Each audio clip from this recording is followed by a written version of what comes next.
Good morning and welcome to a beautiful morning here at Sydney Motorsport Park for Sydney Masterblast 23, featuring the Australian Muscle Car Masters.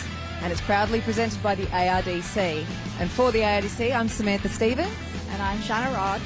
And we're going to be helping you through all the amazing racing today. We've got a huge schedule. They ran yesterday. We've come down to the finals. We've got 7 amazing categories. Our Australian Muscle Car Masters cars, we've got Group C and A, Group S, a massive field of sports sedans, and of course Group N. And on the more modern side of the scale, we've got the Scholarship Series, the Toyota 86s, we have Australian prototypes, and we've got the insane supercars. Which one are you looking forward to the most, Shana?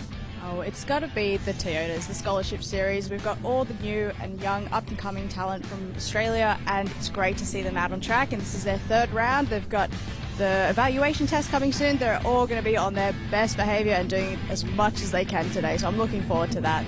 Awesome. I'm looking forward to Group S, Group C and A, and particularly sports sedans. We've got the national field as well as the state round, and they're all racing for those final flag honours today. It's going to be amazing. So tune in with us, stay with us all day, and we'll bring you all the great close racing here at Sydney Motorsport Park. Welcome everybody to the Masterblast, and the cars are now out on track, and on pole position for this race, David Stone. I'm John Young, by the way. David Stone, tell me what happened yesterday, because Steve Constantinidis is on pole, but he didn't win the first race yesterday. No, yeah. Good morning, everyone, and good morning, John. It was Terry Lawler who was fastest in qualifying and in the first race, and was leading the second race, but copped a 5-second penalty for a start infringement. So he's starting in row 2. So we've got American Iron up front against European Sophistication. So we better get going with this grid. On pole, Steve Constantinidis in the Corvette. Ray Narco is beside him in another Chevy Corvette. On the second row, we got Damien Meyer, MG Midget. He's a fabulous driver, and we've got Terry Lawler, as I've said, with his penalty, starting out position 4 in his Shelby Mustang. Third row, Andy Purvis in the yellow Porsche Carrera. Alongside him, Jim Calvert-Jones in car number 40, the silver Porsche Carrera. Yeah, then it's Meyer, MG Midget, Smith in 240Z. Row 5, Robinson in the Porsche and Selwood in an Alpha. And the next row is Damien Daly in a Datsun 2000 and Rob Burson in another Porsche. And a real mixture of grids. We've got Datsun 2000s, Alpha GTVs, another Shelby MGBs as well. So the 5-second board's about to come up.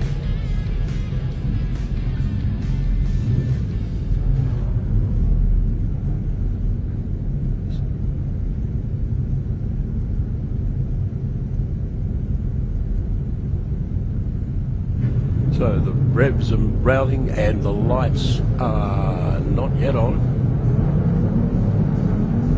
It's go, and Steve Constantinidis makes a pretty ordinary start. Narco gets to get away, but the really big gainer in that start was Andy Purvis in the yellow Porsche Carrera. He went rocketing through. He picked up about 3 places in the first 100 metres. So they head round now towards turn 2, and Constantinidis is just dropping back even further. The 2 Myers in the MG Midgets have got past him.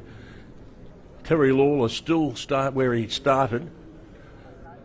And getting a bit right there is one of the Datsuns. That, I think, is Rob Burson out in the front. It's in the lead. Andy Purvis has had a fantastic first few corners, David Stone. Yeah, well, 911s hook up incredibly well off the start, and that's exactly what we've seen. Both 911s are up near the front now. So Narquist drops back to second. Calvert-Jones also had a great start. He's up to 3rd. Terry Lawler in 4th. The Meyer Midgets in 5th and 6th that they had over the back of the circuit. And look at those two midgets of Myers annoying everyone around the back of the track. We've got battles all the way through the field, a pair of Datsun 2000s together as well. Terry Lawler really still mixed up in the traffic here. He's had Simon Meyer duck past him over the back of Corporate Hill. And now he's looking to make a lunge down the inside. He's dropped back to 6th, but not for long. He's just picked up 2 corners as they head around the back of the circuit. brunt of the Shelby really coming to the fore, but he's getting out very wide. He's really pushing it early in the race. And the two Meyer midgets trying to poke up the inside into turn 18. So Calvert Jones still on the lead. Lawler coming down the straight. He gets past Narkowitz Corvette. He heads down into the court. He's going to have Andy Purvis before very much longer, I think. So Purvis has stretched out a handy lead. It's about 1.5 seconds after one lap. That's impressive. So it's still Purvis in the lead as they head round the back of the circuit. It's and meanwhile the two Meyer brothers having a hell of a ding-dong there in the blue midget and the silver midget. These guys have both former national karting champions. Narkowitz still being harried by Calvert Jones in the Porsche. I think Narkowitz has now got the better of that one and will stay there. Calvert Jones, one of the drivers up from Melbourne this weekend for the Masterblast. Lawler getting closer, meanwhile, to Andy Purvis than ever, and looking to right the wrong from yesterday, and he'll soon be in the lead, one thinks, as they head down to turn... We're going to call that turn 15. That's been renumbered now. Yeah, turn 15 under the new numbering system. The little back straight they go. I think Laura will just tuck in behind the Porsche running up the back straight there, and he'll make his move on the front straight out of turn 18. It won't be that difficult, I think. Meanwhile, it's Simon Meyer in front of Damien Meyer, and they're looking at the Constantinides Corvette, which started the race in pole and is now back in fifth. The two Meyers in 6th and 7th, but here comes Terry Lawler down the straight. Talk about Masterblast. Down he goes, past Andy Purvis in the yellow Porsche Carrera. So Lawler's, beautiful in its yellow livery. Yeah, Lawler's opened up a really good gap, so he's got enough differential in space to stay ahead of Purvis for the rest of the lap. So Lawler now in the lead as they head up through the turn 2, 3. They're out of sight from those at the circuit, but if you're watching on television, you can see it clearly as Terry Lawler up over the back of the circuit, just now coming down to, I've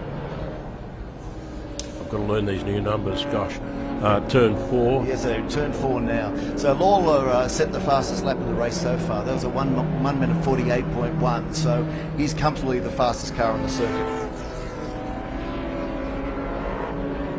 Behind him is the two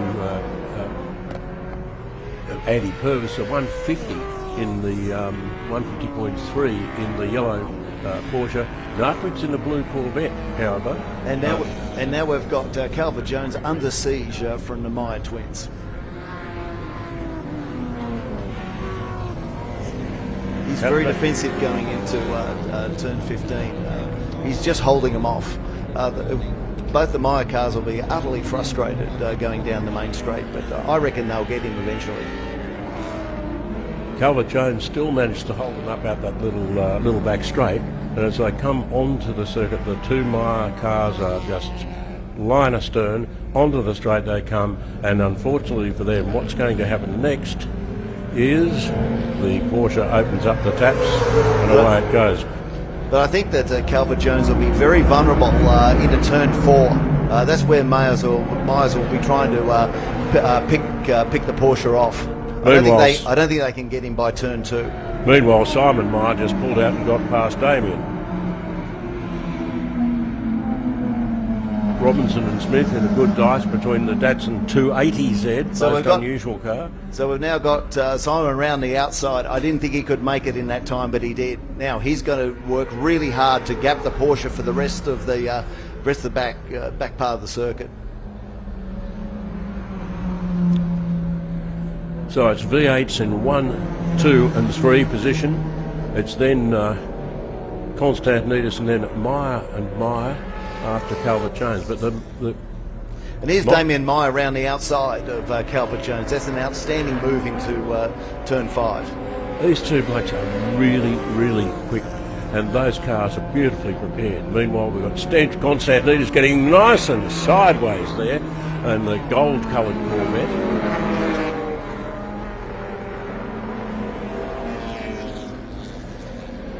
And Constantine is carrying now on the tail of the blue Narkowitz Corvette, but we're going to see what can happen on the straight this time. Calvert Jones beginning to fall back a bit from the two, Damien and Simon Meyer. Simon Meyer in the silver MG midget, Damien in the blue car.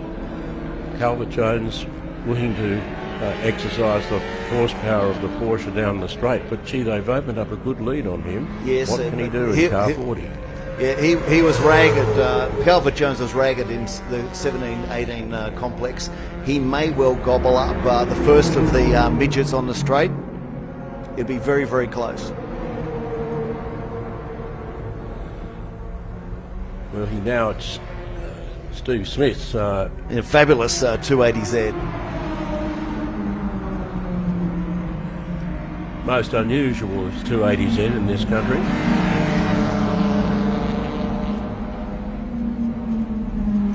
So in the meantime, Terry Lawler has now stretched his lead to over 6 seconds. So he's got this in the bag today.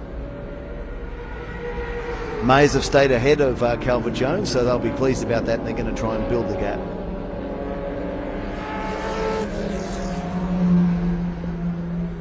The Datsun 280Z still of Smith still leading, having a comfortable lead over Robinson's white Porsche Carrera. Then it's Selwood and Rob Burson in the red Datsun 240Z.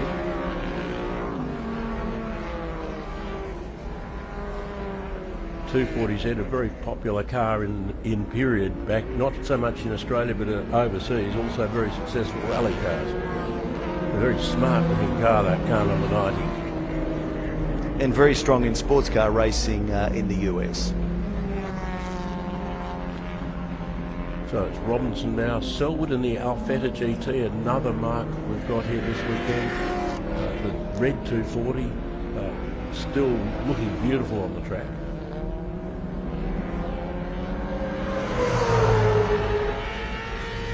Now we've got car, you see, looking at car 34, Tony Antoun in the Shelby 350 GT. Another beautiful and valuable car. Now Purvis really under threat from the two Corvettes as they head down the straight, and Markowitz has got him. There's a beautiful move on the exit of turn 1, but he's got to have to defend into turn 2, and he's almost overcooked it in turn 2. And the Porsche will range up on the inside, but will be on the outside for turn 3.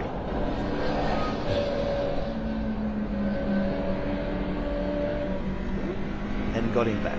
Got him back, and now it's Constantinides having a bit of a look at Markowitz, who I think lost a bit of momentum. Now look at the midgets. The midgets have ranged up on the Corvettes now.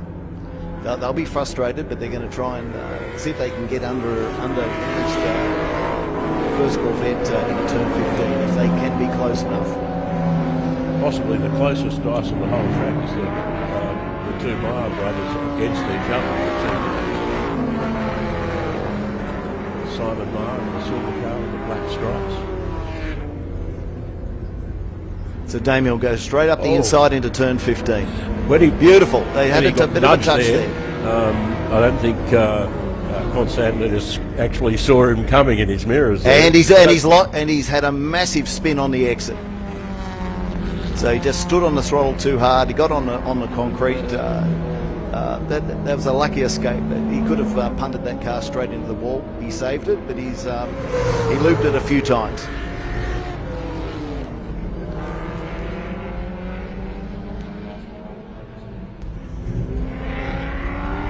Meanwhile, on the straight, it's Purvis second position, but Narkowitz really nibbling at the tail of the yellow Porsche.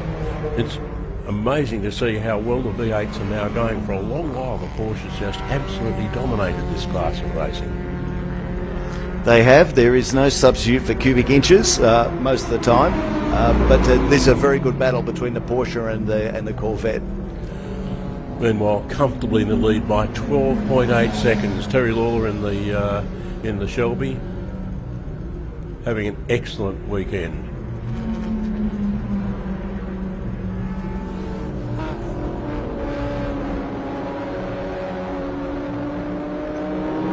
It's under pressure again. Look at the first of the Meyer cars up the inside into turn 5. Damien Meyer gets Narkowitz around the back of the circuit, and that won't please him. They say there's no substitute for cubic inches, but sometimes there is. And it's just a really well-driven MG engine. Those cars are beautifully driven by those boys.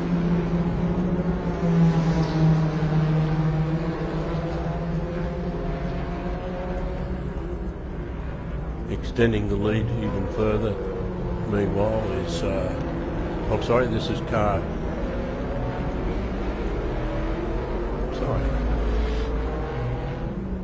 Yes, that's Terry Lawler coming back. Yeah. He's on the main straight now. He's starting to lap the slower Group S cars. Terry Lawler's had this car for a number of years. I saw him in this very car win an all-Shelby race at Monterey, at the historics over there. The Americans couldn't believe it, and I think we've got retirement, and you might pick it up. Narkowitz, meanwhile, uses the grunt of the Corvette and gets past the Damien Meyer midget as they come down the straight together. In through turn 1 they go, and this is where, of course, Meyer is very, very fast. Will he be able to get the... Yeah. Oh, well, we've got Terry Lawler just 14 or nearly 15 seconds ahead now. A beautifully paired car number 8, the Ivy Green Shelby. Well, he's on his last lap now, and he is absolutely cruising around with that lead. The battle now is Meyer versus Narkowitz in the Corvette.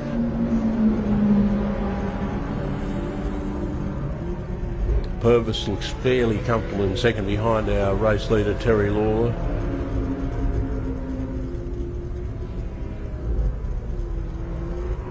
So Terry's doing that beautifully. He's in cruise mode right now.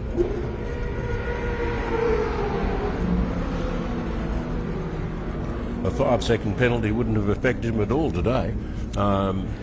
Fastest lap of a 1:47.2, which is pretty quick.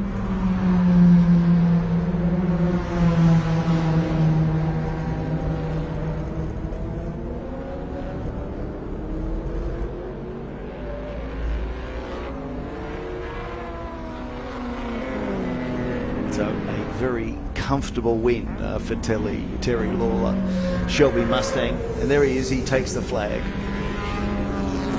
And that's just the latest of many. Meanwhile, a bit further back, we've got a great battle going on with Selwood in the Alfetta, holding off the Burson 240Z.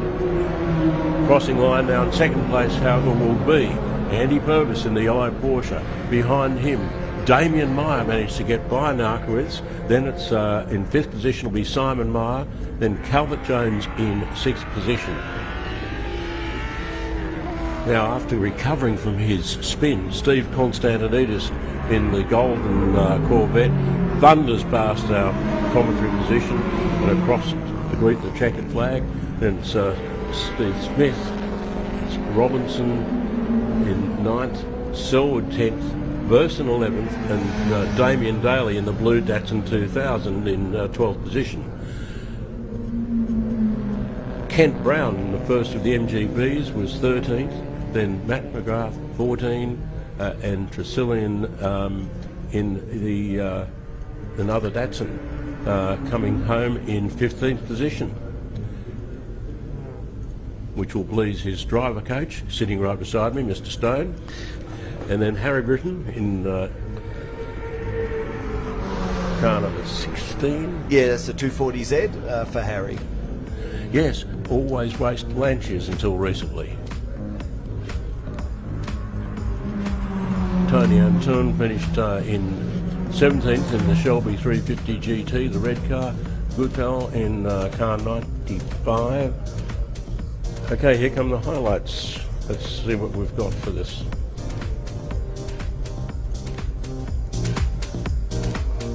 Well, here's the start, and as you can see, poleman Steve Constantinides had an awful start, whereas Narkwitz got away well. But the real winner of the start was Andy Purvis in the yellow Porsche Carrera. Other great starts from the Myers in the 2 MG midgets. Took Terry Lawler a while. I think he just bided his time. Meanwhile, in the background there is a nice big brake lock up from Constantinides ahead of the 2 midgets, which were duelling with each other as hard as any other pairing on the track. They're racing each other as well as racing everyone else. They do a great job. Didn't take long for Terry Lawler to get past the Porsche, use the big power of that Corvette. Calvert-Jones got out very wide there, trying to defend his position from the 2 MG midgets. Now, you would think that he might have been able to keep them at bay, but no. First it was Simon Meyer and then it was Damien Meyer. An amazing move around the outside, brave and quick. The Calvert-Jones was under siege the entire time. So those 2 MG midgets really are the giant-killing cars. Meanwhile, it was Narkwitz getting by Purvis as he started to march his way forward on the race. Then there was a little bit of a love tap there between Constantinides and the Damien Meyer midget. No doubt there'll be a witness mark on the left-hand side if you go and have a look. But here's the save of the day. Oh yeah, that was Purvis Andy. There's the good old-fashioned tank slapper. And Calvert-Jones did a very good job to miss that. But look at that, he finished pointing the right way. There's Meyer up the inside. Beautiful work into turn 2. And Terry Law, what a comfortable victory for him. Well done. Very sensible start to the race. Didn't get mixed up in anything silly and any heroics. So that's race 1, and we'll be back in a short while.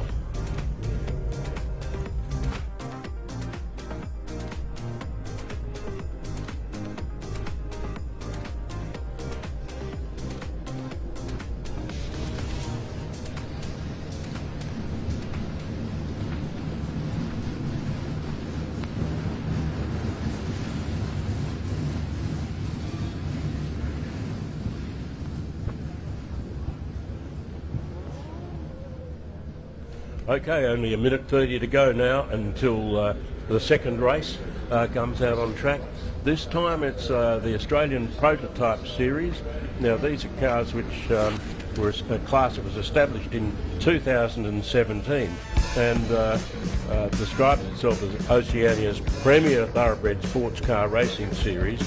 And the cars are exotic, they're fast, technologically advanced, and they're the kind of style of car. They're the style of car you see when you travel to places like Le Mans and see the prototype sports car racing there. So the grid on pole position will be Hughes, and he's in the Hughes Supercar Services Radical SR8, and aren't those Radicals great little jiggers, David Stone? Alongside him will be Jason Macris in the Wolf racing car in the second row.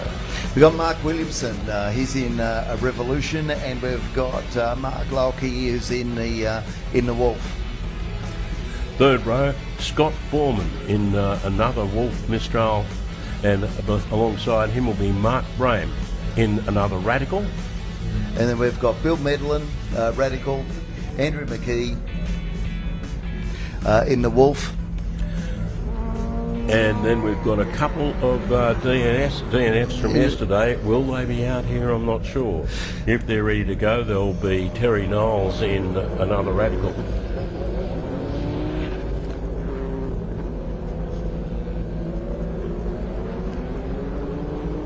So we've got Shana in the pits.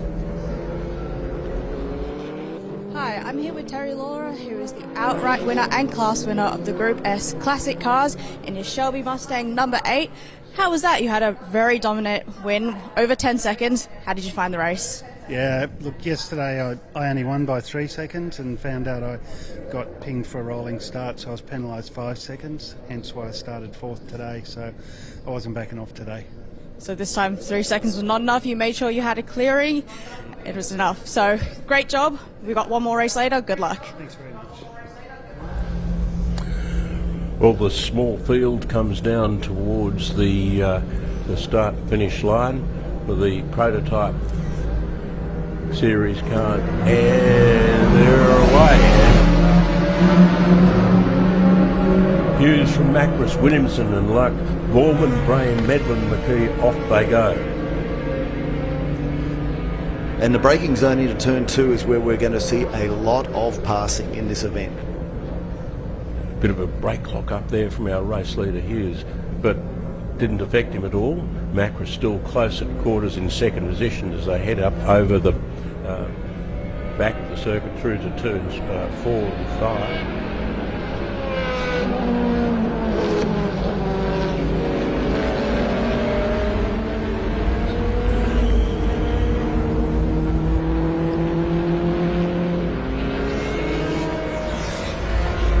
The speed of these things around the back of the circuit is going to be very interesting to see what sort of lap times we're getting from the prototype sports car. So these cars are fast. They were running 1 minute 29, 1 minute 30 yesterday. These are really quick times. In qualifying,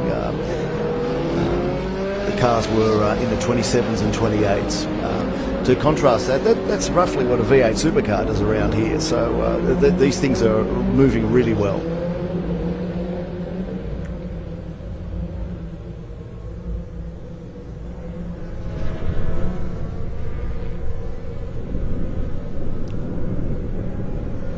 Basically dominated by two makes of cars, the Wolf and the Radical.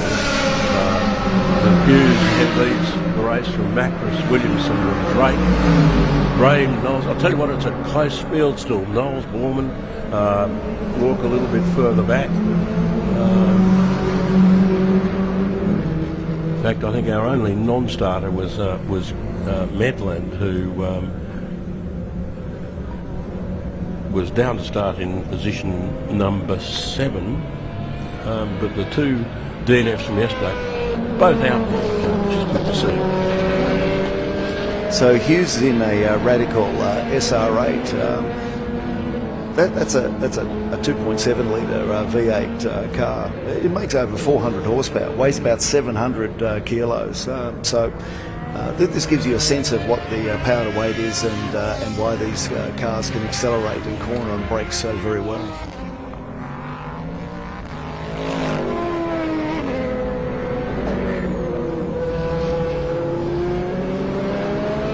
And still it's Hughes in the lead as they head round the back, so come on the short back straight. But it's still a very close field.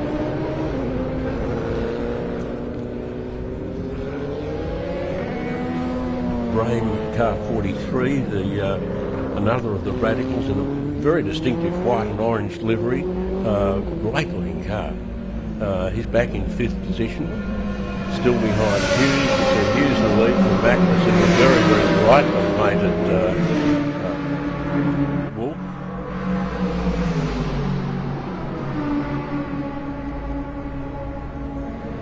So Hughes has opened up a very comfortable gap. It's almost 2 seconds. That's an impressive breakaway in the early laps.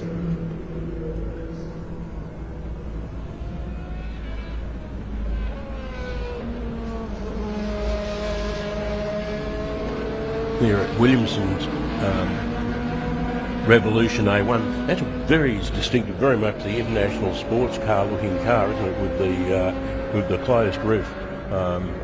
Sort of thing you see in European circuits all the time. And great looking car. And he's back in 3rd. Lap time of 1:32.5. That's not bad at all. And Williamson's a very experienced competitor. His car is a 3.7 litre V6, so we've got a real mixture of cars in this prototype category. More displacement at 3.7 litres. It's got a bit more power, but it's got a bit more weight as well. And in the prototype series, there is a balance of performance adjustment, so that the cars tend to compete with themselves. No one gets a definite advantage, so it encourages good close racing. Well, once again, Hughes leads Macris, Williamson, Drake and Brame across the start-finish line.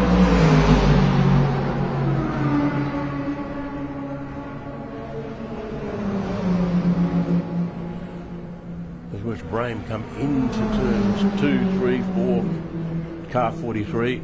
And what size engine have we got in Mark Brame's car? He's a Radical to 1500. So as you say, there's this balance of performance, an index of performance.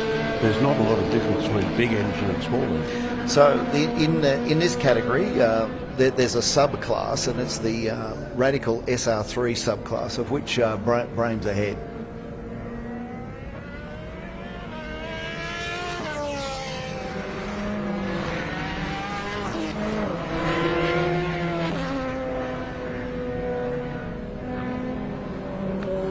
Phil Hughes continues to lead from Macris in the brightly coloured Wolf.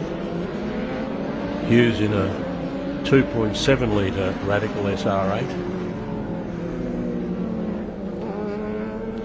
And our class winner or leader, Mark Brame, in his car 43, the Radical, and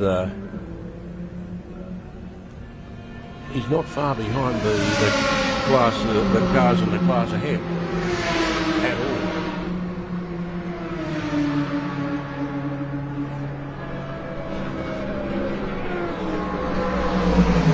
And that fabulously sounding car 7, that's Scott Borman. He's in a Wolf. It's a Mistral version that has a 5.7 litre, 5.2 litre. Ford V8 in that, about 650 horsepower.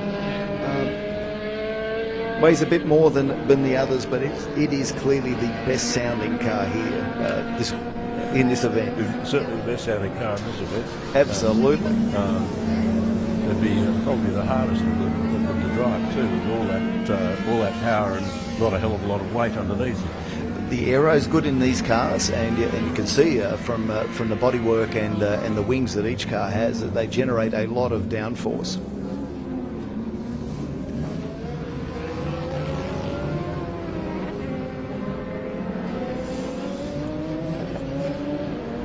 So in the prototype class, these cars can generate just over 2G in braking and about the same in cornering. So that's a fair bit of loading. That would be as good as any category we have in Australia.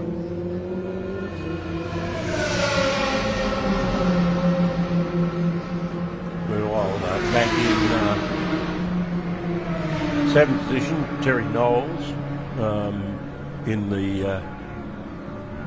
a Radical SR3, and the leaders, meanwhile, have crossed the start-finish line, started another lap. This is a 12-lap journey, this one. They're currently on lap 7. Yeah, but the lap times are quick and it'll go fast. Macris is making a move on Hughes. He's winding that gap in. It had blown out to almost 2 seconds early in the race, but he's less than a second. He's now less than a second behind. Again, that really distinctively liveried car 68, the Radical SR3 of Terry Knowles.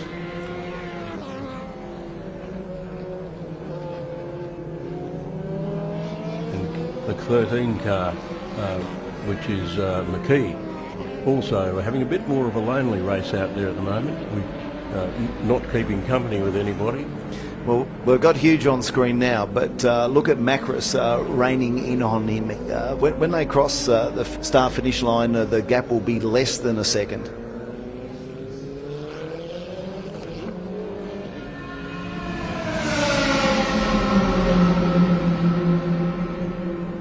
So it's 2.7 litres versus 1.6. But with the balance of performance and the weight, means that the competition's very even, and that's what we want to see.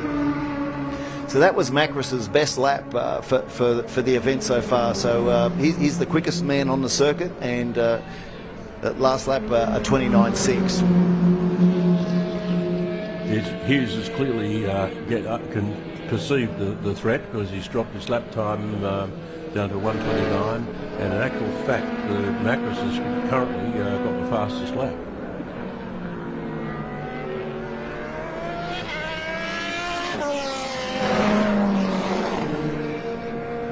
There's Drake up trying to poke through in turn 5, and I think he's got it done.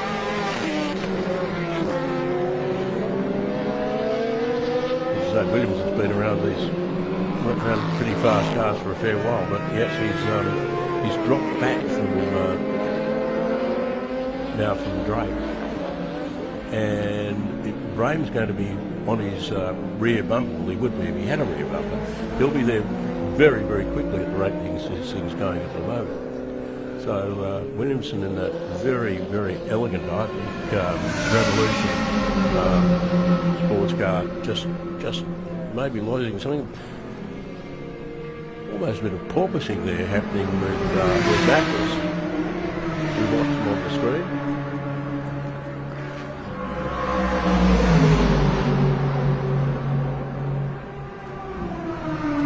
Macros certainly winning the award for the brightest coloured livery of the day so far.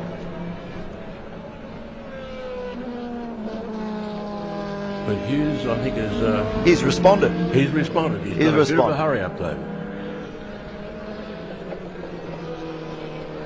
I don't think he's out of the woods yet. Macros will be absolutely persistent. They're still turning very, very quick laps. Whereas some of the other cars have faded a little. Williamson has faded, hence his move from 3rd to 4th. I would think that Mike Braham may now be feeling a bit hungry there. But meanwhile, this battle for the lead is getting ever closer. Macros moves right up on the tail of Hughes, and they head over the back of the circuit. Where are we now? We've got exit of turn 18. That's a very, very hungry looking Macros in second position, and onto the straight they come. And we've got Macros with his headlights on, so he's making his intentions clear.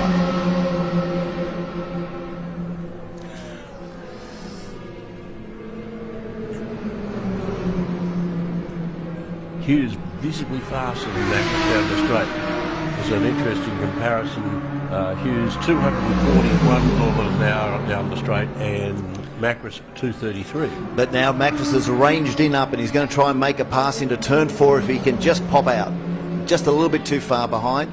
Hughes has run a narrow line into 4 to protect the lead, but has drifted wide, running into 5, and Macros is going to try and dive in under him into 6 if he can get close enough.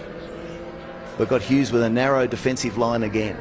So Macros's next opportunity is into the hairpin at turn 15 if he can be close enough. Turn 14, he got a bit wide on the exit at 13, sorry. Down to come round onto the hairpin. Not close enough. And the problem for Macros is going to be getting by Hughes early enough in the lap, since with Hughes so much faster down the straight. Yes, so if Macros gets past, he's going to have to go and pass him prior or at turn 4 to be able to build a big enough gap. But he's still got about 3 more laps to do it. They're certainly closer than last time around as they head down the straight. Macros, the lights on, he just sort of pulls out the side a little bit, then back into the slipstream. And Macros will get a tow from Hughes because he's close enough on this occasion. A bit further back, we've got Williamson now really falling back into the clutches of Mark Braham. Almost looks like a closed car. That was actually more like a halo. And there's Mark Braham now, still in 5th position, but ever closer to Williamson. And the fastest car on the track at the moment is Drake, who has just turned a 28.3. Not too shabby at all.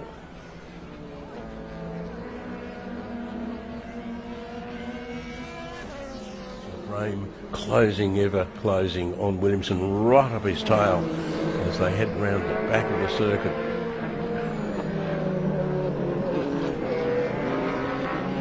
Is there anything you can do about it? Down into the hairpin. I will see in a nanosecond. Graham gets closer, looks out that Williamson takes a defensive line, as well he might.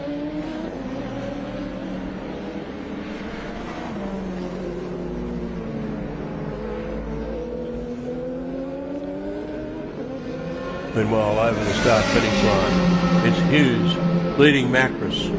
Macris still right on his tail. The lead down to 6.64 of a second now, so that's much closer than it was a couple of minutes ago. So Macris will want to try and get this done into the braking zone into turn 4 if he's close enough. Otherwise, he'll have to wait until he gets to the right-hand hairpin at turn 15. But Hughes has maintained a good enough gap there, so he's able to just stay ahead. But he may well be vulnerable into turn 15. And there's an 8 km/h difference as they head down the straight. So really, Macris has a major challenge ahead of him here as he's so much faster around the twisty. Yes, and there's a little touch there. There He goes. Through the great little pass there by Macris into the lead. They head down towards the hairpin.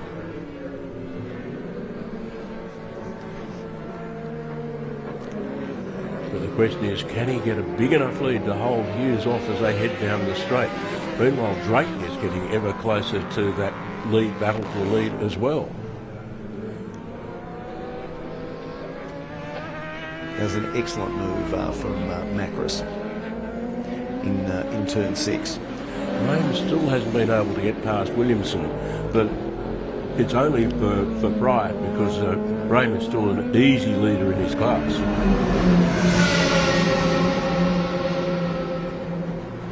And for mine, that's one of the sharpest looking cars on the track. I like the simplicity. So, Macris beginning to open up a bit of a lead now from Hughes. 0.73, not exactly commanding. I think it's going to be very difficult for Hughes to come back at Macris now. He's fading, and I think Macris will get the job done. Hughes will be under threat from Drake any second, and indeed is under threat from Drake.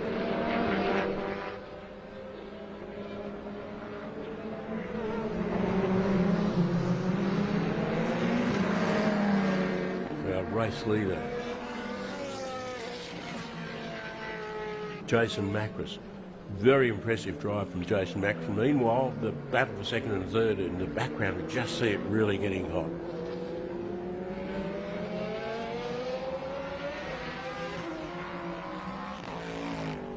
In fact, Drake has got it. Drake's got it done.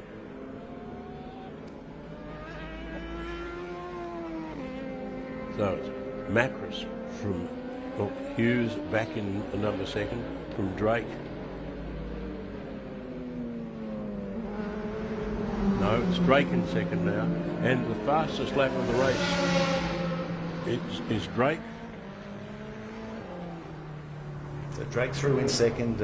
He was the quickest guy at the end of the day. He turned to 27.9. Basically on the second last lap, that's how he got it done. And the checkered flag was out. Those 12 laps went by very quickly, David Stone. They do, and it just shows how exciting the prototypes are. Lead changes, different cars, advantages in some areas than others. I reckon that the Sydney Motorsport Park is very tyre sensitive. Some of those drivers would have been battling with maintaining optimum grip from their tyres. So it was, the race leader was Jason Macris. Second place was Drake. And a closing Drake, only 3 seconds behind. Absolutely. He really found some pace in the second half of that race, and indeed set the fastest lap of the race on lap 10. And Hughes third. He'd be disappointed. He led most of the laps, but he still finishes on the podium.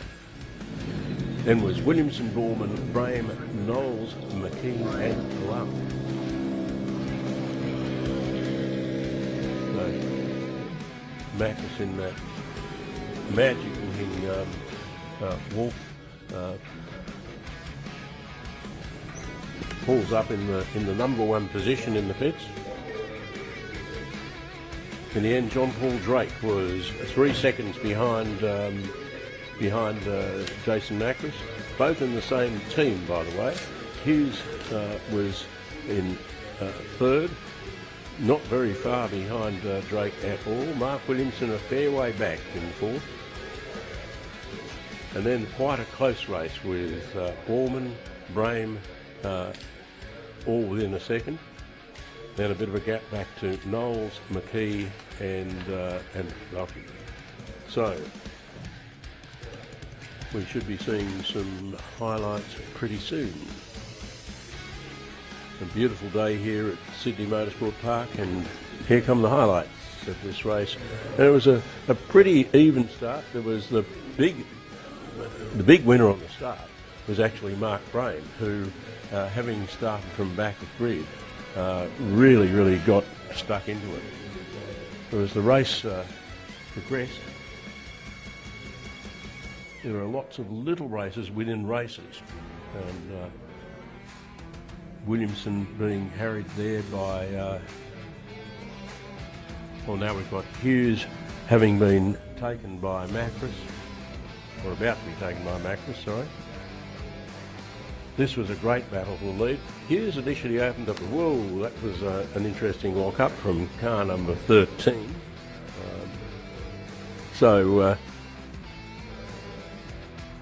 That resulted in an early bath. But as the race unfolded, finally a great start. A little bit of almost a tap between Macris and Hughes as Macris assumed the lead. And as the checkered flag went out, it was Macris as our race winner. And now we'll hear from Sam and Shana in the pits. Oh, we're on. Congrats. Where's your hat? I don't know, in the Yep. No, that's right. We're on. We're on now. I'm here with Jason Macris, the winner of the prototypes, the race that just happened. It was a fight till the end, but he managed to get it, and that's your first win of the calendar for this category. How are you feeling? I'm absolutely jubilant right now. It was an amazing race, great start. Everybody got out safely. Phil Hughes really put on a standout of a fight, so I just had to stay with him, just chip away corner by corner by corner. It was literally a tennis match out there between both Phil and I, and then when I just saw him just getting weaker and weaker, I think his tyres were probably coming off. He was just probably overworking them, and then I just found the spot. It was just, yeah, a great last lap to feel that I had some wind behind me. You look pretty ecstatic with that win. I know it was coming down. How did you feel in the car when you're getting closer to that first position? Again, you just got to maintain your strategy in your mind. I know Phil is, he puts his elbows out. He's very strong out there, but I just had to just slowly chip at him, weaken him down, and it just felt great when I got past him. We're looking to do that again, one more race. Let's do it. Yeah. Perfect. Thank you. No worries. Thank you.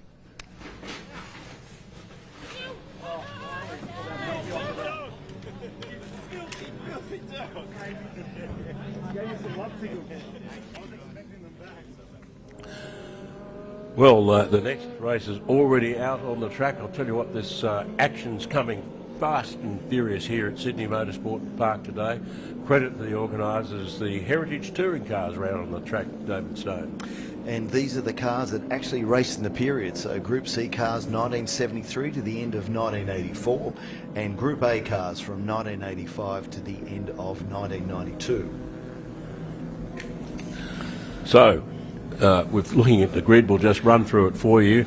On the first row, it's Chris Stillwell in the Sierra, followed by Anthony Alford in the Nissan Skyline GTSR. And Stillwell's been the hot shoe all meeting. He was on pole in qualifying and won both races yesterday.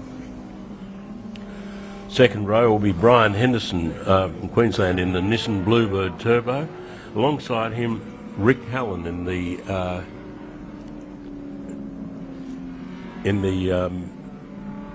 BMW E30. Now, I think Brian's been moved. He has. Brian, for some reason, has been moved back. He finished third yesterday in the last race, but clearly something's happened. So we've got Alan and Axie are on the second row. Third row will be Norm Mogg, presumably driving his usual steed, the Commodore. Okay, let's go through this quickly. Alongside him, Terry Lawler in the Mustang GT. Fourth row will be Michael Ladisi in the BK Commodore. Alongside him, Rebecca in the Toyota Supra. Back to 11th, Ed Singleton, and alongside him, Scott Robinson driving a V8 Commodore and a BMW in order. Then Craig Foster in the Corolla. Alongside him, Anthony Tencut in a Falcon. Boy, this is coming through quickly. Alfred in 21st. So we've got a rolling start, and they'll start racing the moment that the red light goes out.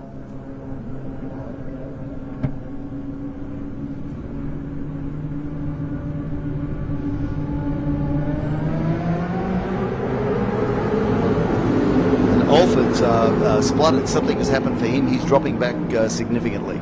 That was Alfred in the Skyline GTSR, looked to have the jump, then suddenly nothing happened. And we've got a big spin here out of turn one. Big spin, and there's a bit of contact as well. There was car 11, which was the...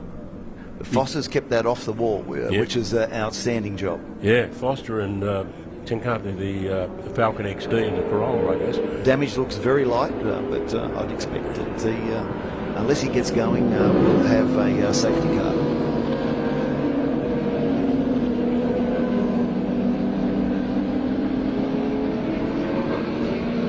A bit further back, we've got the car 6, the Ed Singleton Commodore. In a great battle here for the lead too. Stillwell just holding off at Cesar as they head round onto round the back of the circle, round behind Corporate Hill, but it's still Chris Stillwell in the lead from car 69, the Steve Exisa Commodore, and close racing as they head right down through the field. Car 51, great to see the Nerabeki Toyota Supra out there. And we've got Foster going again, so that means that there'll be no disruption to this race. Looks like he's got virtually no damage on that car, so that's a great outcome. Just a love tackle. He was very, very lucky. That could have been severe. So could have been. Now we've got Stillwell coming back onto the straight and leading the field down for the end of lap 1. So Stillwell, your pole man, flies across the finish line. The little puff of smoke from the Turbo Sierra as he changes gear. And the Skyline, their car 18 of Anthony Alford, seems to have recovered from whatever it was. He has. I don't know what happened to him there, but it's as if he the fire went out, that he completely bogged down. But it's good he's recovering. And car 17 there, Terry Lawler, a race winner in his early Shelby Mustang earlier today, now in 6th position in the Green Stuff Mustang, one of those great car 17 Dick Johnson's cars. Terry's had some of those wonderful cars that's for the historic racing, both Heritage and Group S. So Stillwell's maintaining just a nice little lead here. He'll have advantages around the back part of the circuit, plus he'll have a lot of horsepower as well, but Commodore's doing a great job. As is Alan in the little Benson and Hedges liveried BMW. Well, this will be the part of the track that suits him best, and so expect him to make his gains around the back half of the circuit. He's really close to the back of Stillwell's Sierra. You might think that the Sierra would have a bigger advantage over the Commodore than that, but great job. He's driving that very well.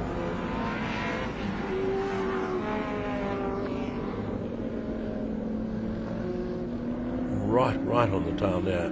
And how close was Alan there? They come down 3 abreast as they head down the straight. Still in the lead in the Sierra. Alan's going to try and make the move on the Commodore in his BMW into the braking area of turn 2 if he can do it. Here's the replay of this very near disaster, and there was a bit of a tap there. Yeah, so Foster got in the side of that Falcon and lifted him up on 2 wheels. I'll tell you what, I was surprised to see a Corolla lift a Falcon like that. Just shows you how light the cars are at that I'm point also of the surprised that wasn't worse. It could have been a lot worse. So there we go. So we've got Alan through now into second, and this is the part of the track that will really suit him. So he's going to try and range right up on the back of Stillwell. If he can pass into turn 15, he'll attempt it, but he's got to be close enough. We talk tyre sensitivity at Sydney Motorsport Park. This might play against Exisa in the Commodore, I would have thought. Certainly a lot more weight than the BMW or even the Sierra. I'm surprised Alan didn't have a go into turn 15 there, but he must have a better plan than the one I thought he would undertake.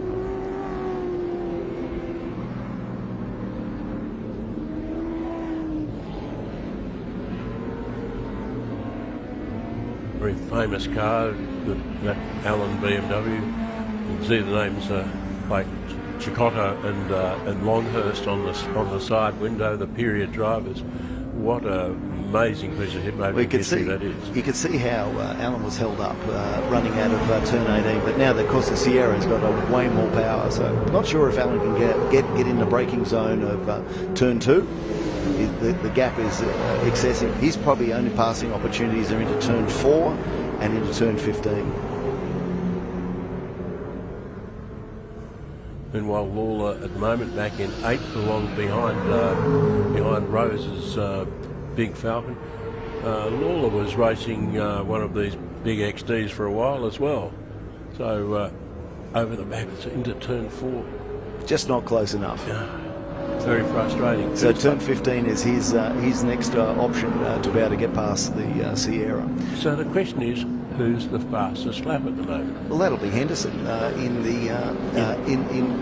the Bluebird. His last lap 1 minute 43.8. And he's back in 11th position, so we expected to see him starting from the second row of the grid. For some reason he wasn't, and that's a fantastic move for him.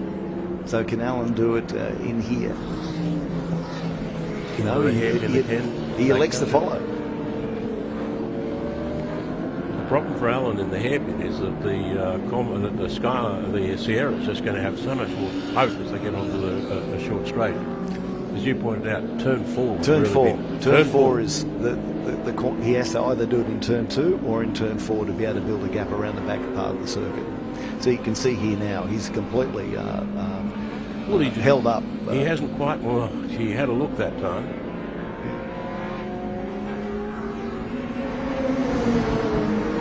But the battle behind is incredible.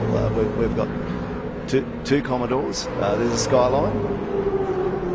So the gap between the Sierra and the BMW is just too great into turn 2 for a move to be made. Well, at the moment anyway.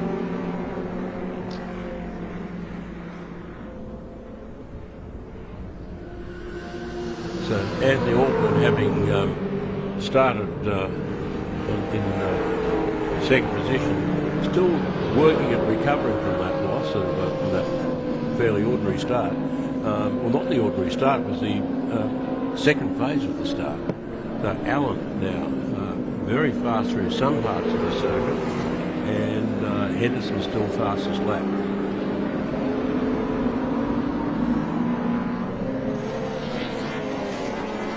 So we've got the Commodore battle for 3rd and 4th. With Alfred having a really good look at the skyline to keep them honest.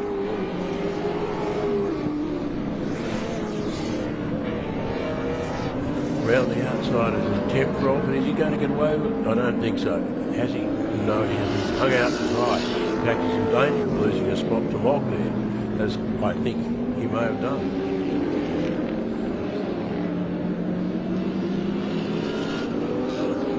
Telstra Mobile.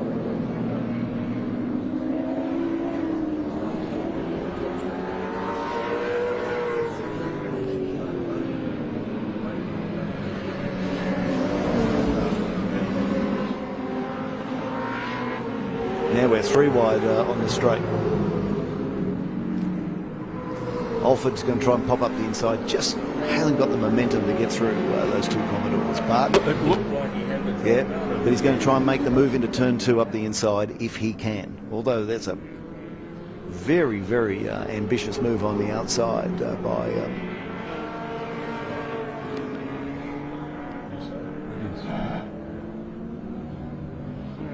So now we've got Stillwell slowing for some reason.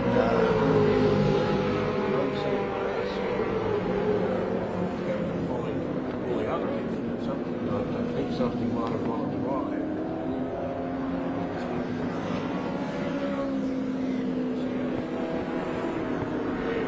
So we'll just see if Stillwell can recover from that. The car was going a little bit slower. Now that could be either a problem or he just ran off the track or got very wide. Allen's comfortably ahead now, so Stillwell is unsighted, so he's.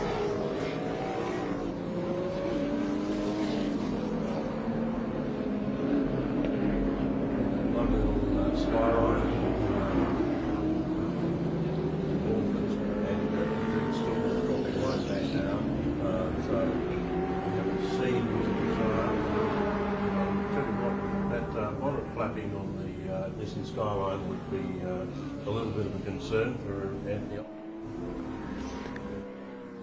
Well, Stillwell will be very, very disappointed to be dropped out. He was the fastest man out there. He ran 42.3 just prior to dropping out.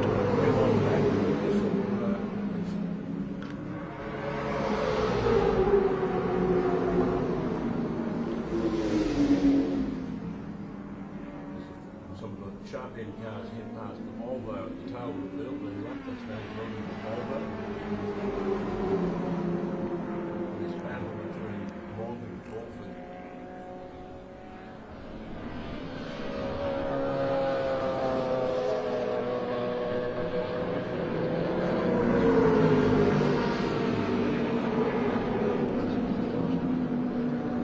Moggs drove steadily in this race. He's just come up quietly. He's been conserving his car.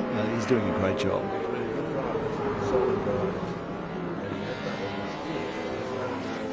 Yes.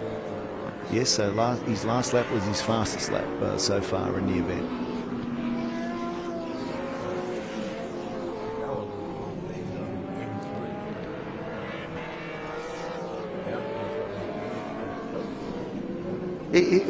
He'll be feeling fantastic. He's not being monstered by higher powered cars. There's no one in his way.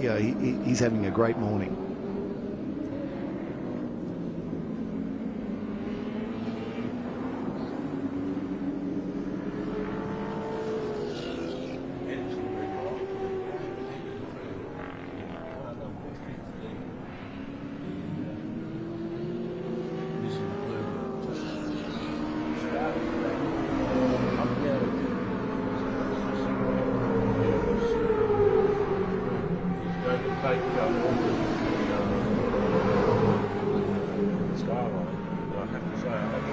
Only one more lap, and it's possibly just as well. The way the Morgan's Skyline is beginning to lift at the front left corner there.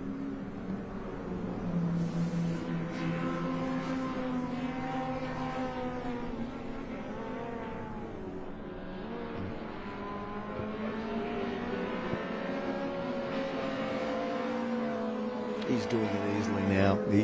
He's cruising around. He's got a comfortable lead. It's almost 4 seconds. It's the battle for second where we're much closer between the 2 Commodores.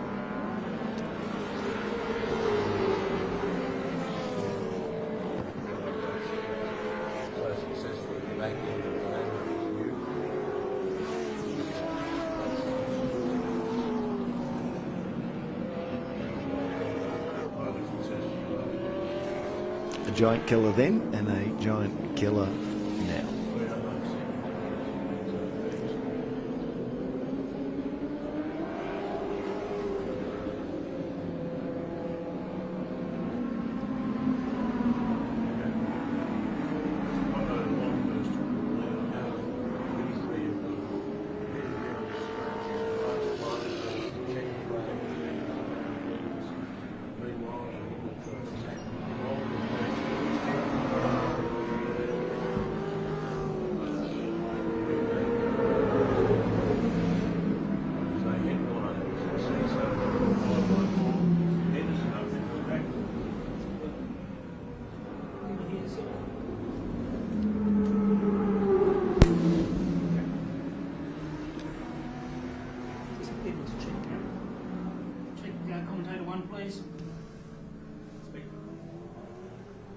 commentator one.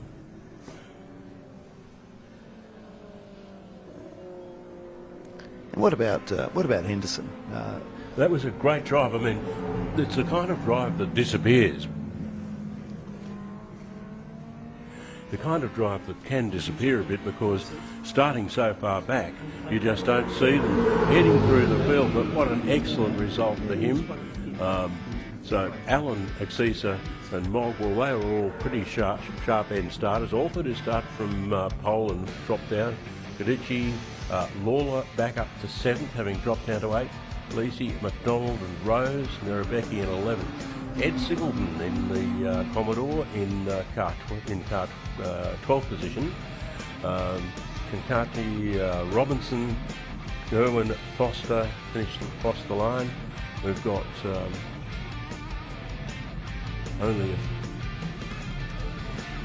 so here are the results. Rick Allen in the Benson and Hedges Racing BMW by 5.2 seconds from Steve Exisa in the Commodore, ahead of Norm Mogg, who was only 0.1 behind him, Brian Henderson within half a second, and then Alfred in the beautiful little Skyline. And it appears that the Bonnet managed to hold on all through the race. Car 69 there coming into the pits, the Steve Exisa Commodore. Steve will be pretty happy with that as a result. Certainly a class win for him in Group C. And Group A, of course, Rick Allen from Norm Mogg. Second in C will be the Henderson. Here come the highlights, and it was a rolling start, and away they went, and it was Alford who just got bogged down in the start, dropped back 7 or 8 spots, allowing the fabulous... and there's the touch that there was a miracle that it didn't become worse, far worse than what it was. It's fantastic, wasn't it? It was just how close everyone avoided them. To that wall. No walls, and everyone else avoided them. Yep. It particularly is so close there on the opening lap. Allen bided his time. He just picked off those in front of him as required. And Terry Lawler there being monstered by car 52, the Chris Rose Commodore VH. But for most of the race it was still out in the front. That, I don't know, was there a little puff of smoke or puff of something coming out of the Stillwell Sierra as the race continued, and very sideways there was car 21, the Michael Badici Lucky 13 indeed. And this is where a big battle was between two Commodores and the Skyline. There's that bonnet. Everyone thinking that's going to go up, but the other pin on the right-hand side held it in. Comfortable win for Allen in the end, just over 5 seconds. And I'll tell you what, by the end there, that bonnet was only just hanging on. And now we'll hear from Samantha Shani in the pits. And here we have our Group C and Group A winner. We have Rick Allen in the car 25, a Group A winner. How was that? Absolutely great. First time I've won, and very happy. Great day, and yeah, just blown away. Obviously, I think Chris had a problem in the Sierra. Hope it wasn't too serious, and hope he gets back out there for the next race so we can have another crack together. But no, very happy. Can't say too much for all the help I get from the family, and yeah, just bloody marvellous. It's a great day to go racing. You still have another race, so we're going to see another 2 first places. Do my best. I can't promise anything. Just do my best. Had a lot of fun out there. How do you feel with the car today so far? Yeah, really good. Yeah, very, very happy. Yeah, ecstatic, really. Yeah. Congratulations, and hopefully we'll see you again. Cheers. Thanks very much. Have a great day yourself.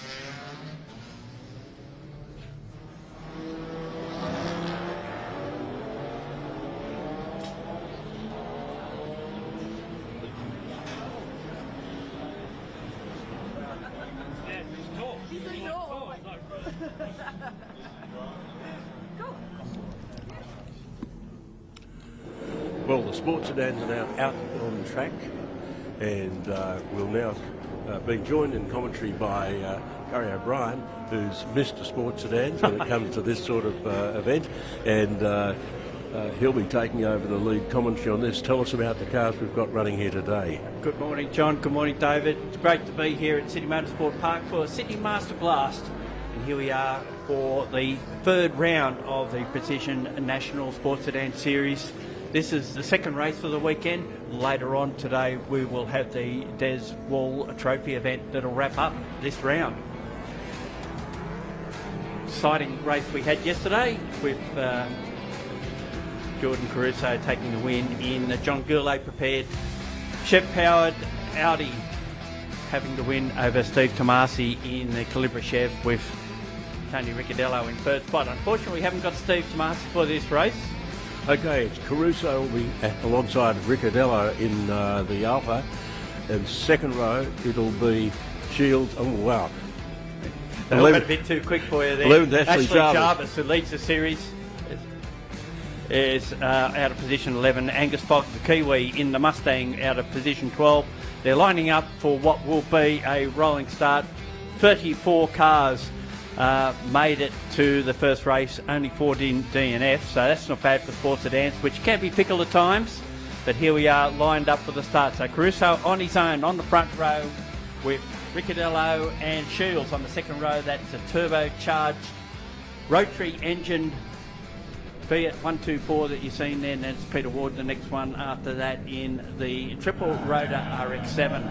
So Caruso controls it, and away he goes, and Ricciardello's going to go with him and try and slot down the inside as they go down to turn one and gets the job done. So Tony had a feeling he might be able to make the measure of Caruso in the first race. Unfortunately, he had a bit of a slip up out of turn 11 and allowed Tomasi to get past him. But Tomasi, as I said, out of the race due to a problem, and then we've got a problem with the Victorian Mark 1 V8 Mazda. That's Steve Eucas in that car, and here's Ricciardello going through to the lead as they're getting under turn 4. Burial Chet in third spot, then it's Shields in fourth, Ward and Mark Duggan, who made up 7 places from 14th on the grid to 7th in this one. He's already made up a couple of spots in this race as well.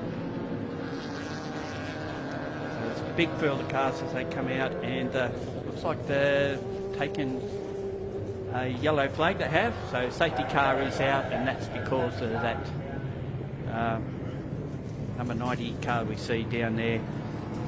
Driver out of the car, he's okay, so we don't know if he's been involved in some sort of incident. There was someone else slowing and coming in the back entrance at turn 4 too, so got a replay coming up of what may have been the problem there.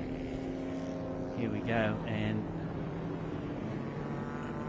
not seeing a lot at this stage. Here we go. Yeah, that was Steve Boyle in the Greg Boyle, I should say, in the Skyline having a spin in that four-wheel drive Skyline, and he was the one that was stopped. So that was out of turn 3, and he's managed to get it over the crest of the tunnel and back into the lane. It was a bit reluctant to fire up by the looks of it, but the safety car is now out, looking for the Mazda. Should be the Alpha out in front, and Caruso in second spot. So we had a safety car, and the race actually finished under safety car yesterday. We had a couple of incidents. Nick Smith was one of them, and Nick Smith in that Nissan RJ20 turbocharged Mazda RX-7 has had a rotten run with that car, and unfortunately boost hose came off and the fuel light came on, so he shut it down straight away, having suffered a fire last year. I guess you can become a bit gun shy as far as fuel warning lights go, so he shut it down.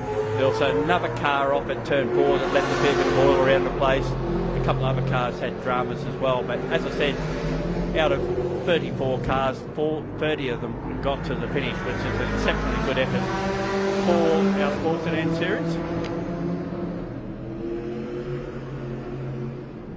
So we've got a clean-up happening. Yesterday's race, of course, there's another replay we're getting as well. So someone got out into the dust on the outside of the track out of turn 3, and it looks like Greg Boyle got a little bit of a helping hand in that spin as he went up over the tunnel lap one spins often do come from a little bit of a tap. They do. Well, it's been a great series so far. It's almost a rejuvenation of sports sedans, considering the first round was down at Winton as part of the Shannon Speed Series.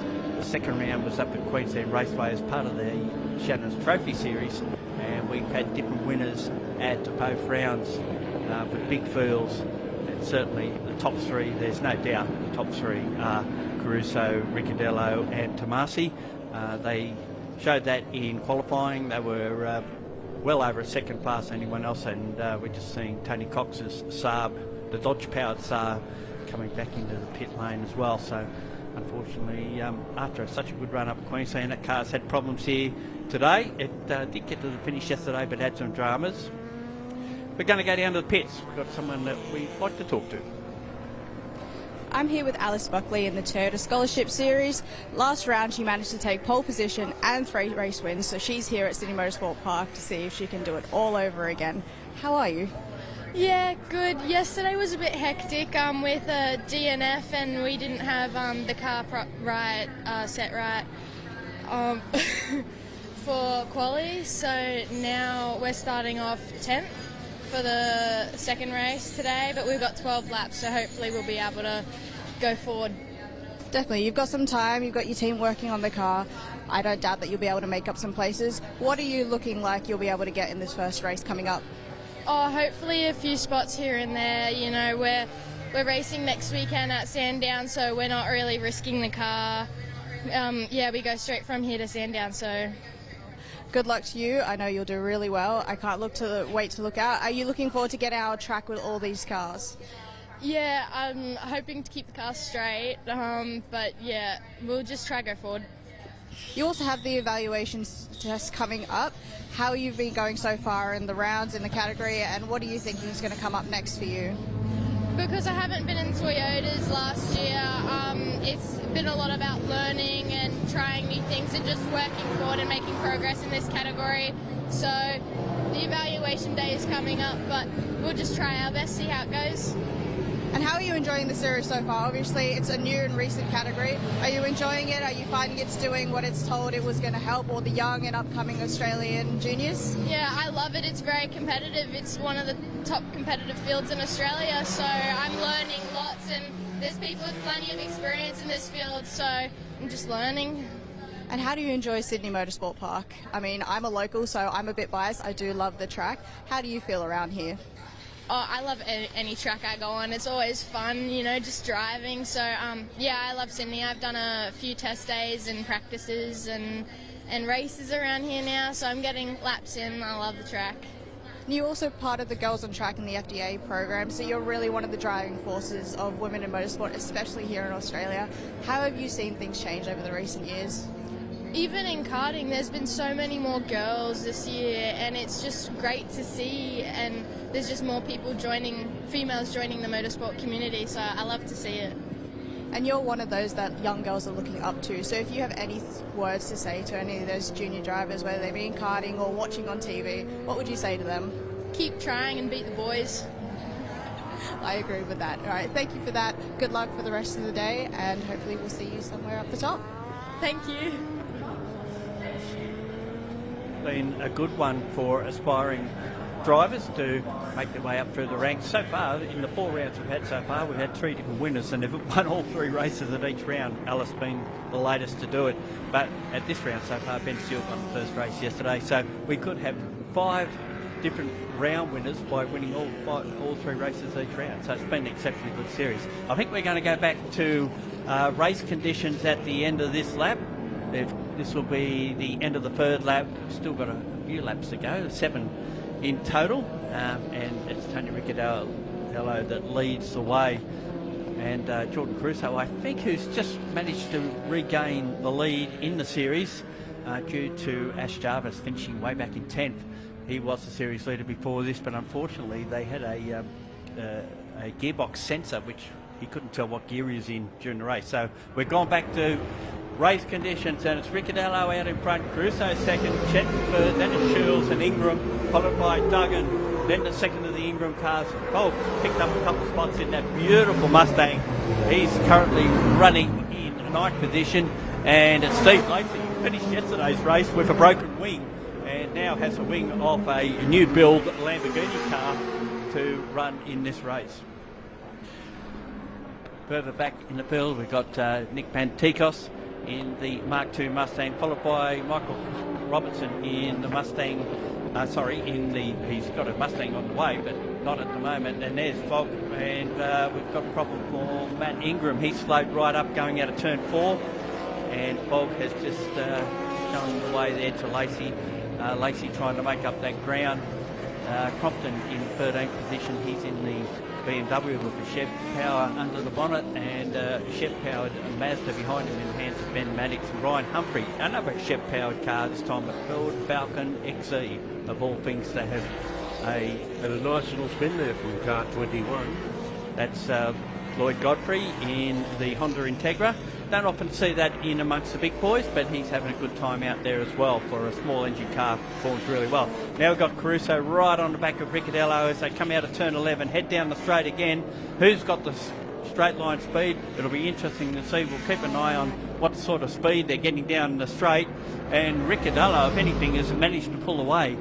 Very high, 268 kilometres an hour down the straight, 262 from Caruso. So just a little bit of difference in it. And we've got another spinner going around. Well, that was the Integra, who sent everyone darting off, and there goes the little Chev-powered Corolla. He goes off the track as well, but he's managed to, has he moved on? Yes, I think he's back on. Looks a bit agricultural, so it probably suits it down to the ground to be out there in the grass. Hard to believe that a Chev-powered Corolla could be a hand car. And we've got another safety car, unfortunately. So there's someone's parked off turn 5, and looks like it's John Ford in the Mercedes C63, another Chev-powered car. That car had dramas yesterday, and we see the Corolla coming into the pits at the same time. That's Trevor Condon out of Victoria. Car had lots of problems in the last round, but they battled on and made sure that they got to the last race, even though they weren't in outright contention.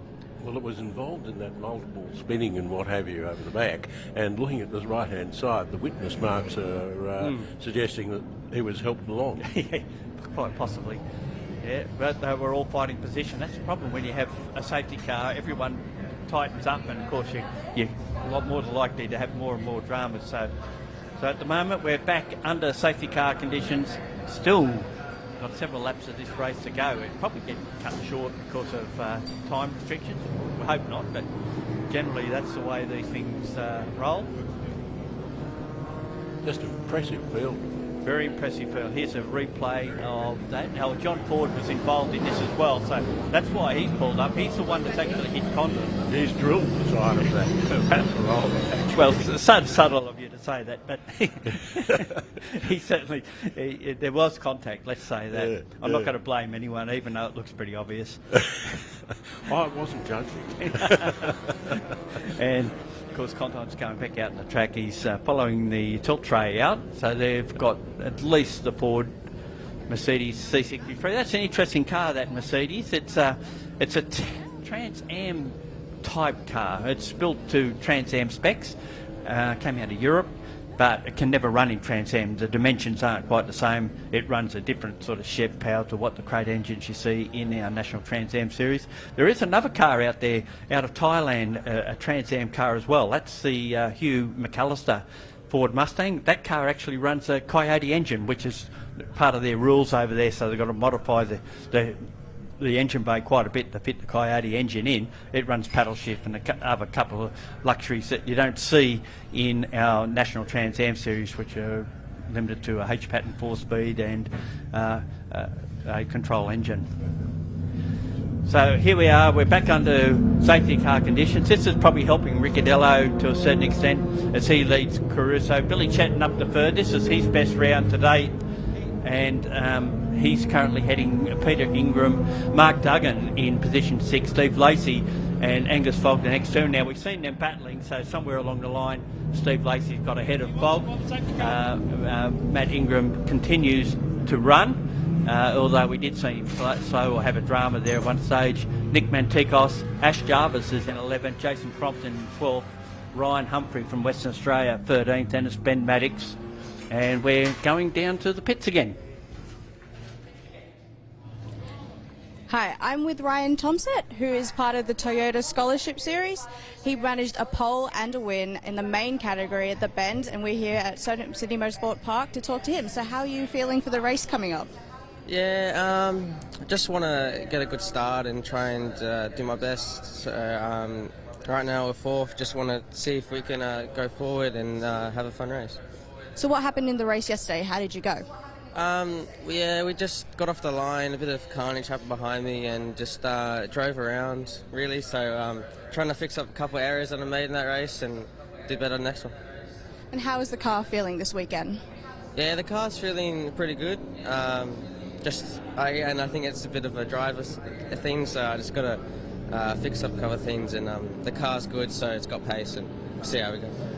Well, how do you find Sydney Motorsport Park? Obviously you had success at the Bend, but are you excited to take it around this track again today? Yeah, my home track, so I do love it. I've done a couple of laps around here, so yeah, it's a fun track. Obviously the Bend was better, but just gotta, yeah. Well, the only thing you can do then is make this weekend good as well. Maybe another win, maybe two, and then it can be better than the Bend. What are your chances with taking a podium or a win this weekend, do you think? I don't know. Like, anything can happen. Just gotta, they're the guys behind me. They're all great drivers. They're driving really well this weekend. They're very clean, very, very fast. So going to be hard to try and get them. So. And what are you looking forward to this weekend? Just a fun day here. Just trying to keep the car straight and see if we can make it to a podium. That's all that matters. And are you enjoying the category so far? I mean, it's the Toyota Scholarship Series. It's a recent category, all about bringing new, young Australian juniors and getting them through the category with some mentors behind them. How are you feeling? Yeah, this category, it's amazing for young kids like me to just come through, build racecraft, build all the positioning in the car that you need, and these cars, it's a beautiful way to do it. The categories ran so well, so if you're a young kid like me, definitely would hop into this. Well, thank you. Hopefully we'll be seeing you do well and enjoy the rest of your weekend. Thank you. Well, it looks like we're going to get one more lap of safety car. The Glen Pro Toyota is being towed back to the pits, just into pit lane now. So once this lap's complete, we will then get going again. Although the John Ford Mercedes is still there, so they're just picking it up now. So I'll take that back. We may have to see 2 more laps under safety car. We've got 4 remaining now. So we might get 2 laps towards the end of this as a sprint. So that'll be interesting to see, and if anyone else can make up ground. But talking so far about some of our contenders, Ash Jarvis obviously led the series in Colin Smith's Monaro Chev into this round, but unfortunately they had some electrical issue on Friday, which they sorted out, and then on yesterday they had that gear sensor problem. Another one had problems with Jordan Caruso in the Audi. They had to replace the crown and pinion in that car Friday night, Saturday morning, and that's a big job with the transaxle to get that all sorted, but got out, went well yesterday, led all the way in what was an abbreviated race due to safety car, and unfortunately we've got the same problem again today with safety cars. Yeah, and there's a couple more cars coming in the back gate as well. Some interesting cars in this category. There is. There are all sorts of different things. People start with all sorts of different things. So we've got... We've got a replay, and just as we've seen Michael Robinson's car come to a halt too, so that's been dragged back, and this is the incident we're talking about. Looks like Godfrey lost it on his own, and Ford tried to get out of the way, and that's where he's clipped Condon in the Corolla. Not much of a Corolla, but it's still a chassis car. Well, there's another Toyota out there that impressed me, an 86. As far as I know, they don't have 6-litre engines when they come out of the factory, but that one does. Most of these cars didn't have 6-litre engines. They came out of the factory, and a lot of them are what we call space frame car. They're all tubular with a carbon fibre or fiberglass bodies over the top, but many are chassis cars. Back in the pits. That car's been pretty reliable don't often see that not finish a race, so we're not sure what the problem was there. Hopefully he'll be out for the Desworld Trophy this afternoon. Still getting this Mercedes onto the truck over there. Yeah, it might have copped a little bit more damage than what we can see from here. Just looking at in the pits, there's the ex-Breville Falcon XD that Bob Morris drove at Bathurst many years ago. Right next to it is a RX-7 that raced at Bathurst many years ago. And just having a good look at those cars. Great cars, and you know, these cars are worth a lot of money these days, and to come out and race them, that's a risk you take, but we all want to see them out there and we want to see them doing laps, which is a great thing. This looks like it might be the Don Demetriadis pit. The stable, you might say. Yeah. He's got 3 cars here, I believe. There's a Commodore there as well, the old Lansvale. Yes, the Trevor Ashby. VL. Trevor Ashby VL. Steve Reed drove that as well. Yes, that's right. They were partners in the business, as I recall. Yep, Lansvale Smash Repairs. Biggest smash repair business in Sydney at the time. It must have been, because they were funding some pretty expensive motor racing. Yeah, so we still haven't got this car sorted over at turn 5, which is unfortunate. So again, we're just marvelling at these great, in this case, Group C cars. There's lots of Group A cars down there as well. And a great sight to see. And this is the beauty of this sort of meeting, the Sydney Masterblast. We get to see cars from the past. We've got Group N, of course, Group S out there. And the Corolla back out on track. He went back out, yeah, he didn't spend too long in the pits. I don't think he dropped a lap, did he? No, I think he's stayed on the lead lap, so just come in, did a systems check and got himself back out there. Yeah, well done then. Well, the Mercedes is now on the tray, but whether we'll be able to get the truck off. Well, we're down to 3 laps to go, so it might be interesting to see how that all turns out.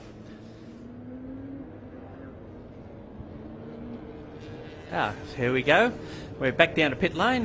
Get another one of those insightful interviews.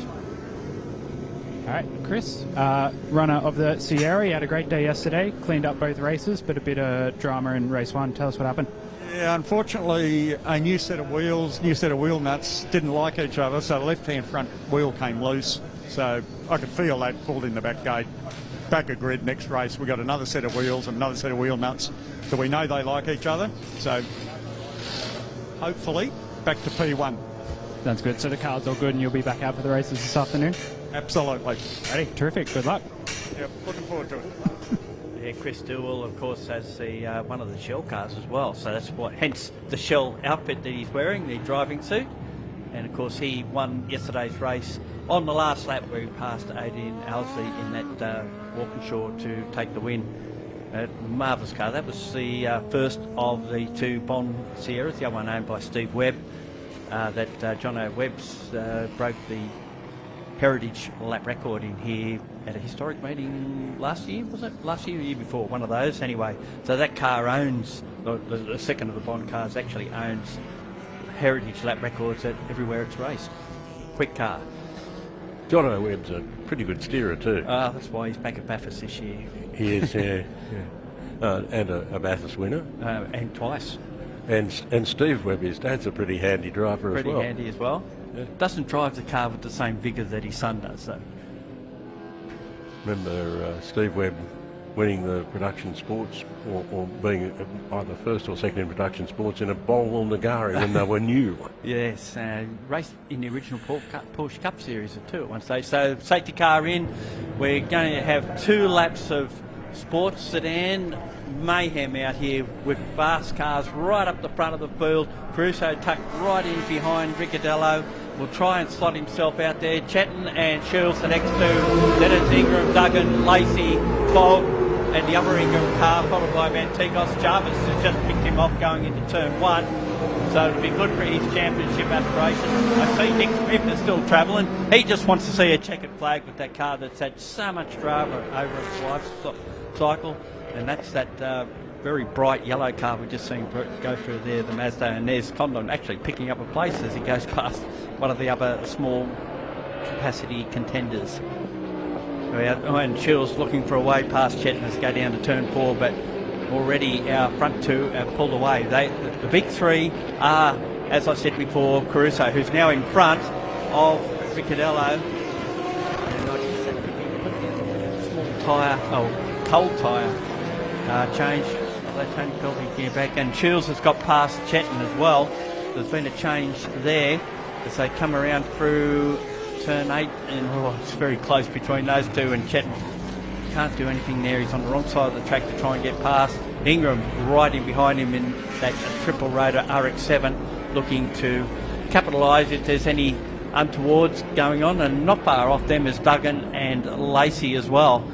There's Jarvis picking off Fogg, picks himself up another spot, so that gets him close. We're coming up to the last lap, and it's Caruso in front, and he's pulling away at this stage. It'll be a quick lap, this one, because he's done it properly. Carries the number 1 for a reason, and he goes through the lead. Then it's Chills in third, Chetton and Ingram, followed by Duggan and Lacey, Jarvis, Fogg. Then it's Humphrey and Matt Ingram, followed by Mantikos. Will Furcher had all sorts of drama just so I got the line. Timmy Trenton from Victoria in that shed-powered Honda. The next one through after that. There's Chris Jackson. Hasn't been doing a lot of racing in recent times, but he's making a little bit of a comeback. Had one race last year, but now seems want to race more often. I think he's been behind the scenes a lot with the New South Wales Sports Sedans, and I must say that it is a round of the New South Wales Sports Sedan Series, and Brad Shield leads that at the moment. So he's in good stock to increase his points lead in the co-series that we're running this weekend.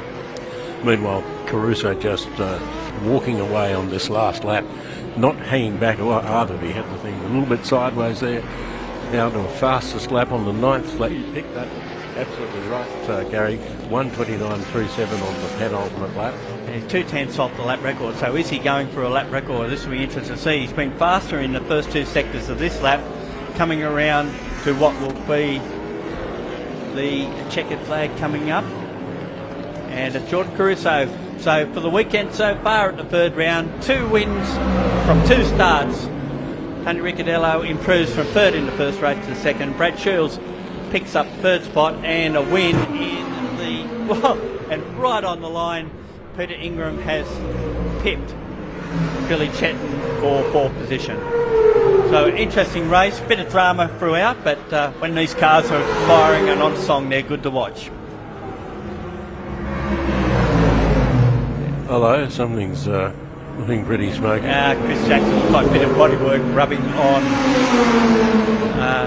a tyre by the look of it. It looked to be a bit down on one side on the front, so some sort of drama, and Trevor Condon gets to the line. So after that pit stop, he still managed to get going. And did he get a lap record? 1:27.1537. He did, by 200ths. So wow. New lap record for Jordan Caruso on the last lap of that second race. Here's the results. Jordan Caruso the winner, Tony Ricciardello in second, Brad Shields, Peter Ingram just on the post as pipped Billy Chetton. Then it's Mark Duggan, Steve Lacey, Ash Jarvis up to 8th, Brian Humphrey 9th, and Matt Ingram rounds out our top 10. Out of the 10, Angus Fogg, Kiwi Mustang, Nick Mantikos, Will Furcher out of 13. There's Timmy Tritton, Chris Jackson, Nick Smith, who's seen the checker flag, and he'll be over the moon about that. Ben Maddox, Hugh McAllister in the Mustang Trans Am car. Further back, Mark Tracy in his Chev-powered BMW, followed by Josh Haynes in the Chev-powered Nissan 300 ZX. Theo Camburis, who runs Division 3 in Sports Sedans, will make up the Division 2 because he keeps improving his lap times. There is our race winner, John Gourlay, there as well. No, he isn't actually. But the crew working on the car, John Gourlay owns and preps this car. And it's had a number of good drivers in it. It's had Darren Hossack, Jack Perkins running the car as well. But Jordan's come out of Excel's, got in this car and took to it like bucks to water. It's been very quick. What a great opportunity. Great opportunity to drive a car that good. Yeah. And to drive it as well. We've got highlights coming up of this race, and off the start, of course, Caruso on the front row on his own, gets away and leads as Ricciardello tries to sneak down the inside. Has he got enough to get it done? He does so and goes through to be level pegging with the Audi into that corner. And we got the first of our incidents coming up here, and it's Greg Boyle in the Nissan that goes around. That manages to get going, and he actually kept going, but there was other incidents. I think that was the reason of the safety car, and that was the reason right there, the number 90 Mazda 1 Mark car. And there was Boyle, but he did get going again. So we got a restart. It's Ricciardello in front, Crusoe second, Billy Chatton in third in the Billy's Motorsport Camaro, followed by the two rotary-powered cars. And we thought Matt Ingram might have been having a drama. He seemed to slow there for a little bit, but then got going again. And there we see him getting passed by not only Angus Fogg, but also Steve Lacey. And then, of course, we had Michael Robertson pulled up, and this incident was what triggered our second safety car, with Lloyd Godfrey going around there and Trevor Condon off the track, and pulling up further down the way was John Ford in the Mercedes. So we get underway again. It's still Ricciardello in front, probably disrupted by all these safety cars, but and there we've seen the Chris Jackson car with a little bit of front end damage. Probably had a little nudge with someone along the way there somewhere. May have been Timmy Tretton, who was just in front of him, we don't know. And there, in the end, it was Jordan Caruso with a lap record on the last lap, who took the win ahead of Tony Ricciardello. And then we got that great fight for fourth position, which changed right at the checkered flag. John, thank you very much Gary, for that. Thanks for coming up. Great call. Thank you.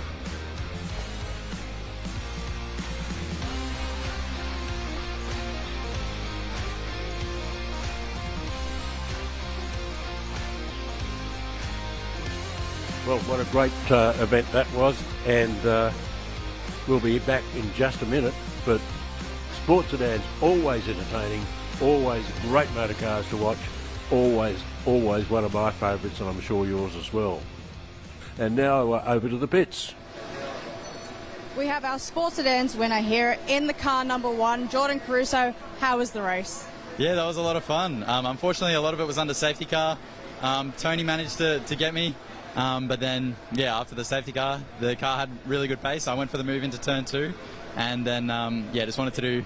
I knew there wasn't many laps that I had to manage the tyres for, so I wanted to go for one good lap and managed to do a pretty good time, so happy with that. So you took the round win in Queensland, and now you've backed it up with a win here at Sydney Motorsport Park. How is this looking for your title challenge? Yeah, this is great. As long as the car remains, consistent and reliable, I think we've got the pace to keep sort of getting race wins, and as long as we stay around where we are, keep doing what we're doing, I think we'll be good. Speaking of the car, how is the car feeling this weekend around this track? Yeah, it's been awesome. Our car, compared to most of the others, is really good through high-speed corners, so turn 1, a lot of the high-speed, like 4 and 5, it's really well suited to that sort of stuff, so having a lot of fun driving it on the limit around here. You mentioned safety cars. Obviously, we had quite a long period of safety cars out there. What was going on in your mind during those periods? What were you doing to make sure you got off the restart good? Honestly, I thought the race wasn't going to get going again, so I was sort of thinking, are they just going to bring us in? But then, I was on the radio with Sheng, and he was telling me we're going to get a few laps at the end. But yeah, during the safety car, you just got to chill out. Like, there's not really much you can do. Keep the tyres warm and get ready for when it goes green. Well, this is a great win for you and your team. Congratulations, and looking forward to the next race. Thanks a lot.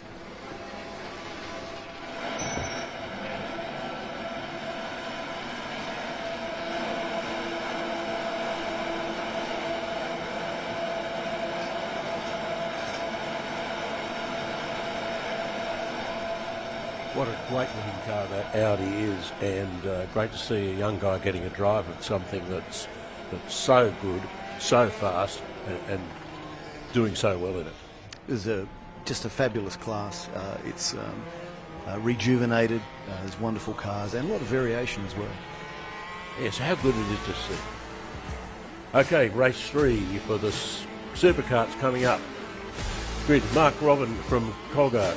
Lee Vella in 3rd, Laurie Fuchs in 4th, Jock Dos Santos in 5th, Lauren Shand in 6th, and in 7th position will be Paul Campbell. 11th, Mark Vickers. 12, Dodge. 13 will be Stuart Robinson, Tony Moit in 14th, Brock Schaffer in 15th, Wade Horswell in 16th. Alongside him will be Brian Tinsley. Then it will be Peter Asquith and Nathan Asquith, and they'll be in 18th and 19th position as the carts head off, and they're coming around the back now of the circuit, and they'll be coming up for a flying start. And when the lights go out, the man on pole will be controlling the race. And we've got split classes here. We've got the national carts, 125s at the front, and then the domestic series behind. So it'll be the four front runners here, certainly led by Robin, will be setting the pace. Lights are out and away they go. Very good start from the third place Vela. It looks like he'll be up to second position by the time I get up to turn 2. So this will be a clash between Robin in the blue cart, Cogger in the black one, and Vela in the green. They'll be the front runners in this event. We've already had somebody there in the second group dropping back, or maybe in the lead group.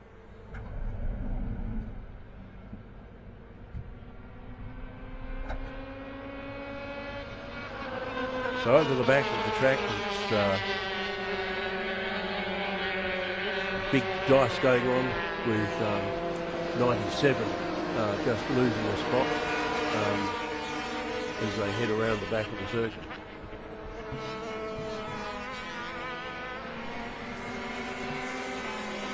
So passing opportunities are aplenty here, and who's going off there in turn 5? But well, somebody went very wide, and a new line for turn 5, and then we've got car number Santos. 4, Santos, and he's had a bit of an off and done a bit of lawn mowing, and I think it looks a bit like the nose cone of that is not going to do much more racing.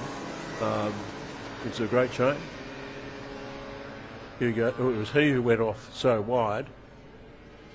And he, through the gravel trap there, looking over his shoulder and managing to stop before the second group of carts came barrelling through, but bits of pebble and stuff all over the track. Meanwhile, it's yellow 76 Vela in the lead from Robin, Cogger and Fuchs.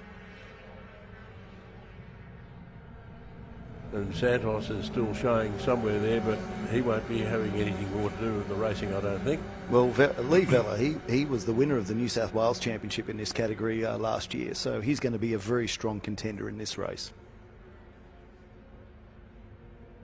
Opening lap time of 1:41.39, so they're not hanging about, David. No, they're not, and on the next flying lap, they'll start to be in the 37s or 38s, so they are going quickly. Great shot of Fuchs there. It's almost martini livery, isn't it, that car? Looks magic.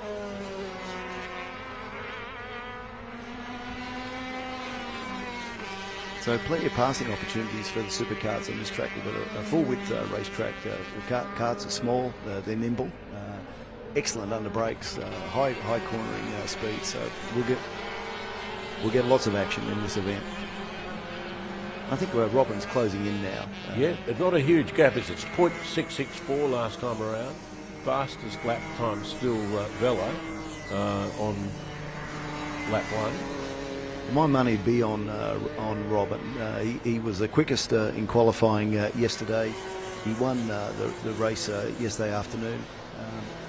I think he's going to be hard to beat, and he's now getting a very, very good tail off Vela on the straight. He'll be looking for a move into turn 2. Maybe not quite close enough on this occasion, so his next opportunity will be into turn 4.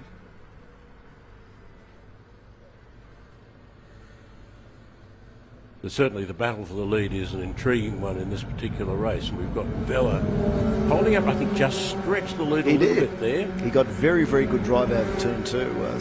So Robin made a very small mistake, and there's something wrong with his cart, and he's pulling off. Oh, that's it. That's what a shame. He'll be incredibly disappointed by that. He's pulling into the back of the pits. So something clearly went wrong from the exit of turn 2, and let's hope he can get it going for this afternoon. If you're going to have a problem, having it just near the gate to the exit of turn 3 is fantastic. So it's Vela from Robin, and it's not a huge gap.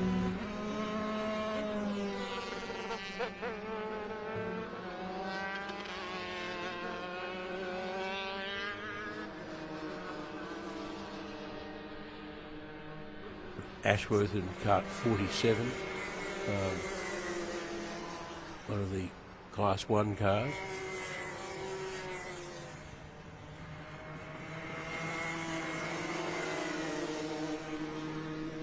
So Cogger will inherit second position when the timing screen gets adjusted.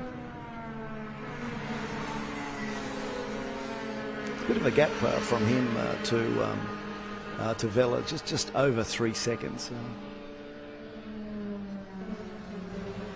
Cogger's a very strong competitor as well. He was ran third in the New South Wales Championship last year. Is Tinsley in car 75. Kart 47 is Ashworth.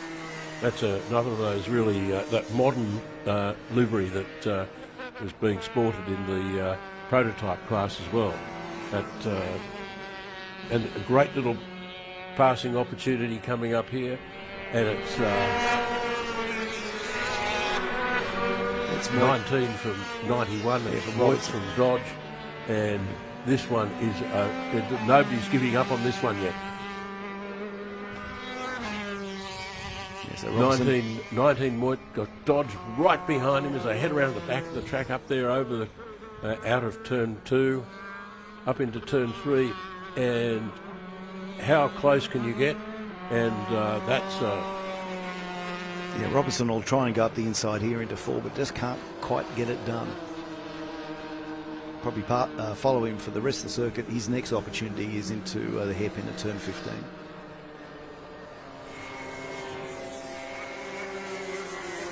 So well, there's battles all up and down this this field, and this is pretty tight as well. It's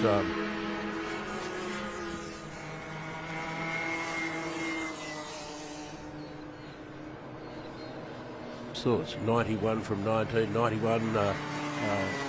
Robertson getting a little bit out of shape. Yes, there, he just wasn't close enough into turn 15, so he's going to keep his powder dry and try and get a good run down the straight and make the pass either into turn 1 or in the braking zone at turn 2. So Vickers there in the black cart having a little bit of a lonely race. As this fantastic battle between... Robertson got a very, very good run out of turn 18, so he'll get a tow and he'll have a bit more momentum leading into turn 1. Well, he's right in the slipstream, right on the tail now. It's almost like Formula V territory with these two guys. Just not close enough to pop out, Yeah. but he's going to try and make a move in the braking zone if he can. He's just a little bit too far back. And this is certainly the dice of the field at the moment. Yes, because Vella's kicked away to almost a 5-second lead, so I'm glad we're concentrating on this battle. Moit to be looking all around him, and then round the outside tries Robertson, but has he got it done? Yes, he has. Not. There you go. Long way round for Robinson around turn 3. He'll just have to get things back together. He's got to tuck in behind the gearbox. I think that Robinson's best passing opportunity is out of getting good run out of 18 and passing him into 1 or 2.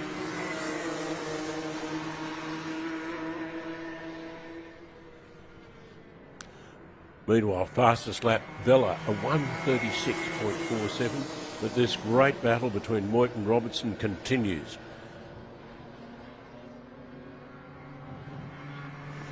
So Robertson will be looking to be right up the gearbox of Moit on the exit of turn 18. And you'll want the momentum. He just cruise back just a fraction there. He runs a tighter line into that corner. He's got a slightly different apex. Now we'll want the momentum. And he should be able to get a tow from there.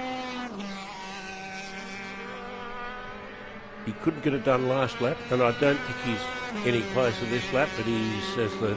He has the momentum. We've got a slower cart just in front, so they'll all be together around turn 2.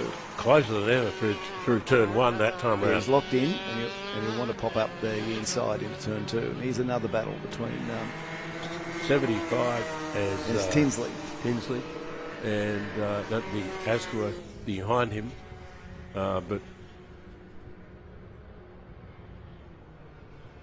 and there, that battle's nearly as close, and that's for 10th and 11th as the battle for 4th and 5th.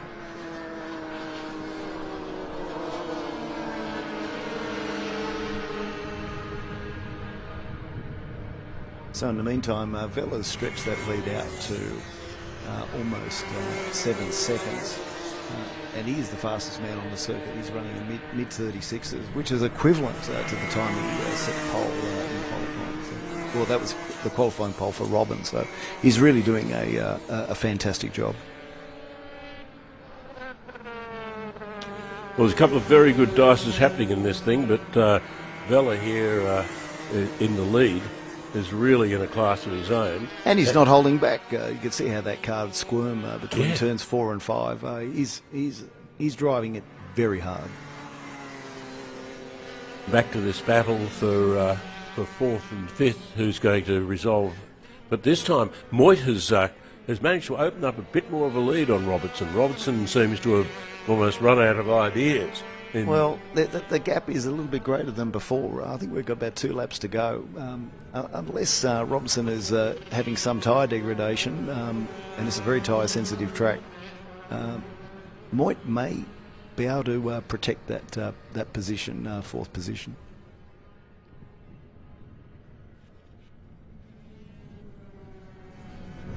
So this is lap 7 of an 8-lap journey.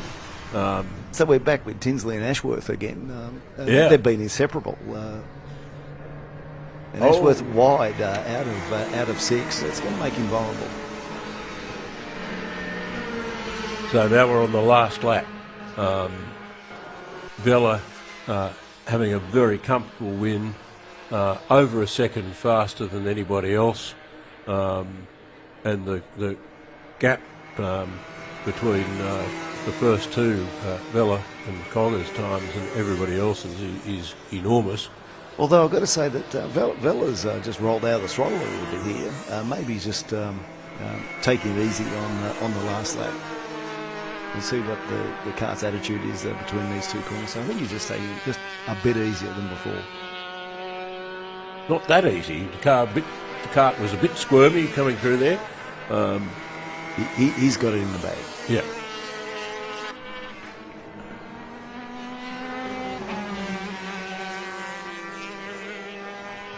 And the back of the circuit for the last time, and as you say, he may have driven a little bit harder earlier in the piece, but he's not really hanging about now.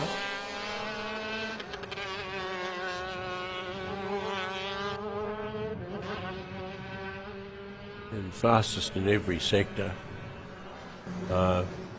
compared with the rest of the field.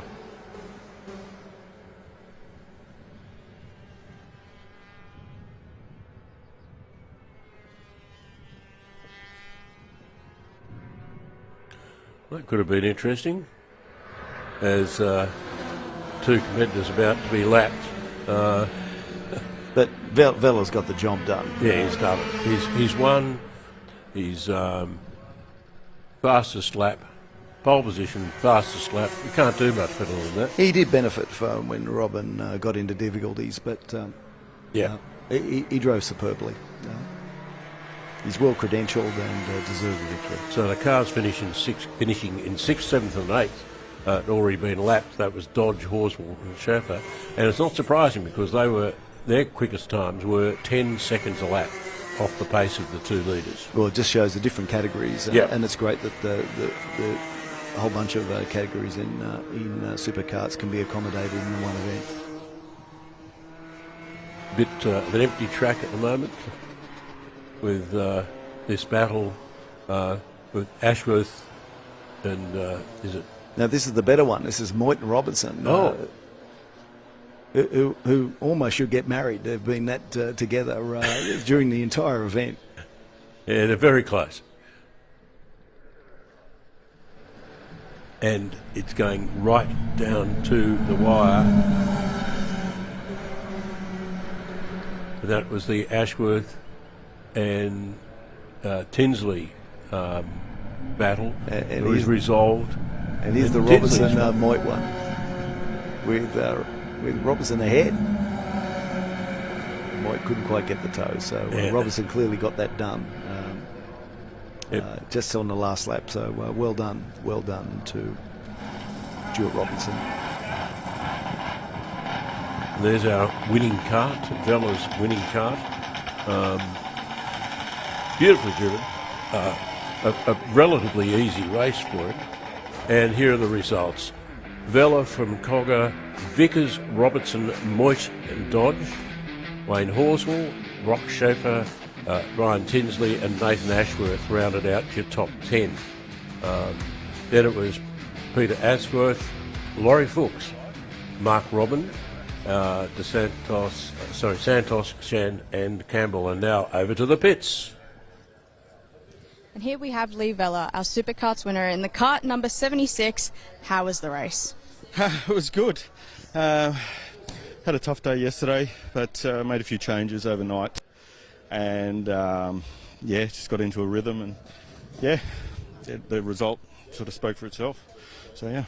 So you got a third place yesterday, and we've obviously got a win today.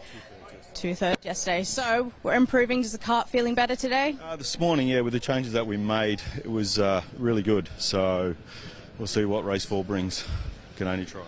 Looking forward to it. Now, you had quite a sizable gap. How are you enjoying Sydney Motorsport Park this weekend? I always enjoyed here when it's going well. When it's not, like motor racing, you always want the best result. But no, so far so good. So yeah. Congratulations and good luck for the next race. Thank you.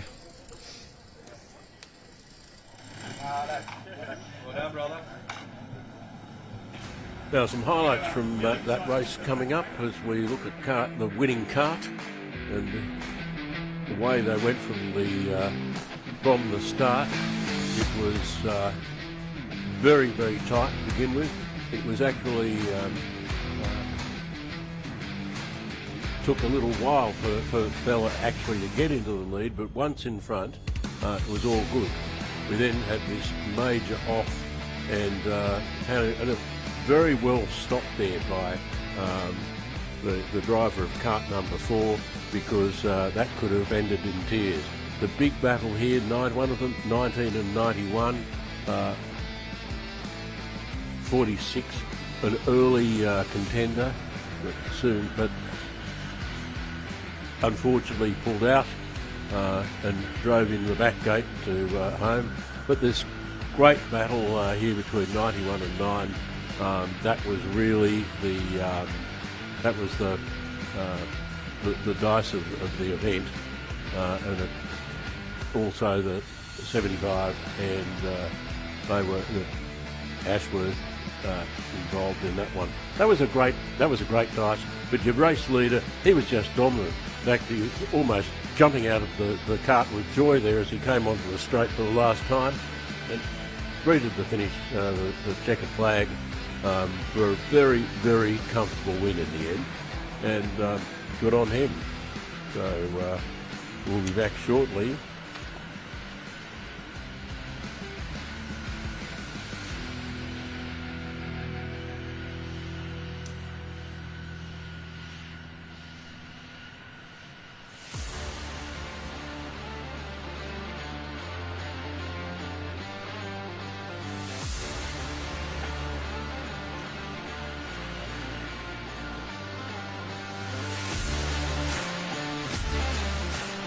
Coming up soon will be the race for the Toyota 86. Well, am I correct about that? Yes, that's I believe I am. Toyota 86, a 12-lap journey for the 86s.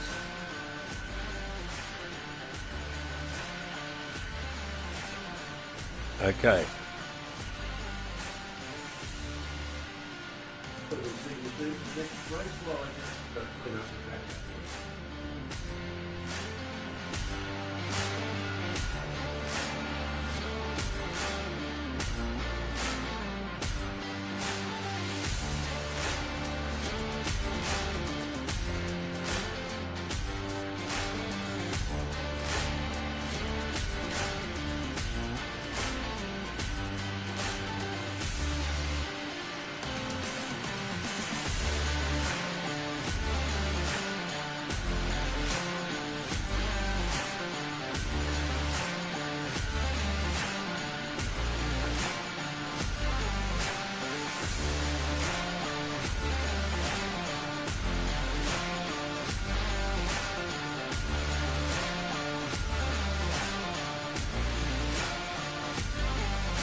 Thank you.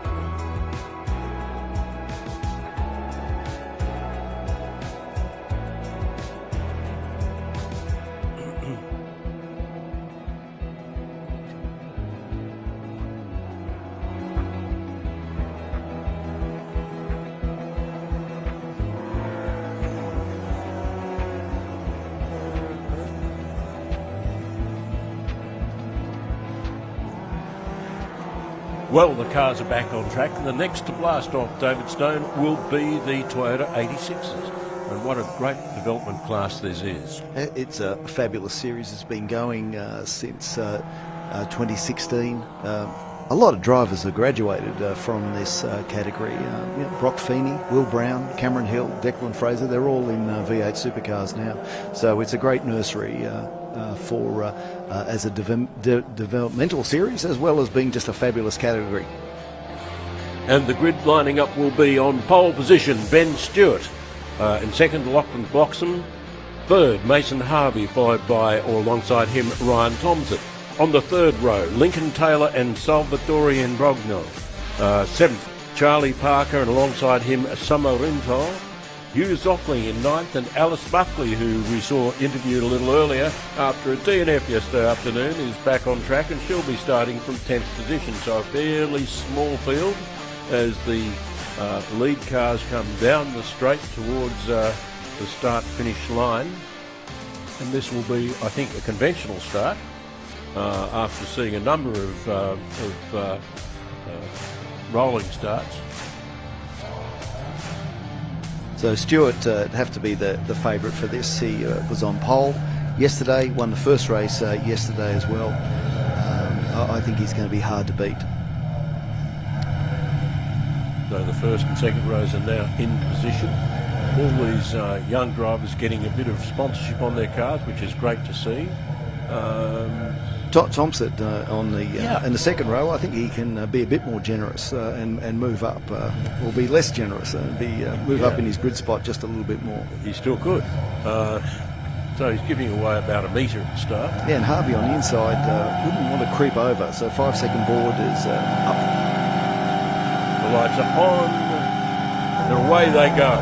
And it's a great start from our pole sitter Stewart, and he just really got the jump on Bloxham alongside him. As they head down towards turn one, it's a nice lead for Stewart just right at the early stages of this race. Beautiful start, and Bloxham didn't get away nearly as well, so early advantage for Stewart.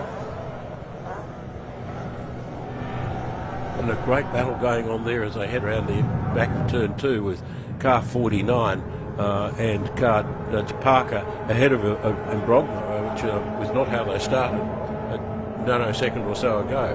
But the leaders over the top of the hill and down into turns 4 and 5 complex there, and the front of the field has closed up a bit already, Dave. Yeah, so Bloxham has made some gains from turn 2 onwards, so he'll be wanting to lock on the rear bumper of Stewart. All taking, nearly all of them taking a fairly tight line there. Wide line, and they're very ambitious as they head out right, and a bit of dust flying up there in lap 1 of this 12-lap race. So turn 15, right-hand hairpin is going to be a big passing opportunity for all drivers. Cars are evenly matched, they're virtually exactly the same. So it'll be a combination of trying to be fast in that hairpin as well as being defensive to not be passed. Run on the straight, very important. So Stewart will be wanting to have the best run out of turn 18 he can, so that Bloxham doesn't get a tow. And Alice Buckley there having a really good run on Imbrogno in front of her as they came onto the straight there. It's already picked up a couple of positions since the start of this race, and right in the slipstream of Imbrogno there, pulls out. But meanwhile, there's a similar efforts being made at the lead. Bloxham around the outside of Stewart. Can he make that stick? I think he's going to, David, or maybe not. No. Stewart says you're going to have to work a little bit harder for that. Now his problem is he could come under threat from Thompson in third, who's going to sit right under the bumper bar of Stewart in the lead. And in fact, this is certainly not over, this argument over who's second and who's third. Yeah, Bloxham's got the advantage because he's got the inside run into turn 4. But if Thompson can hang on the outside, he'll be on the inside into 5. He just couldn't quite stay there.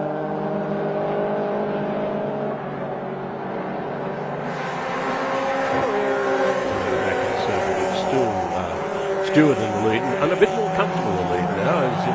There's no real comfort in this, is there? There's Bloxham and Thompson, and then you've got Taylor right on Thompson's tail now, and so Thompson rather has really got some work to do. Stewart will be hoping the both Bloxham and Thompson spoil each other so he can get a little bit of a comfortable gap. And Harvey and Taylor are doing much the same. And then it's Imbrogno and Buckley also very close together, a little bit further back. Well, it's fabulous racing in the Toyota 86 class. Drivers have got to have, if it's possible, eyes in the back of their head as well as looking forward. It's all about strategy, and Stewart hasn't gone to the inside to break the toe. He must think he's just far enough ahead. No, he doesn't. He's now going inside because he thinks that Bloxham will be able to get the toe off him into turn 1.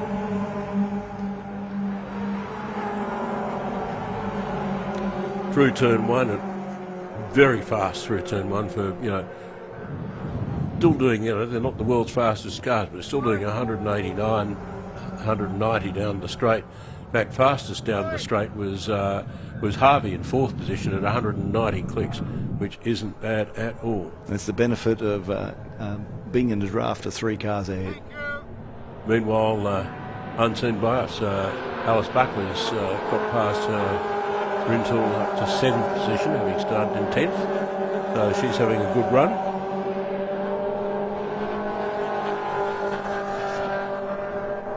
So Stewart's just made himself a bit vulnerable there, ran very wide on 5, so it means that Bloxham can stick it up the inside into 6.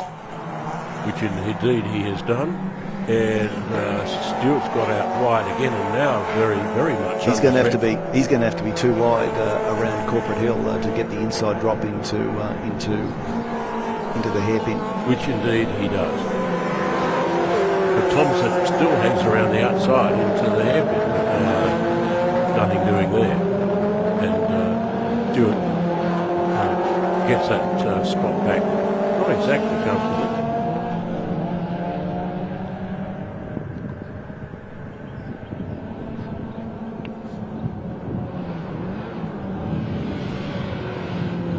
So they're on lap 3 of this 12-lap journey, and it's Bloxham now in the lead. And the first 5 cars, there is something like 4 cars. A very, very small gap indeed. And here comes Bloxham again looking for another go. So big power slide, Bloxham in turn 1. That would have got his attention, but he left the throttle pinned. He handled that beautifully. And we've got a bit of bodywork that's come off someone's car there. Can see in the apex of turn 2. They may put a local yellow there, or just if the marshals can retrieve that bit of bodywork. So I hope they can, so the race doesn't. And you can throw a blanket over the first 5. There's a gap of 1.157 covering 5 cars. It's not bad, is it?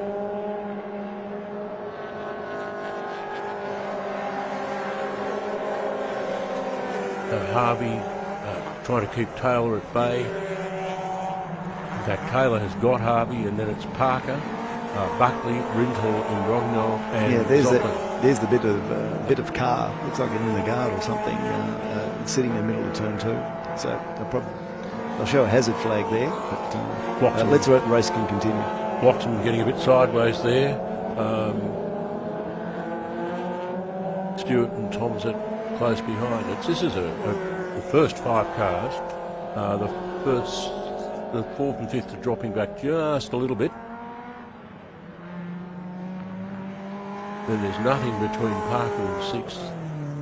And so Taylor used a very wide run out onto out of turn 18. He actually got right off the track and onto the concrete apron. I'm not sure if that's the fastest way. And here in the background we can just see Alice Buckley coming alongside Parker, and I think she's going to take this one. She'll be on the inside, and she will pick up another spot as they head into turn 1.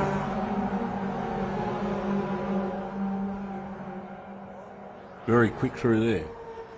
Yeah, to be basically pinned in those cars. So having had a disappointing second race yesterday, moves from 10th now up to 6th with still 6 laps to go. But it's Bloxham in the lead, who's the quickest car on track. Now is Parker in the white car going to do anything about Buckley, as they, having given the place away a minute ago, can Parker get it back? And at the moment, it doesn't look like it's going to happen. Buckley a little wide.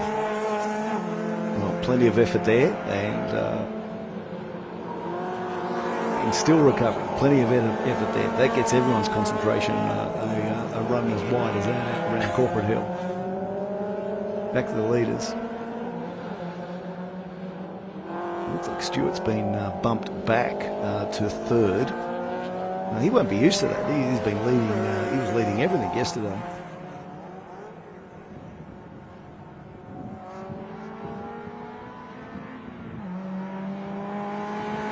It's quite a gap from 5th Taylor back to 6th Buckley, and Parker. We look at them coming down the straight. Certainly hasn't given up on that particular battle. But Bloxham from Thompson from Stewart, still our quickest 3. And second placed Thompson, in fact, sets the fastest lap of the race at a 1:48.6. And Harvey again the fastest car down the chute at 190.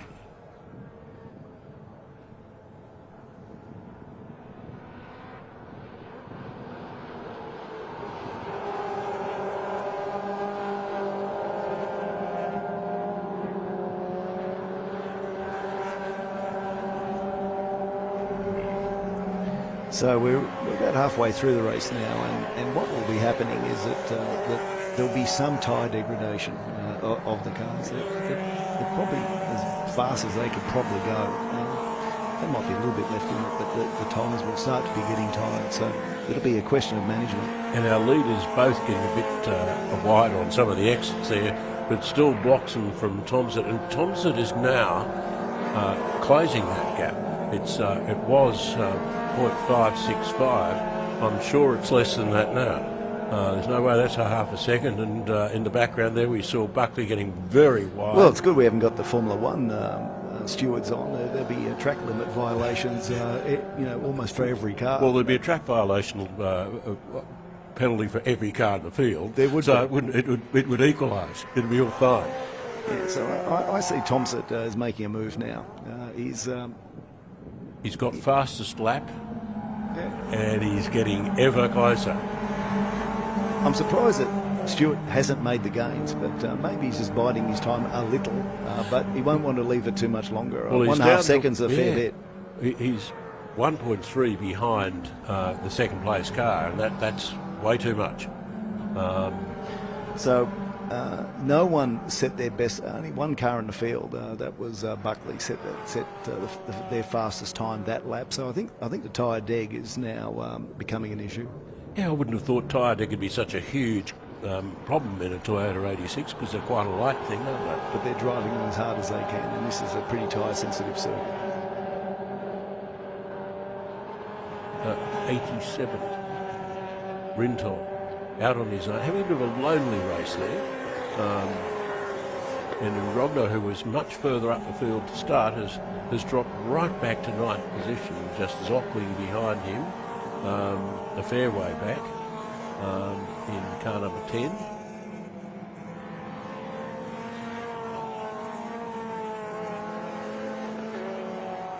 The Apex logo on 26 in Brogno. So we can see a lot of tyre degradation there. He missed the apex on the turn in at 6 and ran wide on the exit at 6.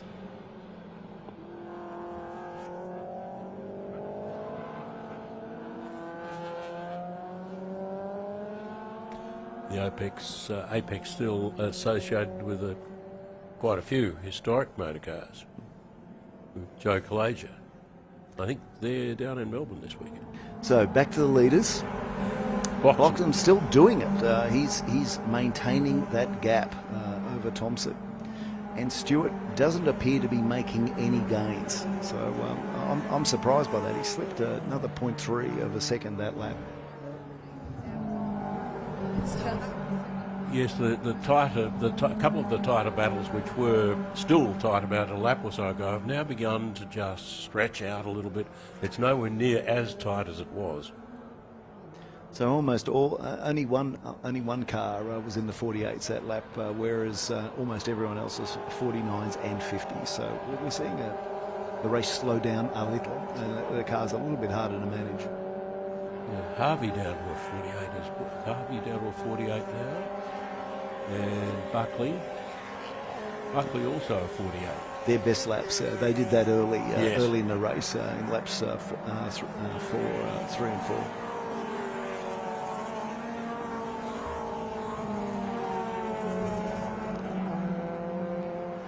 So I'm impressed by the job Bloxham's doing here. Hasn't gone defensive at all, and has maintained that gap over Thompson. Just under a second, but I won't say that's comfortable, but let's call it handy. It's a handy in lead. the DRS zone. It's a handy lead. Yeah.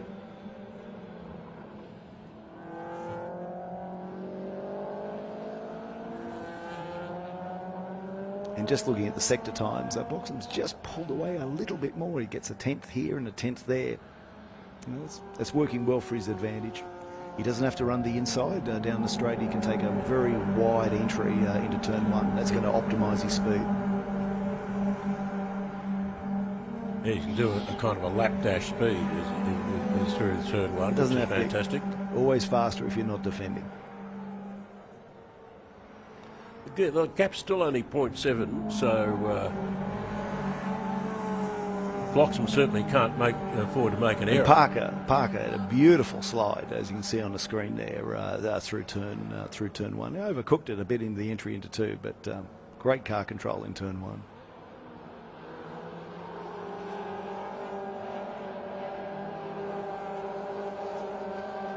With Taylor in 6 and 8, and now.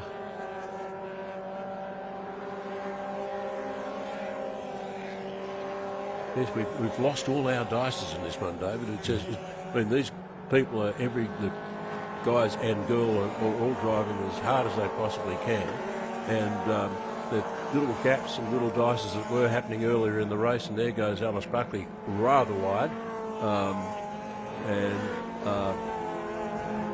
she's had a good drive, come up from 10th to 6th. Bloxham's come from 2nd or 3rd up to the lead, and he's just holding a very, very steady lead at the moment. The one I'm watching is Parker in the 49. It's the white 86. So he's driving that car very, very hard. Back to the leaders, and the gap's kind of the same. It's been 0.7222, 0.7289. It's just very constant. I mean, the smallest error from Bloxham and Thompson will have it, but I don't see that happening the way they're going at the moment. Shouldn't say that, should you?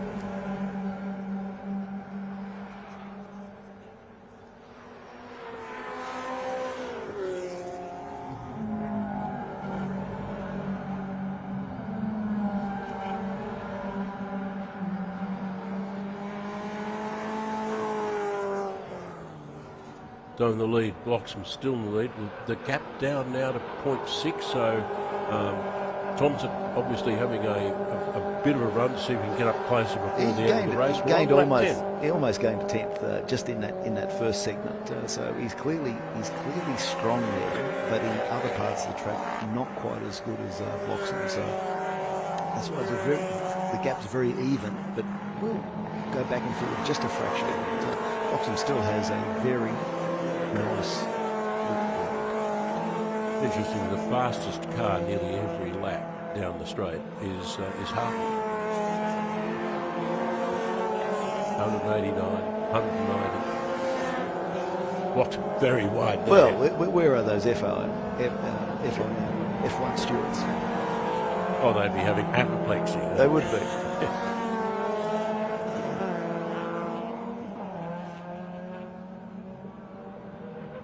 Oh, gee, Thompson looking a lot closer this time round. He was. He drove that very hard. He was right on the edge. Now he's tucked in. He will get the benefit of the tow here. He's close enough to get the benefit. Interesting to see if Bloxham moves to the inside to cover him, or he might be just far enough ahead.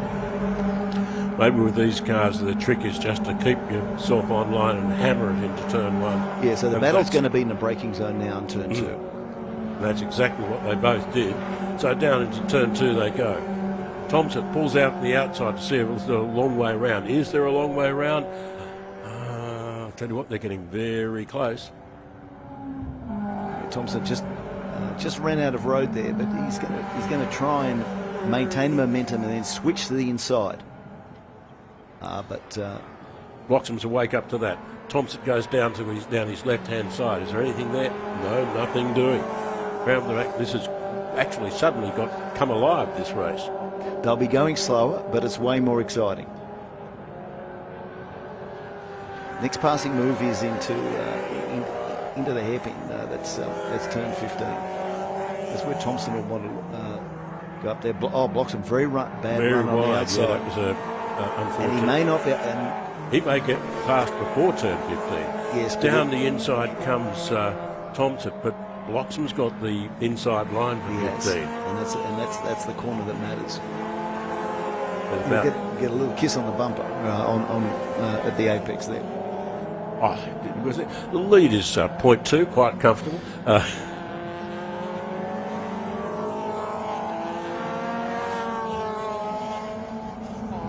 As they're coming onto the straight any second now.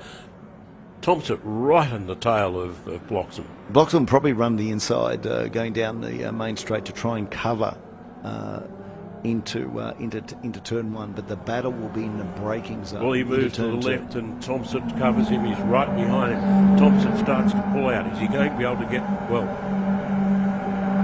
Bloxham takes a defensive position as they head into turn one. Very fast indeed. And Thompson will do traffic another go at the outside into turn two. Will this work this time? And is it the under and over? He can't pull the car in time. So his next passing opportunity is into turn 4. He's probably just not close enough at the moment. Bloxham doesn't need to cover because he's just far enough ahead.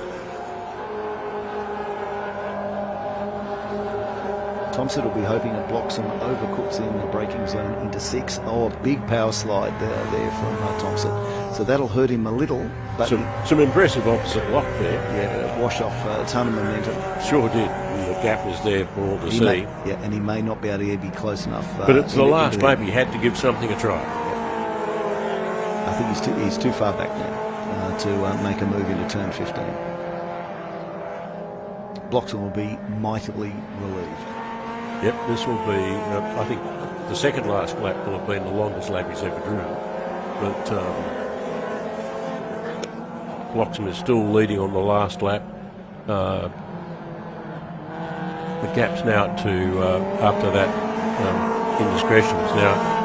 He's far enough ahead, so he has to have some disaster beset him for him not to take the victory. Well, onto the straight they come for the last time.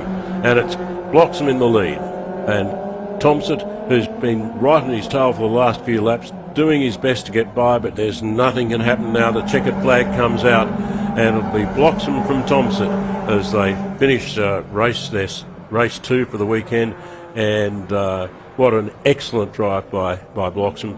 Stewart hung on for in car 999 for third position, then Harvey, who once again had the fastest time down the straight at 191. So the battling isn't over yet as they come down the field, and it was Rintoul and Brogniart. Did Brogniart go Parker? Yeah, and Brogniart got Parker just at the finish line. So the results will be coming up shortly. But that was a lot of good racing in that for a small field. There was plenty of action, and a good show. I mean, when the tyres start to go off, racing becomes more fun because the cars are harder to manage, and it means then that there are great opportunities. So here are our results, official results. Lachlan Bloxham from Ryan Thompson, Ben Stewart in third from Mason Harvey, Lincoln Taylor in fifth from Alice Buckley. Another of these 86s, Summer Rintoul, Salvatore and Brogniart followed up. Charlie Parker and Hugh Zockling brought up the rear of the field of only 10, but 10 who did try their best to put on a great show and succeeded though.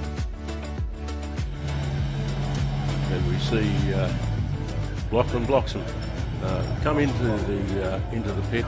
His crew rush around to check the tyre pressures at the end of the race, and he'll be well pleased with himself. He will be. There was plenty of pressure on that gauge because he drove that car hard and fast. And he absolutely deserves a victory. Well done him. Great to see.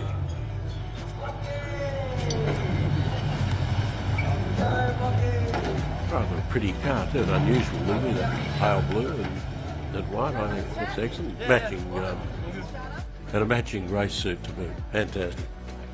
So, young man we saw interviewed earlier, and he'll be very pleased with that, having started back.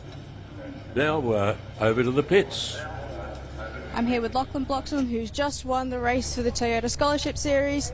How was that? That was down to the wire. Yeah, no, it was good. I ended up getting a pretty average start, but held second place and ended up getting past one of the cars and into second and then into first, and held that for a while, and then Ryan come back at the end and it was a bit of a joust, but no, it was good fun. It was great driving by the boys, and yeah, happy to get the win. Ryan was right there with you the whole race. How were you feeling behind the wheel? Yeah, good. I was just trying to save my tyres for the last race, to be honest. But yeah, Ryan came at me quite fast at the end, and just having to try and save the tyres and hang on to into the lead was massive. And yeah, hats off to him. He drove well. And you had a second place yesterday, so it's a first place today. It's only getting better. How are you feeling for the next race today? Yeah, good. We've got a pretty solid lead in the championship now, so one race left will be good just to finish it off. But that was the first race win for the season, actually. We've had, I think, 10 seconds now, so it was great to finally get the win. Congratulations, it finally happened for you. Good luck in the next race. Cheers, thank you. It's a great result for Lachlan Bloxham. That helps springboard him to the main series on the rate that he's going. So back to the highlights now. There's Stewart on pole.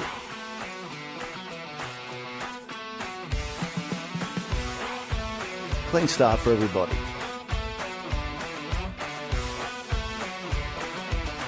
Stewart was solid in the early laps. But there's the move from Bloxham on the outside in turn 2.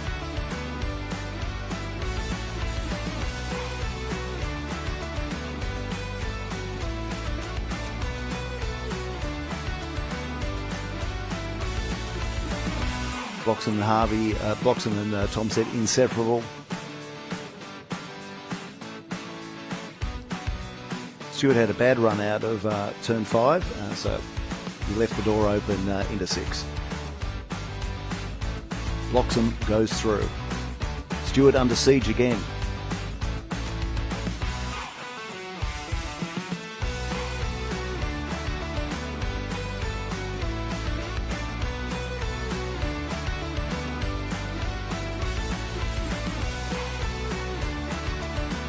And the beginning of the battle between Thompson and Bloxham. Hard to pass around the outside.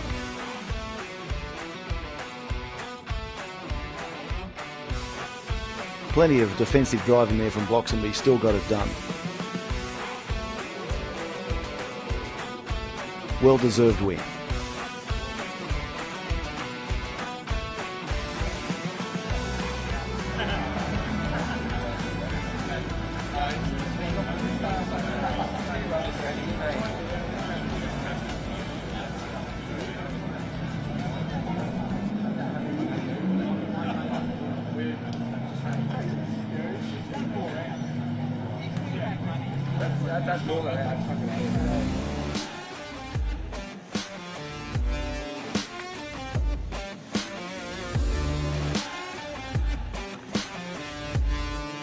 Okay, next will be our next race. Once again, we've got Group C and A, and on pole position after his excellent win in the last race, Rick Allen in the B&H BMW E30 from Steve Bexisa, Norman Mogg, Tony Alford, Michael Logidis, I've got to get that correct. Terry Lawler will be in 6th, Adrian Alessi in 7th, Jamie McDonald behind him, Chris Rose in another Commodore, and Mion Nerabeki in 10th. In 11th, Ed Singleton, Kyle Alford, that's in a Commodore and a Falcon, and as they come around the circuit, we can see that it'll be Robertson and Kerwin, Woods and Patterson, Young in 17th and Vanderborg in the Volvo. Next in line, if he can get a start, and I'm sure he can because we saw him interviewed a few minutes ago, Stillwell will start way back in 19th in that Sierra, so we can expect to see a lot of action there from Cutler, Aboud, Tenkat, Foster, and again Henderson for some reason is starting from the very back of the grid. Now, he did that last race and finished 4th or 5th, so it'll be interesting to see what he can do this time around. So Allen, who was a well-deserved winner in the first race this morning, he'll be under siege on this rolling start. He's got V8 cars and turbo cars around him, so he's going to try and do the best he can to not be swamped at the beginning and make up any extra positions if he does get overtaken in the braking zone into turn 2.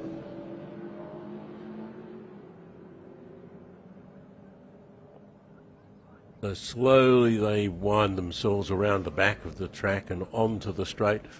The safety car, pace car,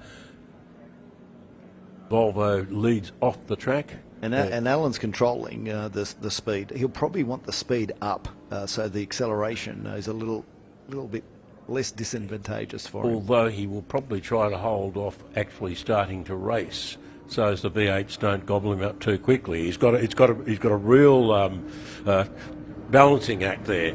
So the lights are out, and as predicted, the Commodore just comes barreling past the BMW, despite Allen's best efforts to keep the V8s at bay. Away they go, and it's Commodore, Datsun. Well, the BMW's certainly lost the position. It's not what we're seeing on the screen.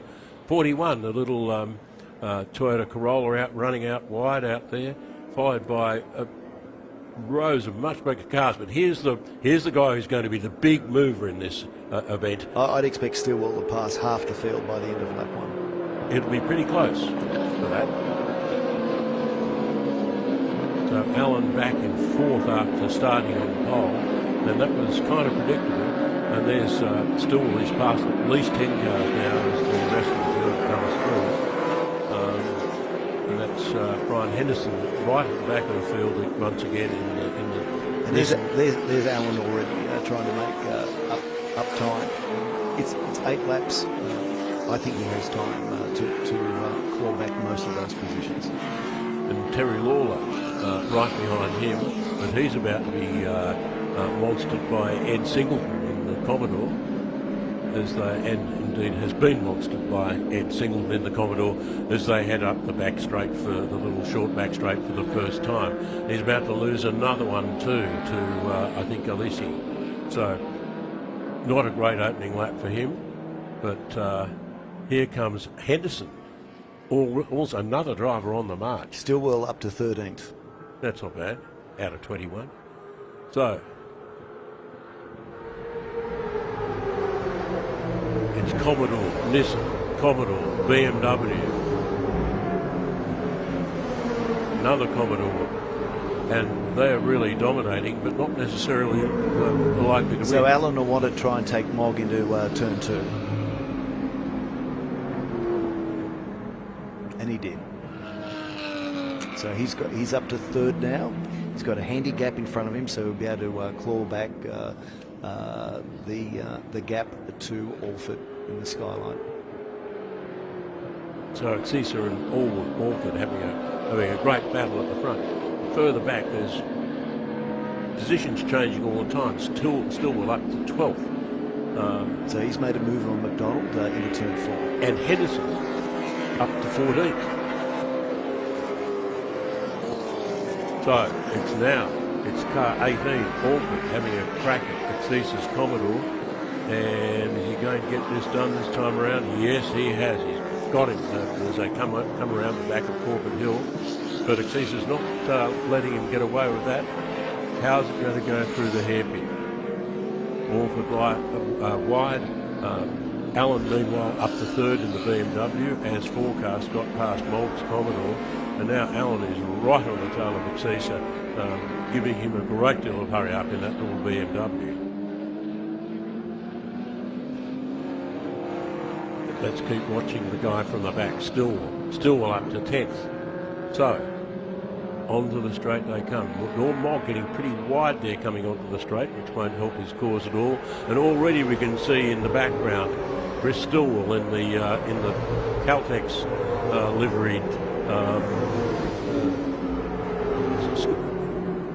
Sierra just moving ever further forward, up to 9th. And Stillwell's only 7 seconds off the lead. He can still win this.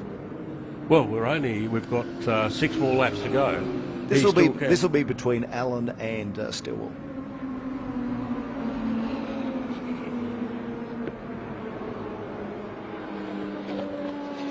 Ed Singleton there having a crack at Norm Mogg's slightly newer Commodore. And is he going to get it done? It's very close, but nothing doing at this stage. Singleton has another go, looks for an inside line. No, nothing happening there. Alford comes onto the straight, in the lead from Exisa. Allen in 3rd. LEC 4th, Mogg and Singleton 5. Stillwell just made a nice pass on Laurel into 6th.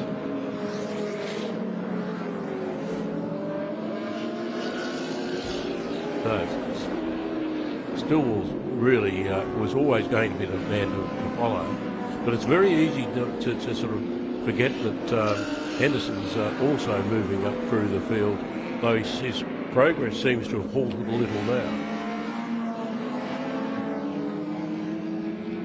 So Alford opens up, taps on the skyline.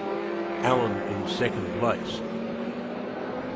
Exisa back is about to be gobbled up by Alisi, and across the line, the puff of smoke as Crystal selects another gear, moves up to 6th in that beautiful Ford Sierra. Fastest lap of the race so far. Won't be a surprise. Stillwell at 1:42 in the Sierra, and that compares with a 1:43.6 for Alford and a 1:43.4 for Allen in the BMW. So Stillwell is gaining on the leaders. So he made up 1 second in spite of the traffic. So that's why I sense that he's in it. He's in this race. Might be the last lap, but certainly. Meanwhile, Mogg and Cesa having a ding-dong battle. Allen, a little bit to do to get up to Alford still, over a second. And Alford's kicked away. I underestimated his speed earlier, so he's now posting his best sector times on this lap. So he's feeling confident and comfortable in the car. Meanwhile, still up to 5th. Oops, we've got somebody in the grass. Now, is that just... It looks like it's been a spin because it's pointing in the wrong direction. I can't pick up the number. We'll just hope that we can get it going again. We don't have a safety car. Although a safety car would benefit Chris Stillwell. Oh, Stillwell we would be quite pleased about it. So out past Exisa comes Chris Stillwell. That means he's up to 5th. No, he's up to 3rd. That's a pretty impressive drive so far. And again, passing cars in traffic, he still made a net gain on Alford on that lap. Although it is now 6 seconds with 3 laps to go, he may not get there. Alford's doing a very, very good job. Alford has certainly gapped Alan. Yes, Alan's very now vulnerable to Stillwell. Exisa, Morgan, Singleton, they're all around the same place. Henderson had sort of got lost in his charge a bit earlier, but he's now suddenly picked up the pace again and up to 10th in the Kluger Turbo. Now we see, I'm sorry, I just cannot get the number on that Commodore, but it appears not to have fired up, so it's still parked there.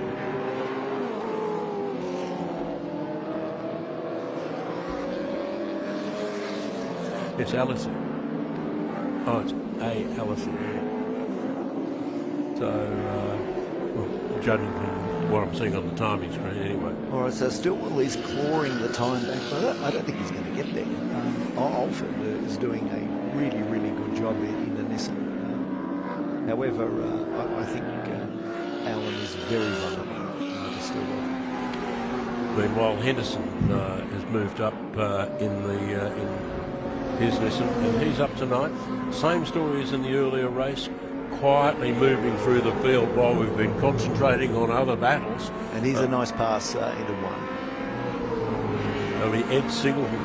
Oh, and just a touch there and around. He's going to go around. He has to lock on those brakes very hard. Like 2 Buffalo girls and bogs in the gravel. Okay, so we're going to get a safety car for sure. Telecom Mobiles has just lost reception, and is he going to be able to get it out of there? And Singleton's got going again. I don't know.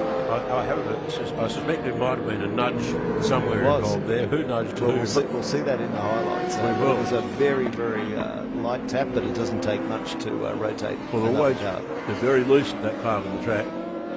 So, yellow a safety car hasn't come out, so that's the final good. lap. So that's a good thing. But it'll be a yellow flag on that sector. So, meanwhile, that allowed Henderson, started at the back of the field, to come up to 6th position. And there's Stillwell who's just locked on the bumper of Allen, so he's super vulnerable. He was about to pull out and pass. Didn't quite get done then, but he has now. No, yes, he has. Well, this is checkered flags now about to come out, and Alford's just done an enormous job. He's done a great job. In second position, as they come onto the straight, it was Chris Stillwell. Alan pulled out and see if he could do something about it, but no, it was never going to happen, was it? So that was a very good win for Alford. Singleton a bit lucky to get away with that, spinning towards the inside of the field without actually coming into contact with the wall. He'll be disappointed because he's finishing in 11th. He will be disappointed.